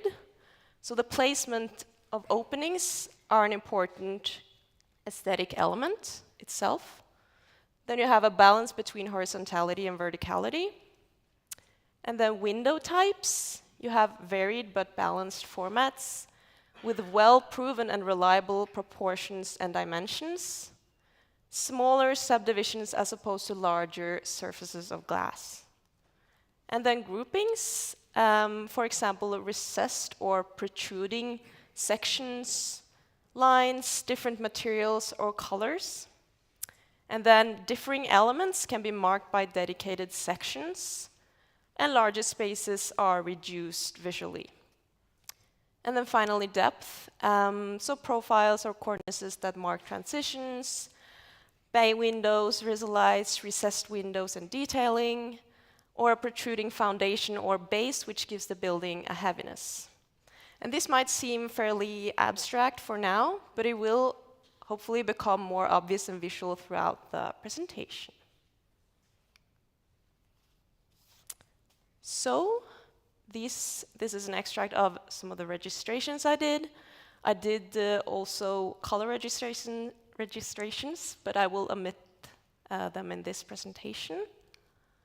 So, you have wall openings, so windows and doors.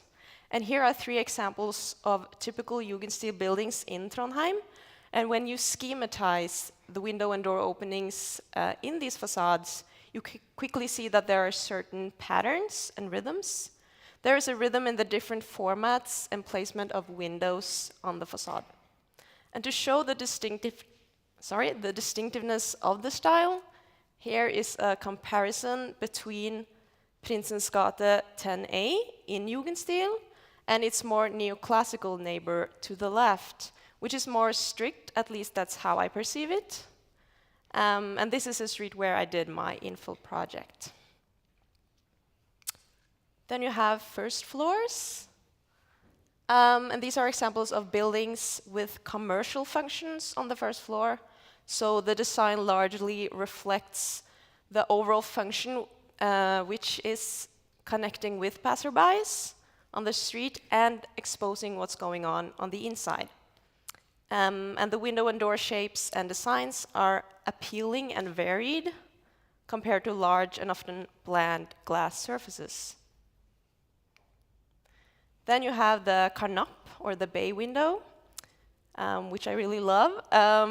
So the bay window is a common element in Jugendstil, especially in Trondheim. They come in many different shapes and dimensions and create a more dynamic street facade and interesting rooms inside.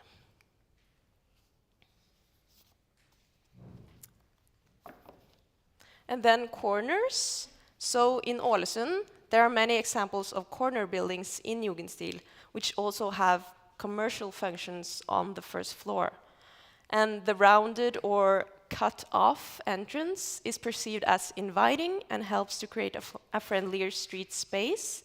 And they tend to have overhangs and sometimes towers that provide kind of a majestic finish to the end of a building row. Then the windows themselves, and perhaps the strongest characteristic of Jugendstil in my opinion, is its rhythmic composition of windows in different sizes, formats, subdivisions, and groupings.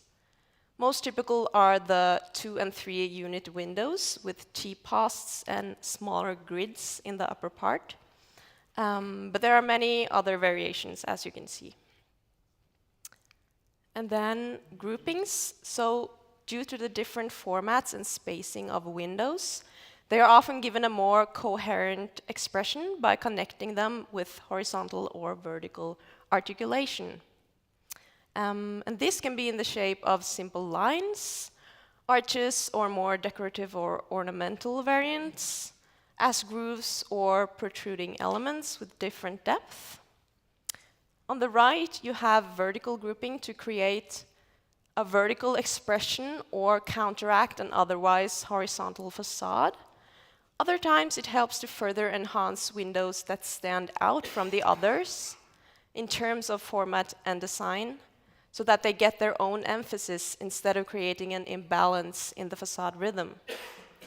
Or this type of framing can be a solution for filling a larger gap visually.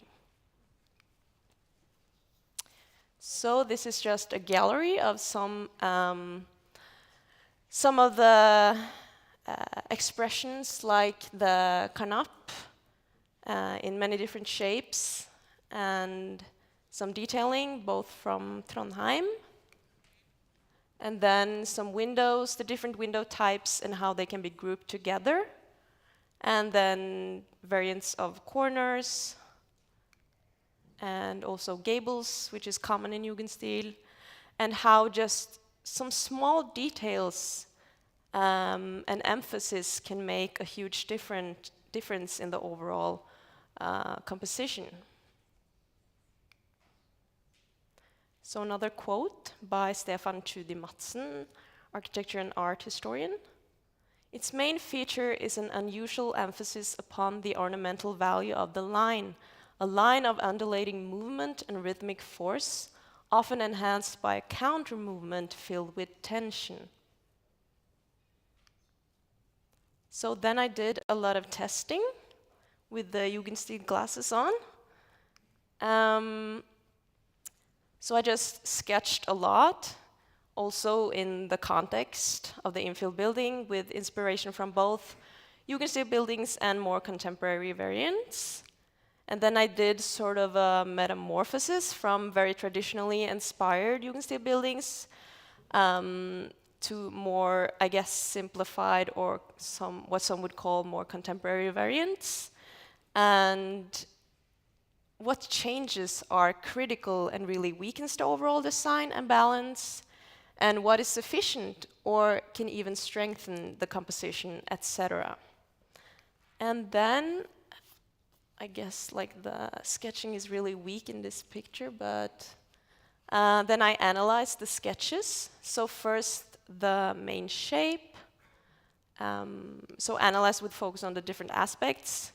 Yeah, you can barely see the sketching, but okay.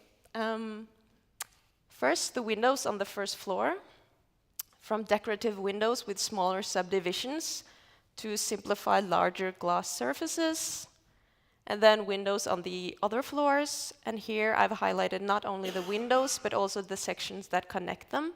They can, for example, express a strong horizontality or verticality.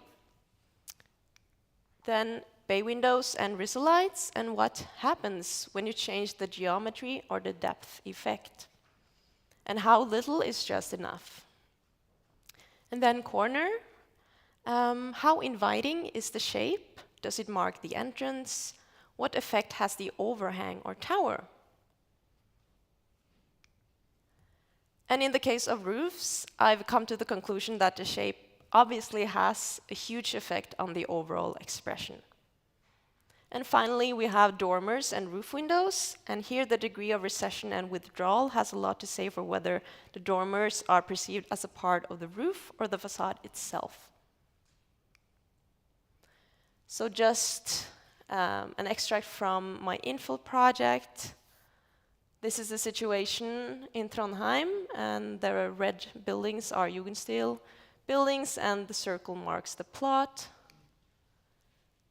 So the plot has a variation of different styles and sizes and colors, so it was very interesting to work with. I'm not going to say a lot about it, just show the drawings and model photos. So it's a public function on the first floor and apartments in the upper floors in this corner typology. So 3 types.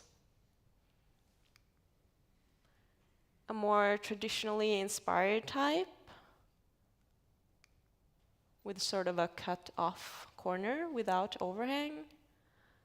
And then another variant with a bit more, leaning a bit more toward a contemporary design, but still very Jugendstil in its language, with an overhang on the corner and mansard roof. And then the final variant with a flat roof, which did a lot for the overall expression, with more round shapes. And then I summarized everything to see if I followed the Jugendstil formula with all its elements. So just some photos. So these are laser cut models.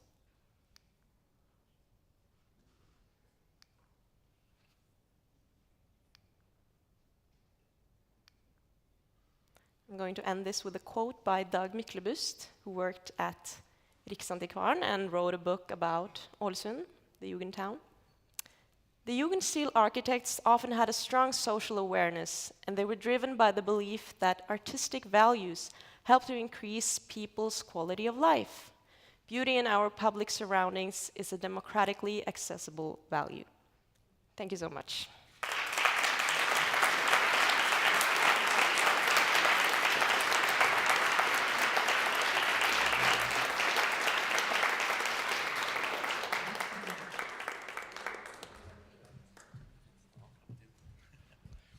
Thank you so much, Siri.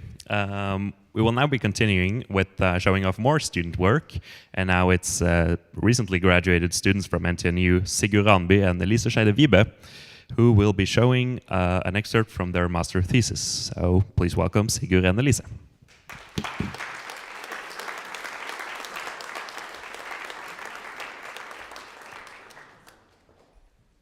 Hi, everyone.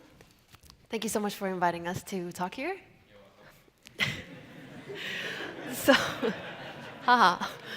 So this is a building in danger of being torn down.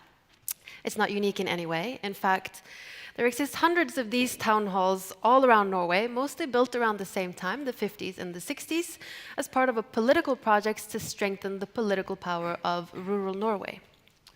The architecture assigned to these kinds of buildings were in line with the ideals of the time.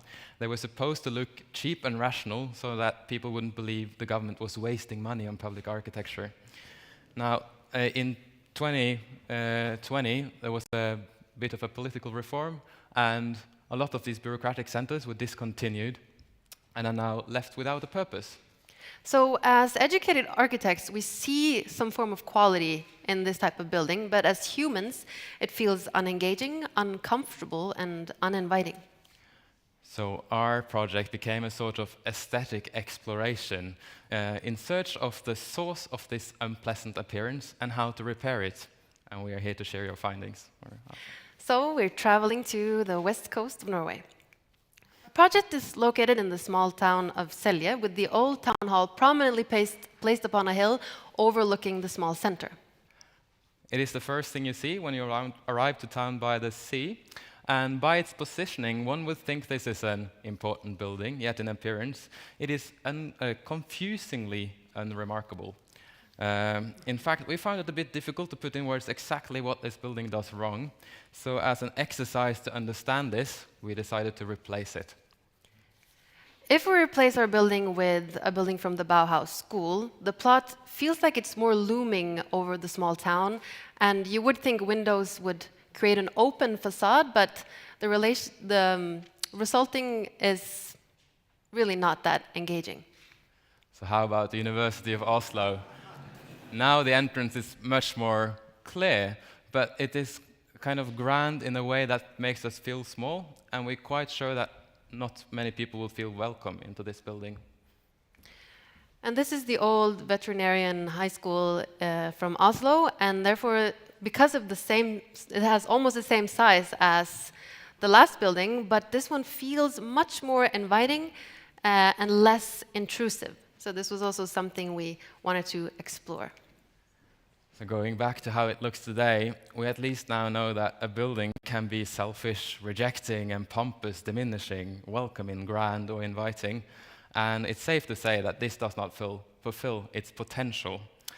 We think this plot deserves a grander, warmer, and more welcoming building, going back to the idea of this being a building for the locals. The thing is, there is already a house there, and in this day and age, we can't just tear down any building we dislike anymore. We need to find out how to adapt, extend, and modify them to make them fit our needs and preferences. So what's the correct way to do all of these things? We don't really know. So we tried 3 different ways of working with it: the repair, the transformation, and the redesign. So the first thing we look at is what can we do when we just do the most necessary things. So again, we are dealing with a repetitive facade with little detailing, stark contrasts, and a kind of hidden entrance. It very much looks like an office building, and that's what it is. The format of the windows are slightly compressed, giving it this horizontal appearance, yet the kind of pilasters in between the windows pull it upwards, so it's kind of pulling and pushing in different direction, making the overall proportions a bit uncomfortable. So in the spirit of doing as little as possible, we suggest working only with colors to soften its appearance and just appearance-wise altering its proportions. Exactly. We decided on a monochromatic yellow palette, trying it to make it appear more cohesive. And the darker window color alone here is kind of re-establishing the window format and also pushing it backwards in the composition, while the more now similar panel and wall color brings this forwards, and it also creates for kind of softer shading. So even though we think this reduces the harshness of the building, we still think it looks like an administration or office building. However, this is one of the most realistic ways of ensuring this building is allowed to continue its life and make sure we don't end up with generic apartment blocks on this plot. So even though this is the version we have done least, we think this might be the most important version because it shows that you can do very much with very little work. And rendering this in watercolor, I can say I almost became a functionalist myself because it's so comfortable only to draw straight lines and rectangles. However, we think this kind of insisting on the square format is this building's maybe main problem. Also that the door kind of diminishes or disappears in the composition. So for our first or next design, which is the transformation, we try to remedy just this. So just for a second to go back to remember what we have, and then to our transformation.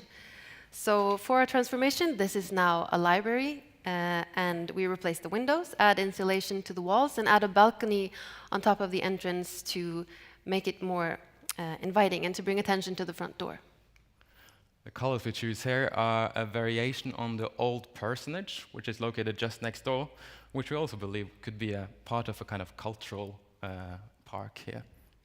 We propose adding a backyard to the building to make an outdoor area towards the south and to get more space for the program.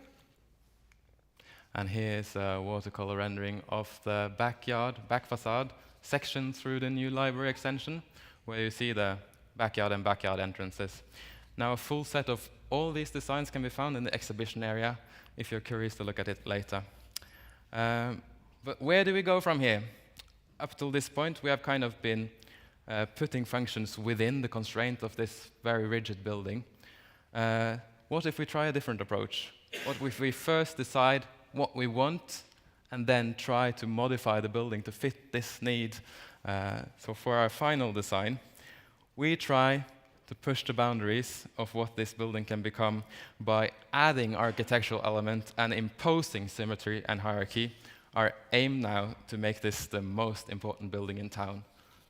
So again, just going back to the original, and then to the new cultural center for Selje The building has gotten small extensions in all directions, but still allowing the original volume to stay the same, keeping what was done well, which was the volume, in the original building.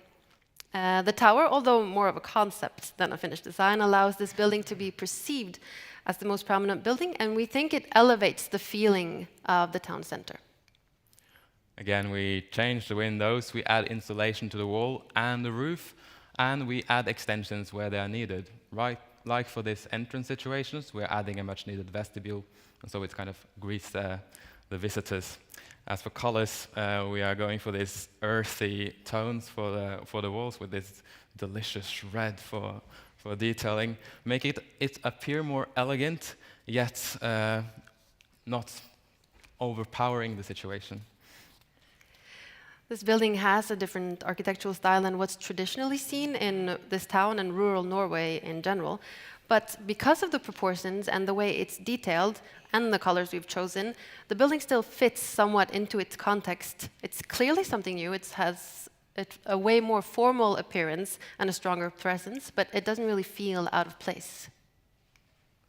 And here, strangely colored, but a watercolor rendering of the section through the middle of the building, where you see a new theater hall appear in the one end, the library bookshelf tower rise in the middle, and here's the handicap toilet.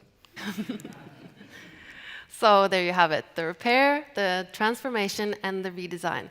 So we're not claiming that any of these is the definitive answer for what to do with the Selje Town Hall, but what we hope to show is that all three are valid architectural strategies and that aesthetics matter. Wrong page. Because if we disregard the way the buildings look today, we're just postponing the work to someone else, and I guess 50 years later someone else will have to fix the issues we created. A repetitive and functional building might serve the needs of us today, but it rarely captures the appreciation of the local community. So we really believe in the idea of aesthetic sustainability, that buildings people like are way more likely to be taken care of. So if we want architecture to last, we must allow it to be meaningful, engaging, and beautiful. So like Sigge said, if you want to read more about our project, it's in the exhibition hall, and we're just recently graduated, so we're open to collaborations, commissions, or just a job. Thank you very much.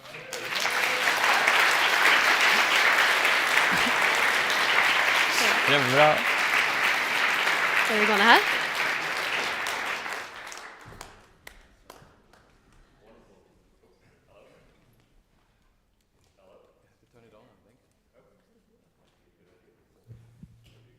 Okay. Hello. Okay, wonderful. Thank you for this wonderful presentation, Sigurd and Elise. Now, the final presentation in this series of student works, there will be another presentation as well, but from the students, is the master thesis of Carl Fredrik Honningsvåg. So please give him a warm welcome.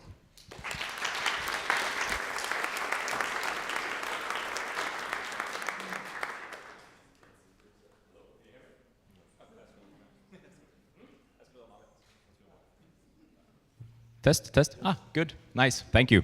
Last year I was here talking about the initiation of the classical studio at NTNU and the foundation of Acanthus. Now you heard a lot more about Acanthus, which is great. And I am no longer a student. So this year I will be talking about my master thesis project. And actually I will be presenting the timeline of what actually happened from the master thesis project.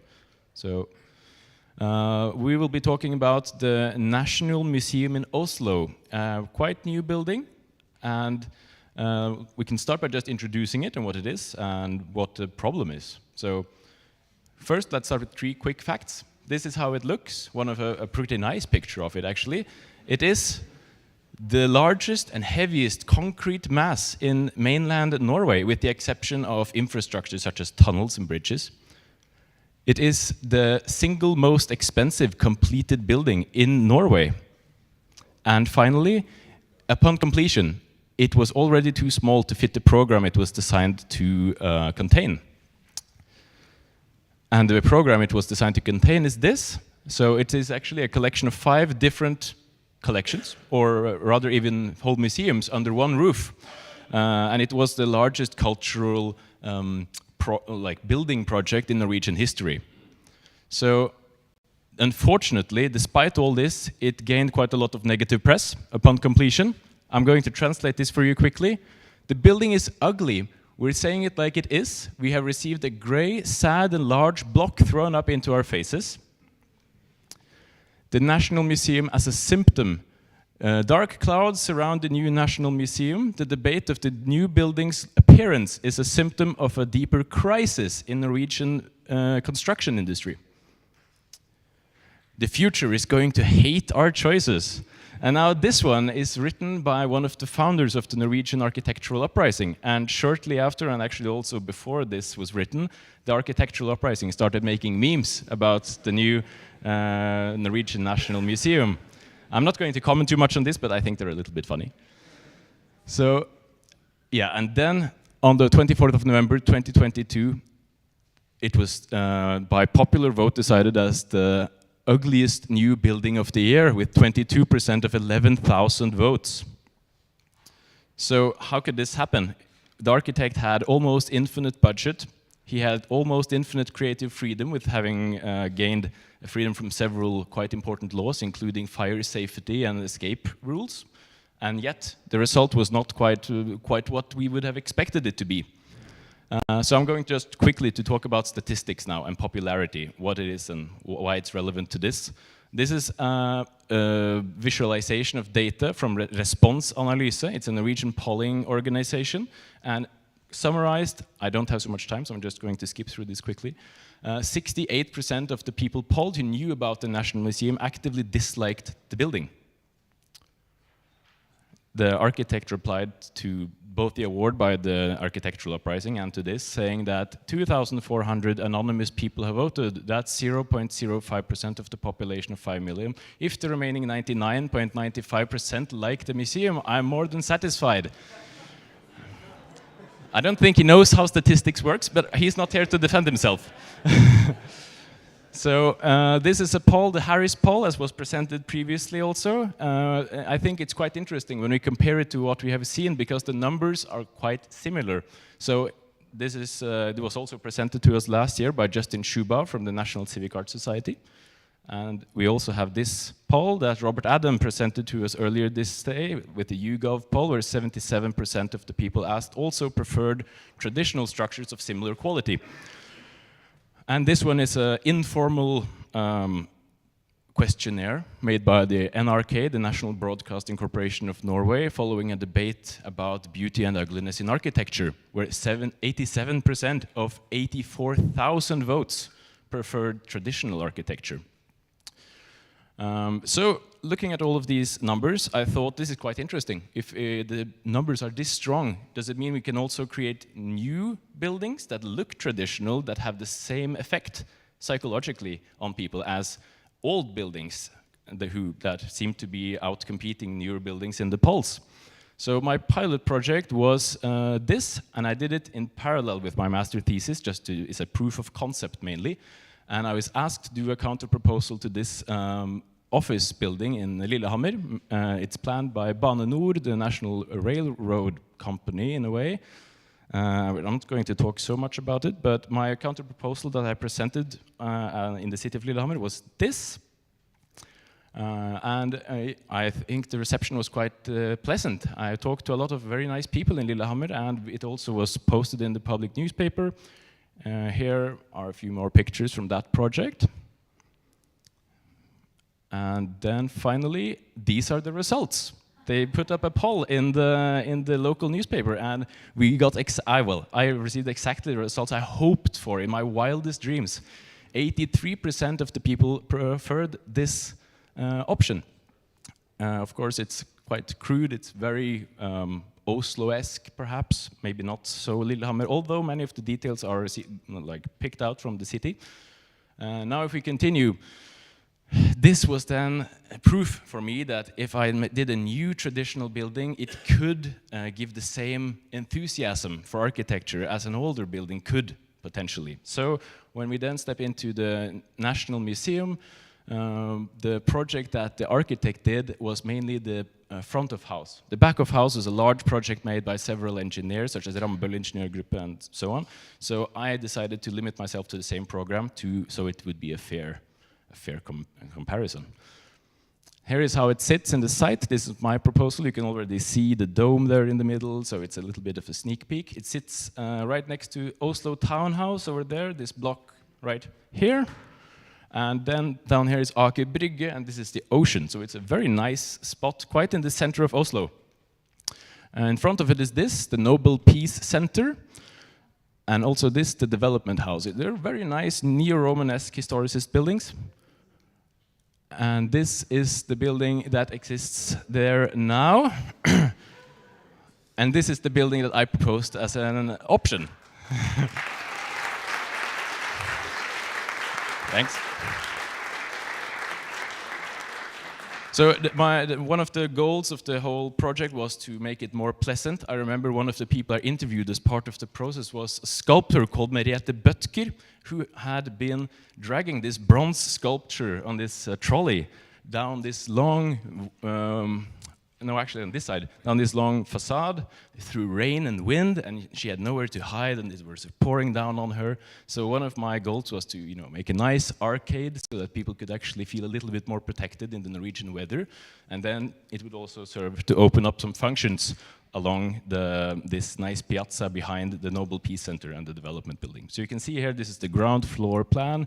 The functions in the back here are public functions. I'm not going to go too deep into that. We'll just quickly skip through the plan drawings. So this is the main exhibition floor. It's a very classical plan with large pochets with technical installations and so on. Large atriums and then a central main space. So it has a quite strong hierarchy. So, here are how all the different collections of the National Museum can fit into the building. The colors are a little off. The colors are a little off, yeah. And then, this is the second floor where you have more open spaces to accommodate for contemporary art collections. They often require larger spaces and often change of program and so on. And finally, the office floor, where you have now the current building has a large rectangle in the north with offices that have then been spread out across of the whole site. Here is a watercolored section of the building. You can see here, this here is the arcade that we saw.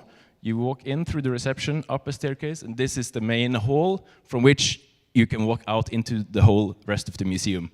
And in the back you have the sculpture gallery and so forth. Yeah. So this is the vestibule, a large space where you can see activity going up all the way through the museum. The sculptural gallery and the back facade with a curved portico. And quite a richness in the ceilings and also amphitheater in a Romanesque hall underneath. Here is the front facade facing the Piazzetta and the Nobel Peace Center. You can see these drawings are handmade, and this one took me 2.5 months.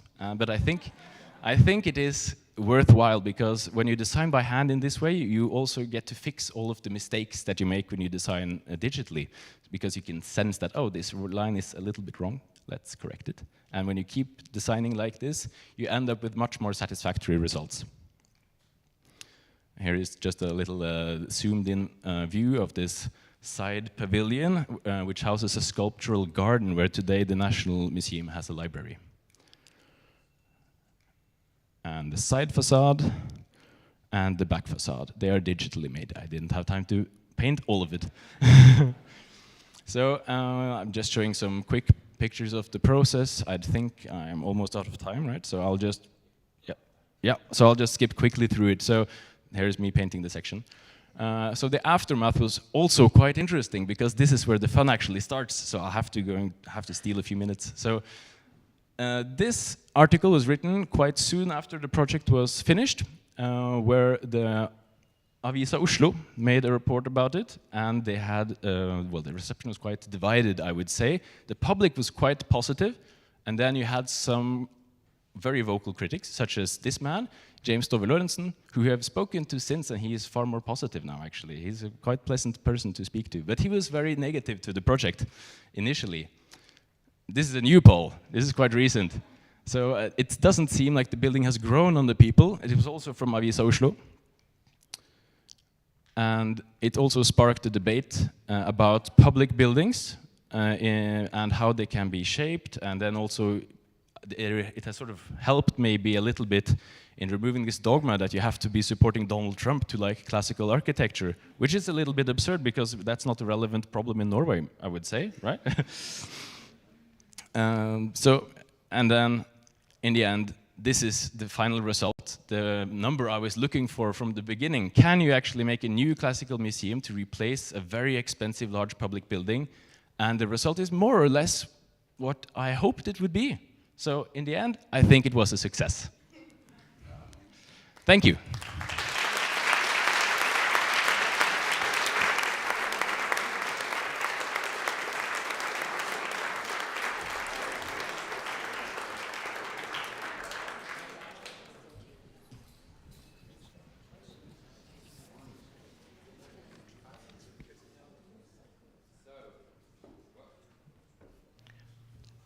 Well, you're already here.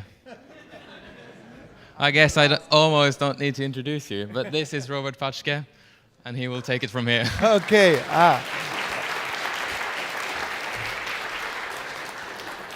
Yes.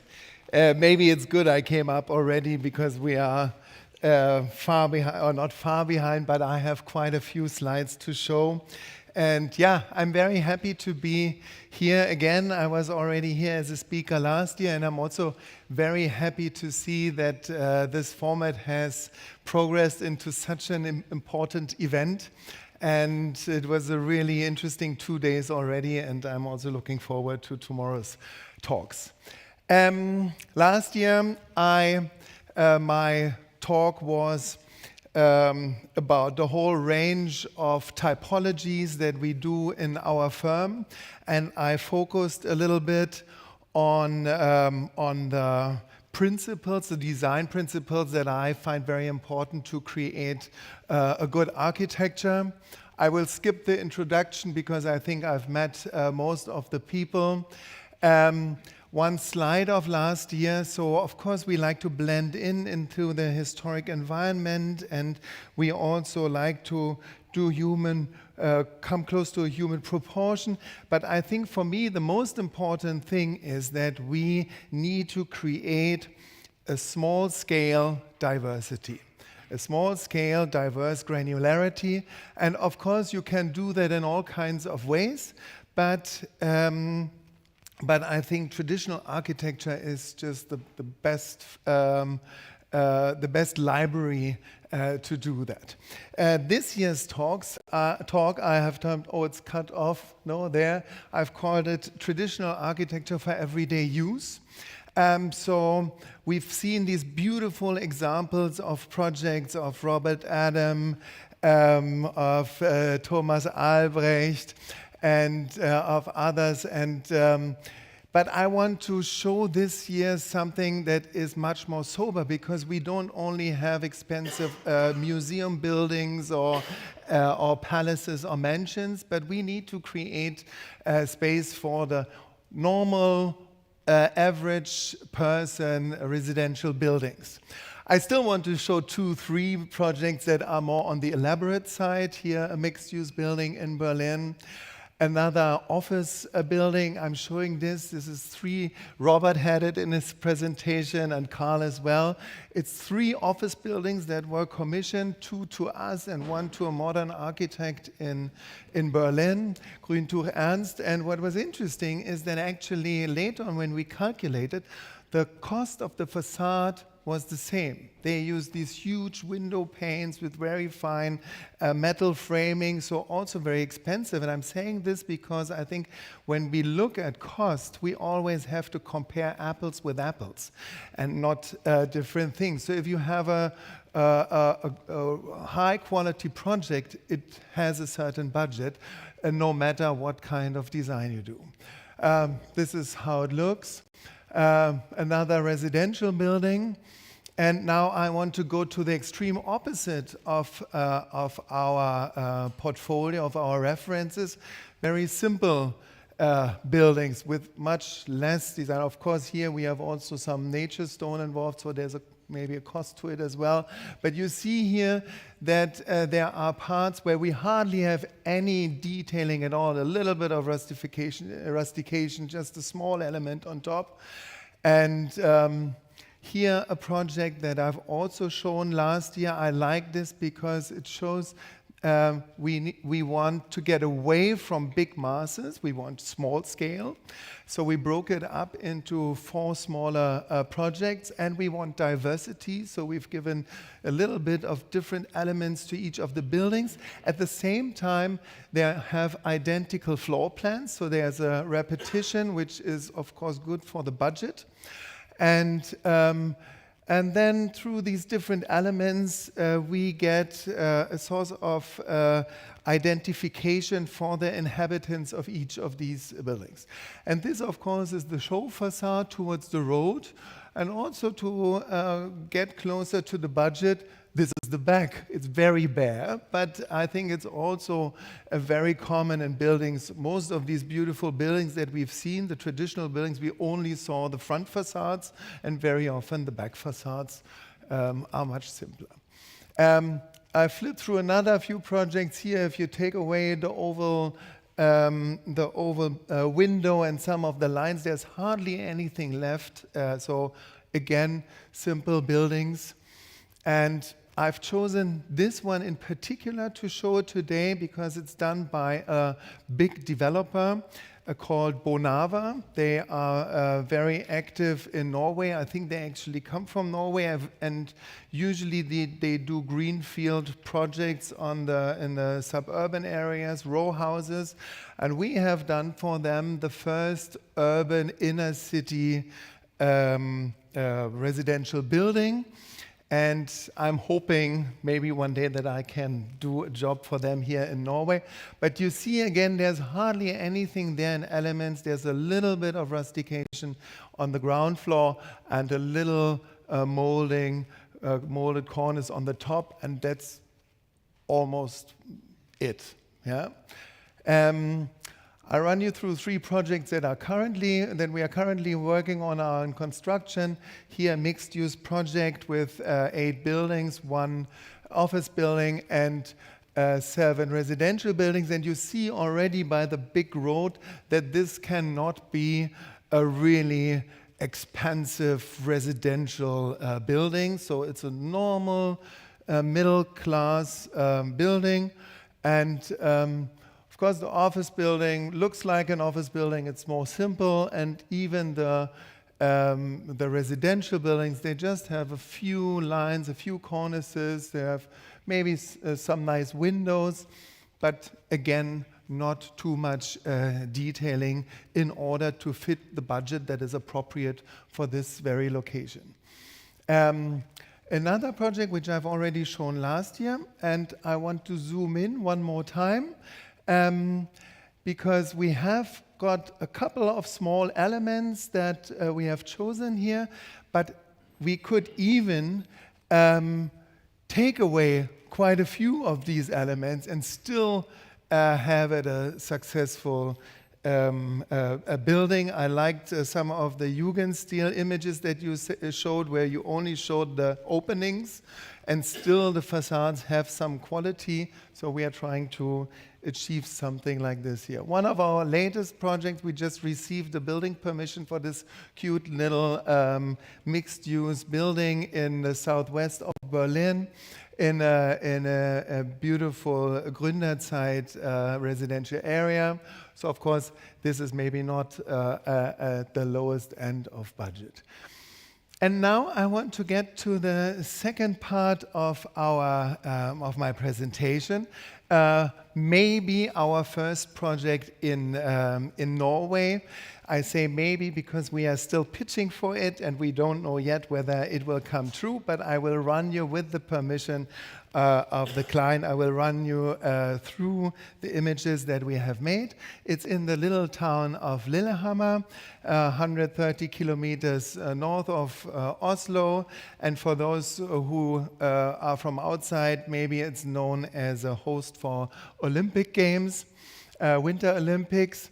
Carl has already shown his counter proposal here. So this is circled in blue is the new commercial development that is going to come up opposite the train station of Lillehammer. And in the red circle, you see the site that we have worked on. So I'm showing again the images that we've already seen.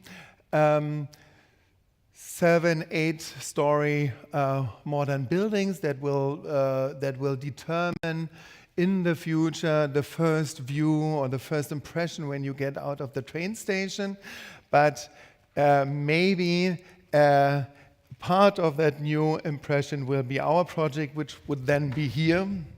Yeah. If you turn out of the train station and look to the right, you may see something that we have designed. This is the site. So also, it's not a part of a block. On the one side is the railway tracks and the station, and on the back is that big crossing. So which allows, I think, a little bit more freedom also to make these bigger masses. There's one thing that is of interest on that side, and that is that little, here in the scaffolding, that little wooden house. Very pretty, but very run down at the same time. And we've tried to incorporate somehow some of the detailing of this little structure. There was a presentation already or design made by another architect. I'm not naming them and I'm not showing their images because I don't want to, I just rather want to show my work than someone else's work, but it's a continuous block with a continuous architectural language of 8 to 11 floors. And what we have done when we started with it, we've tried to break it up into smaller parts. And when we started off, it started off as a mixed-use project. And rather than having these 8-story floors, we wanted to reduce the number of floors a little bit.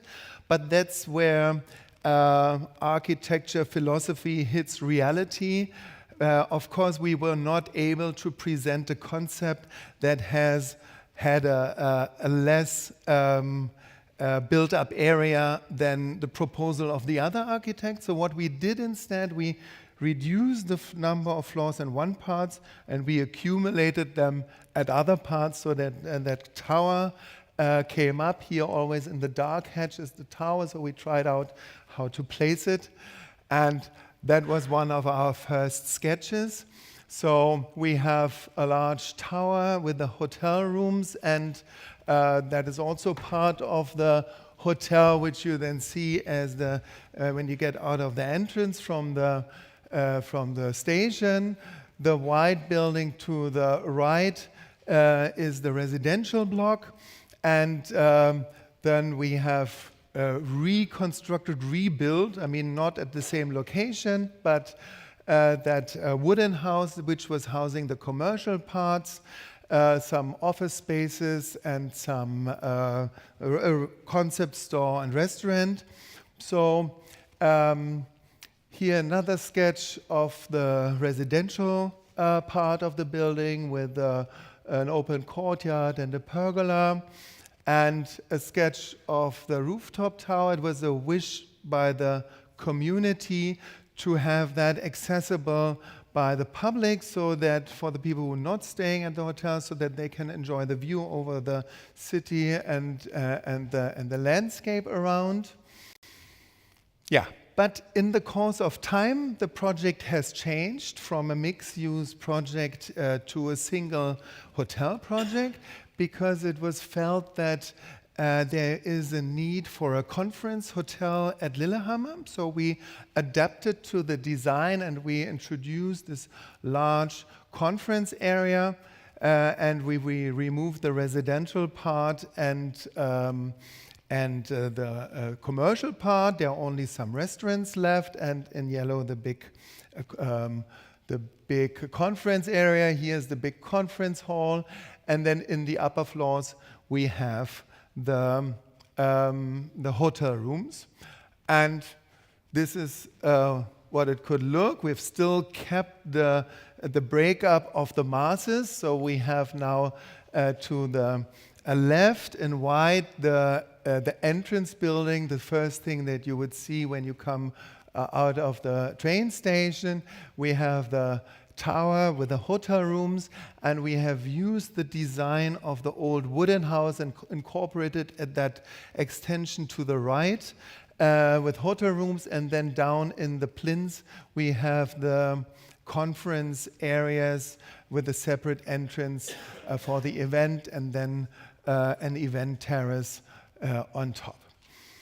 I want to show you through a third section of my presentation, because very often when we work with clients that we have not worked before with, they get a little bit maybe overwhelmed by the number of details that we show.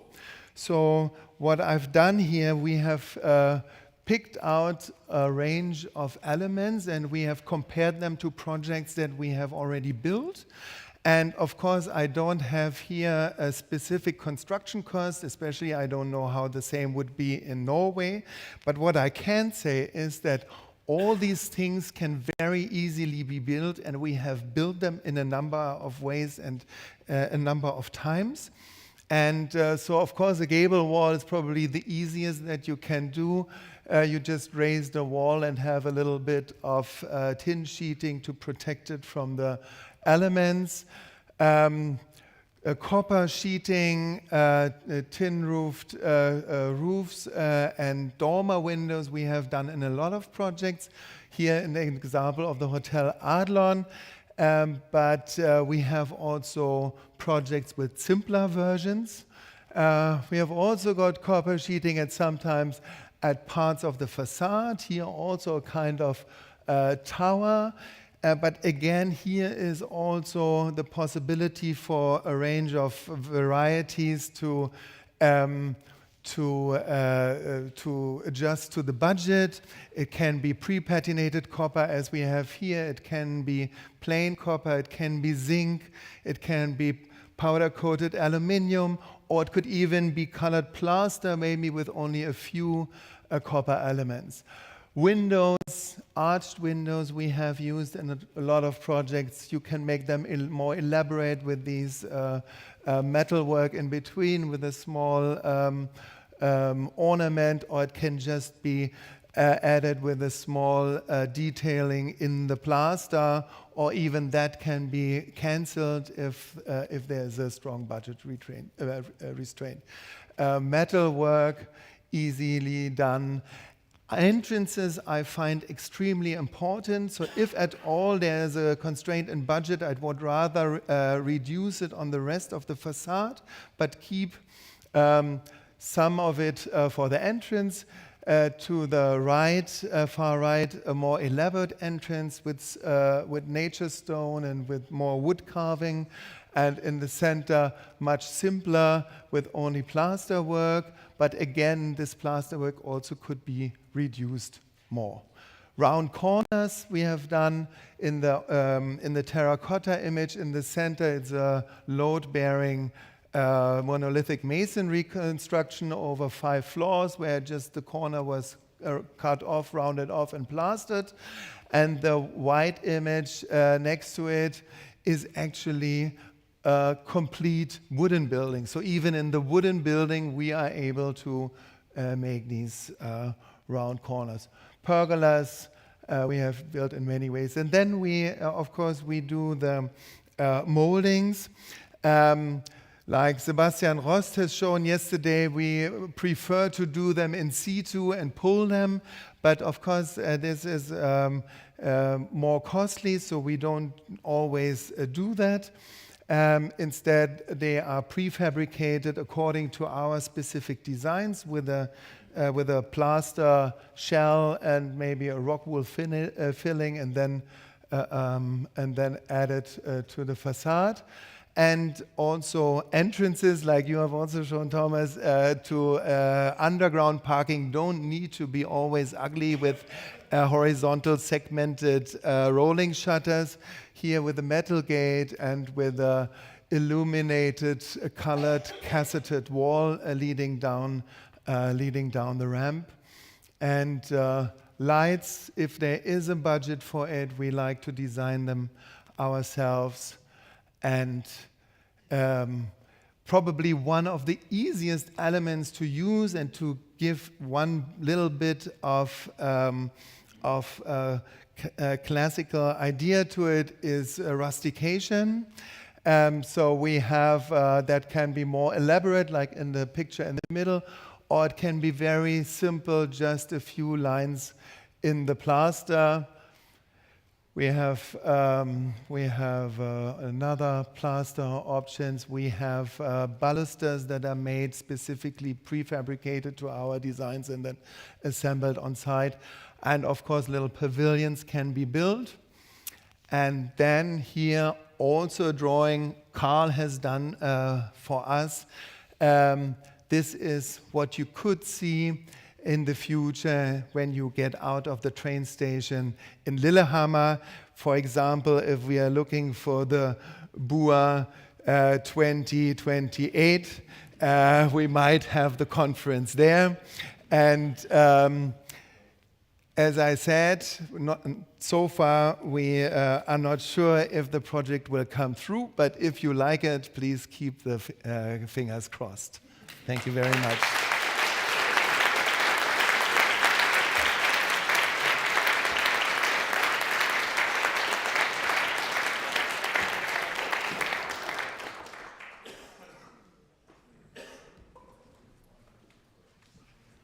Wow, that was truly wonderful. Thank you so much, Robert. And now you're getting all the hopes up for all the Lillehammerians who are here today. So we're getting close to the end of the program for today, but we're not done yet. So before I leave you guys, I have a couple of announcements to make. One of them is that there is now a shadow auction available in the exhibition hall, meaning that if you see a painting that you like and it is marked with a pink label with a name, you can now go to the entrance and there will be a sheet where you can write your name and you can bid on some of the paintings. There will also, when you leave this room, you will be given a bong that will allow you to be given one glass of wine, either white or red of your choosing. And finally, there will be an introduction to architectural drawing with Dr. Nir Burras in 20 minutes, or at 17:30 or 5:30 for our American friends. That is all. Thank you so much for today, and we hope to see you in the social architectural drawing session in just a couple of minutes. Thank you so much.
Yeah, 1, 2, 1, 2. Yeah. Yeah.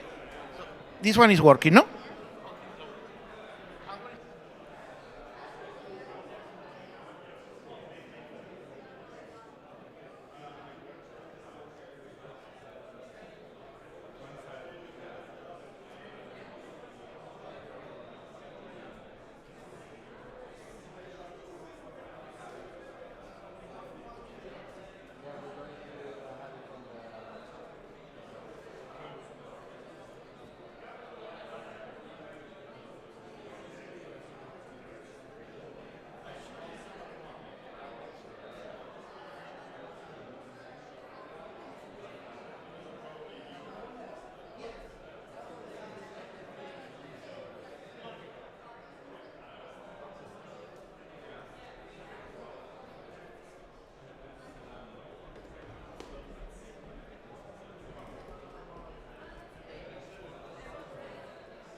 Let me.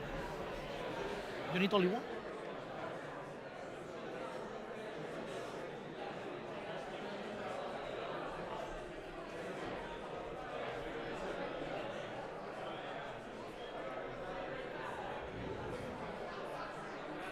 One has one? Yes. It has the shadow of the.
Opposition to teaching classical architecture there?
So the people are going to be over there.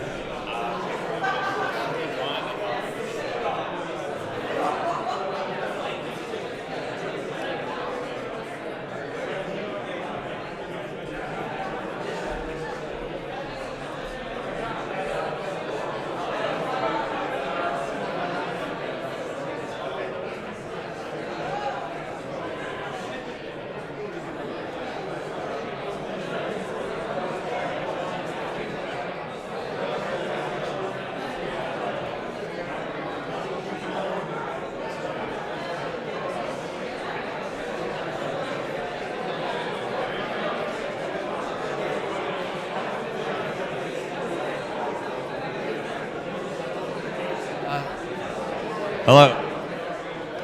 Can you hear me? Hi. Hi, everyone. Welcome.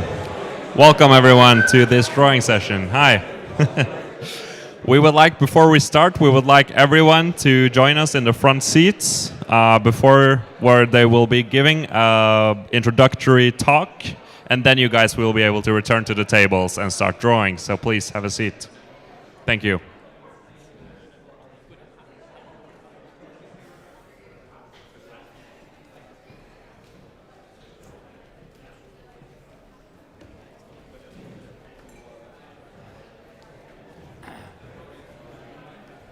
All right, we're good to go.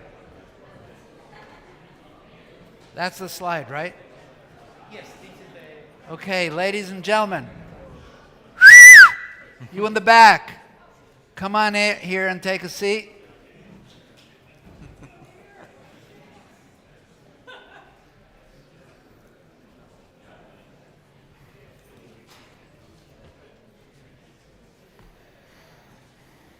We're waiting for the stragglers.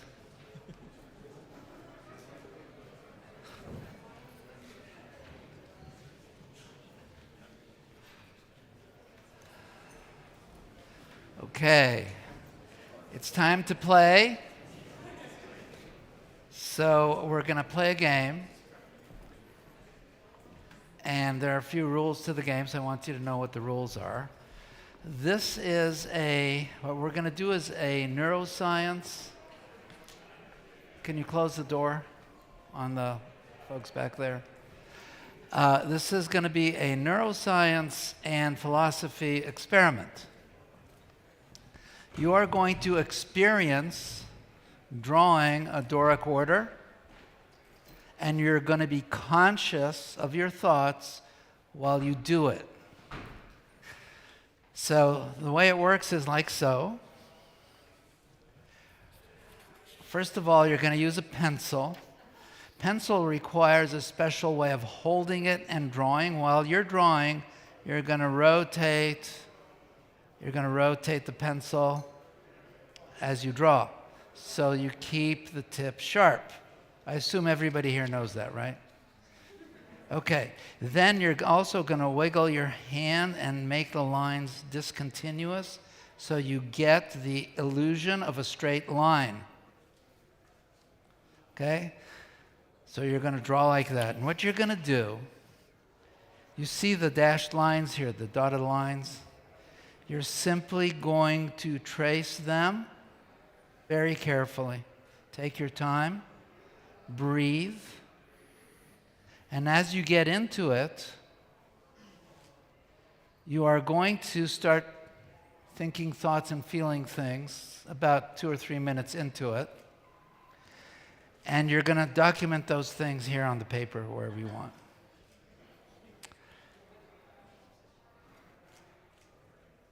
After we're done, well, while you're drawing, the four of us,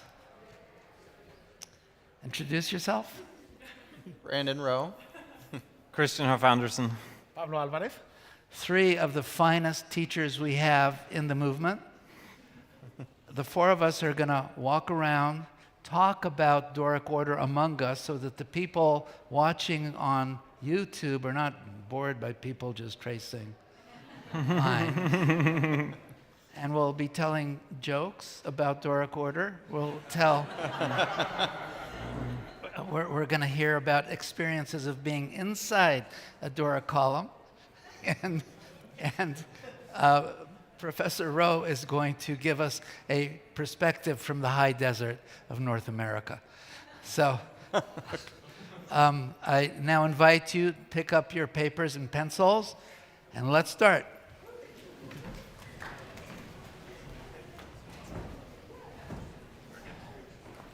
Adequate?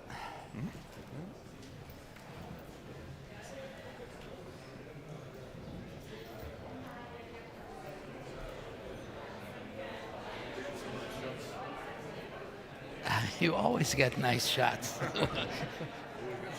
You always get shots.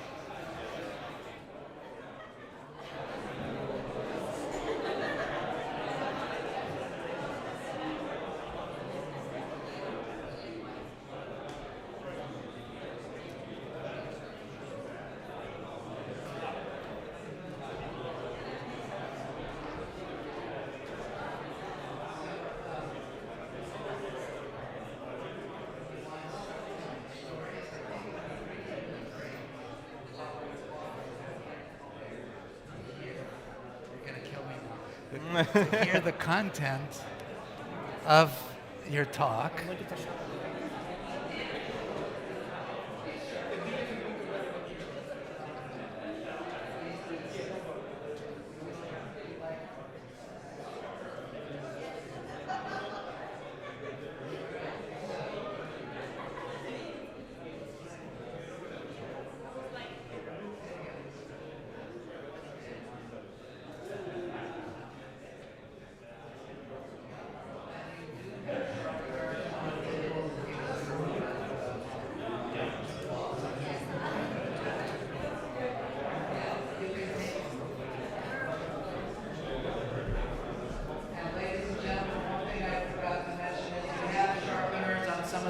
examples. Please share.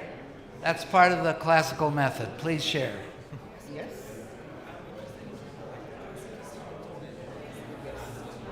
How's it going?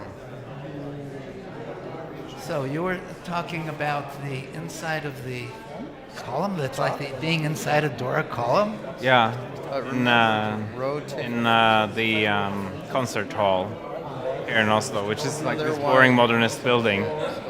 But in the toilets, the urinals are placed in like this wonderful 3/4 circle. Oh. Yeah, with like convex marble walls. Oh, really? Around each of them. Oh. So then you suddenly get this experience of being inside a Doric column. Oh. Even though you're actually in like a stupid modernist building. Oh. How wonderful is that? Doric, I mean Greek Doric, obviously. Oh, that it doesn't have a base that you trip on? Yeah, no, not at all. It's functional. Yeah, absolutely. That's very, very nice. Yeah. I mean, would you rather be trapped in a Doric with a Doric or Roman Doric? That's a very good question. Well, I really had in the Paris Opera, when I saw it the first time, I was a young architect, and in the lobby on the second floor, I knocked on one of the huge columns, and it's empty. Yeah. And that just shocked me. How could it be not a full column? I didn't know anything about architecture at the time. I had graduated, but I knew nothing.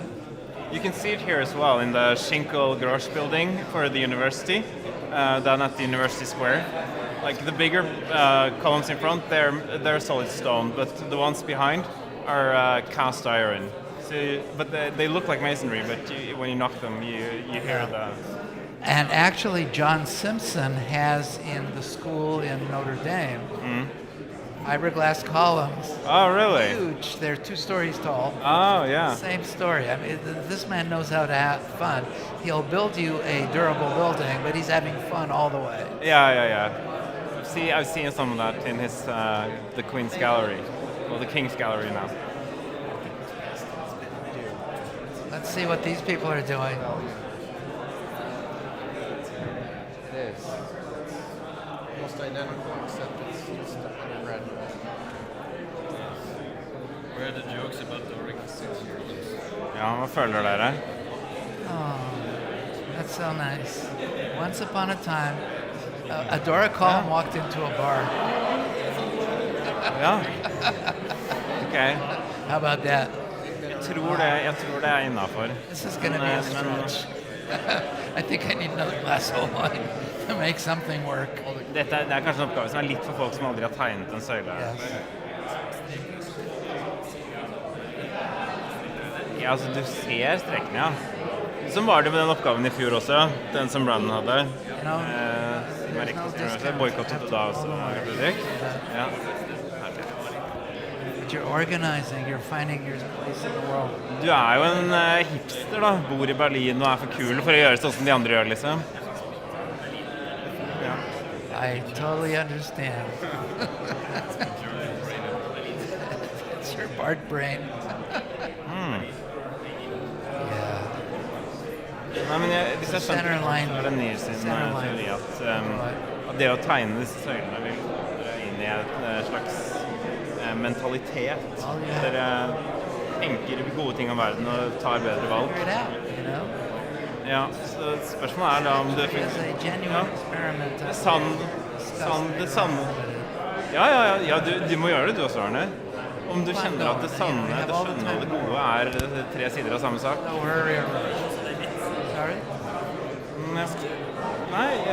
Nei, den tror jeg det var Brandon som hadde. Jeg har bare den anekdoten om urinalet på Oslo Konserthus. I have to ask my friends. Det føles veldig som det er inne i en dorisk søyle. Ja, fordi de har arrangert urinalene i en sånn 3/4 sirkel med da sånn marmorvegger som er konkave, ikke sant? Så da blir det veldig den stedet.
we would just like to inform that the venue will now be closing, and we wanted to thank you for another fantastic day of the Beauty and Ugliness in Architecture Conference, and we look forward to meeting you guys at 10 tomorrow. But before that, we would also like to invite you to meet us at Skyggesiden Bar at 8 p.m. or 8 o'clock. So thank you so much, and have a nice evening. Hope to see you there. Bye.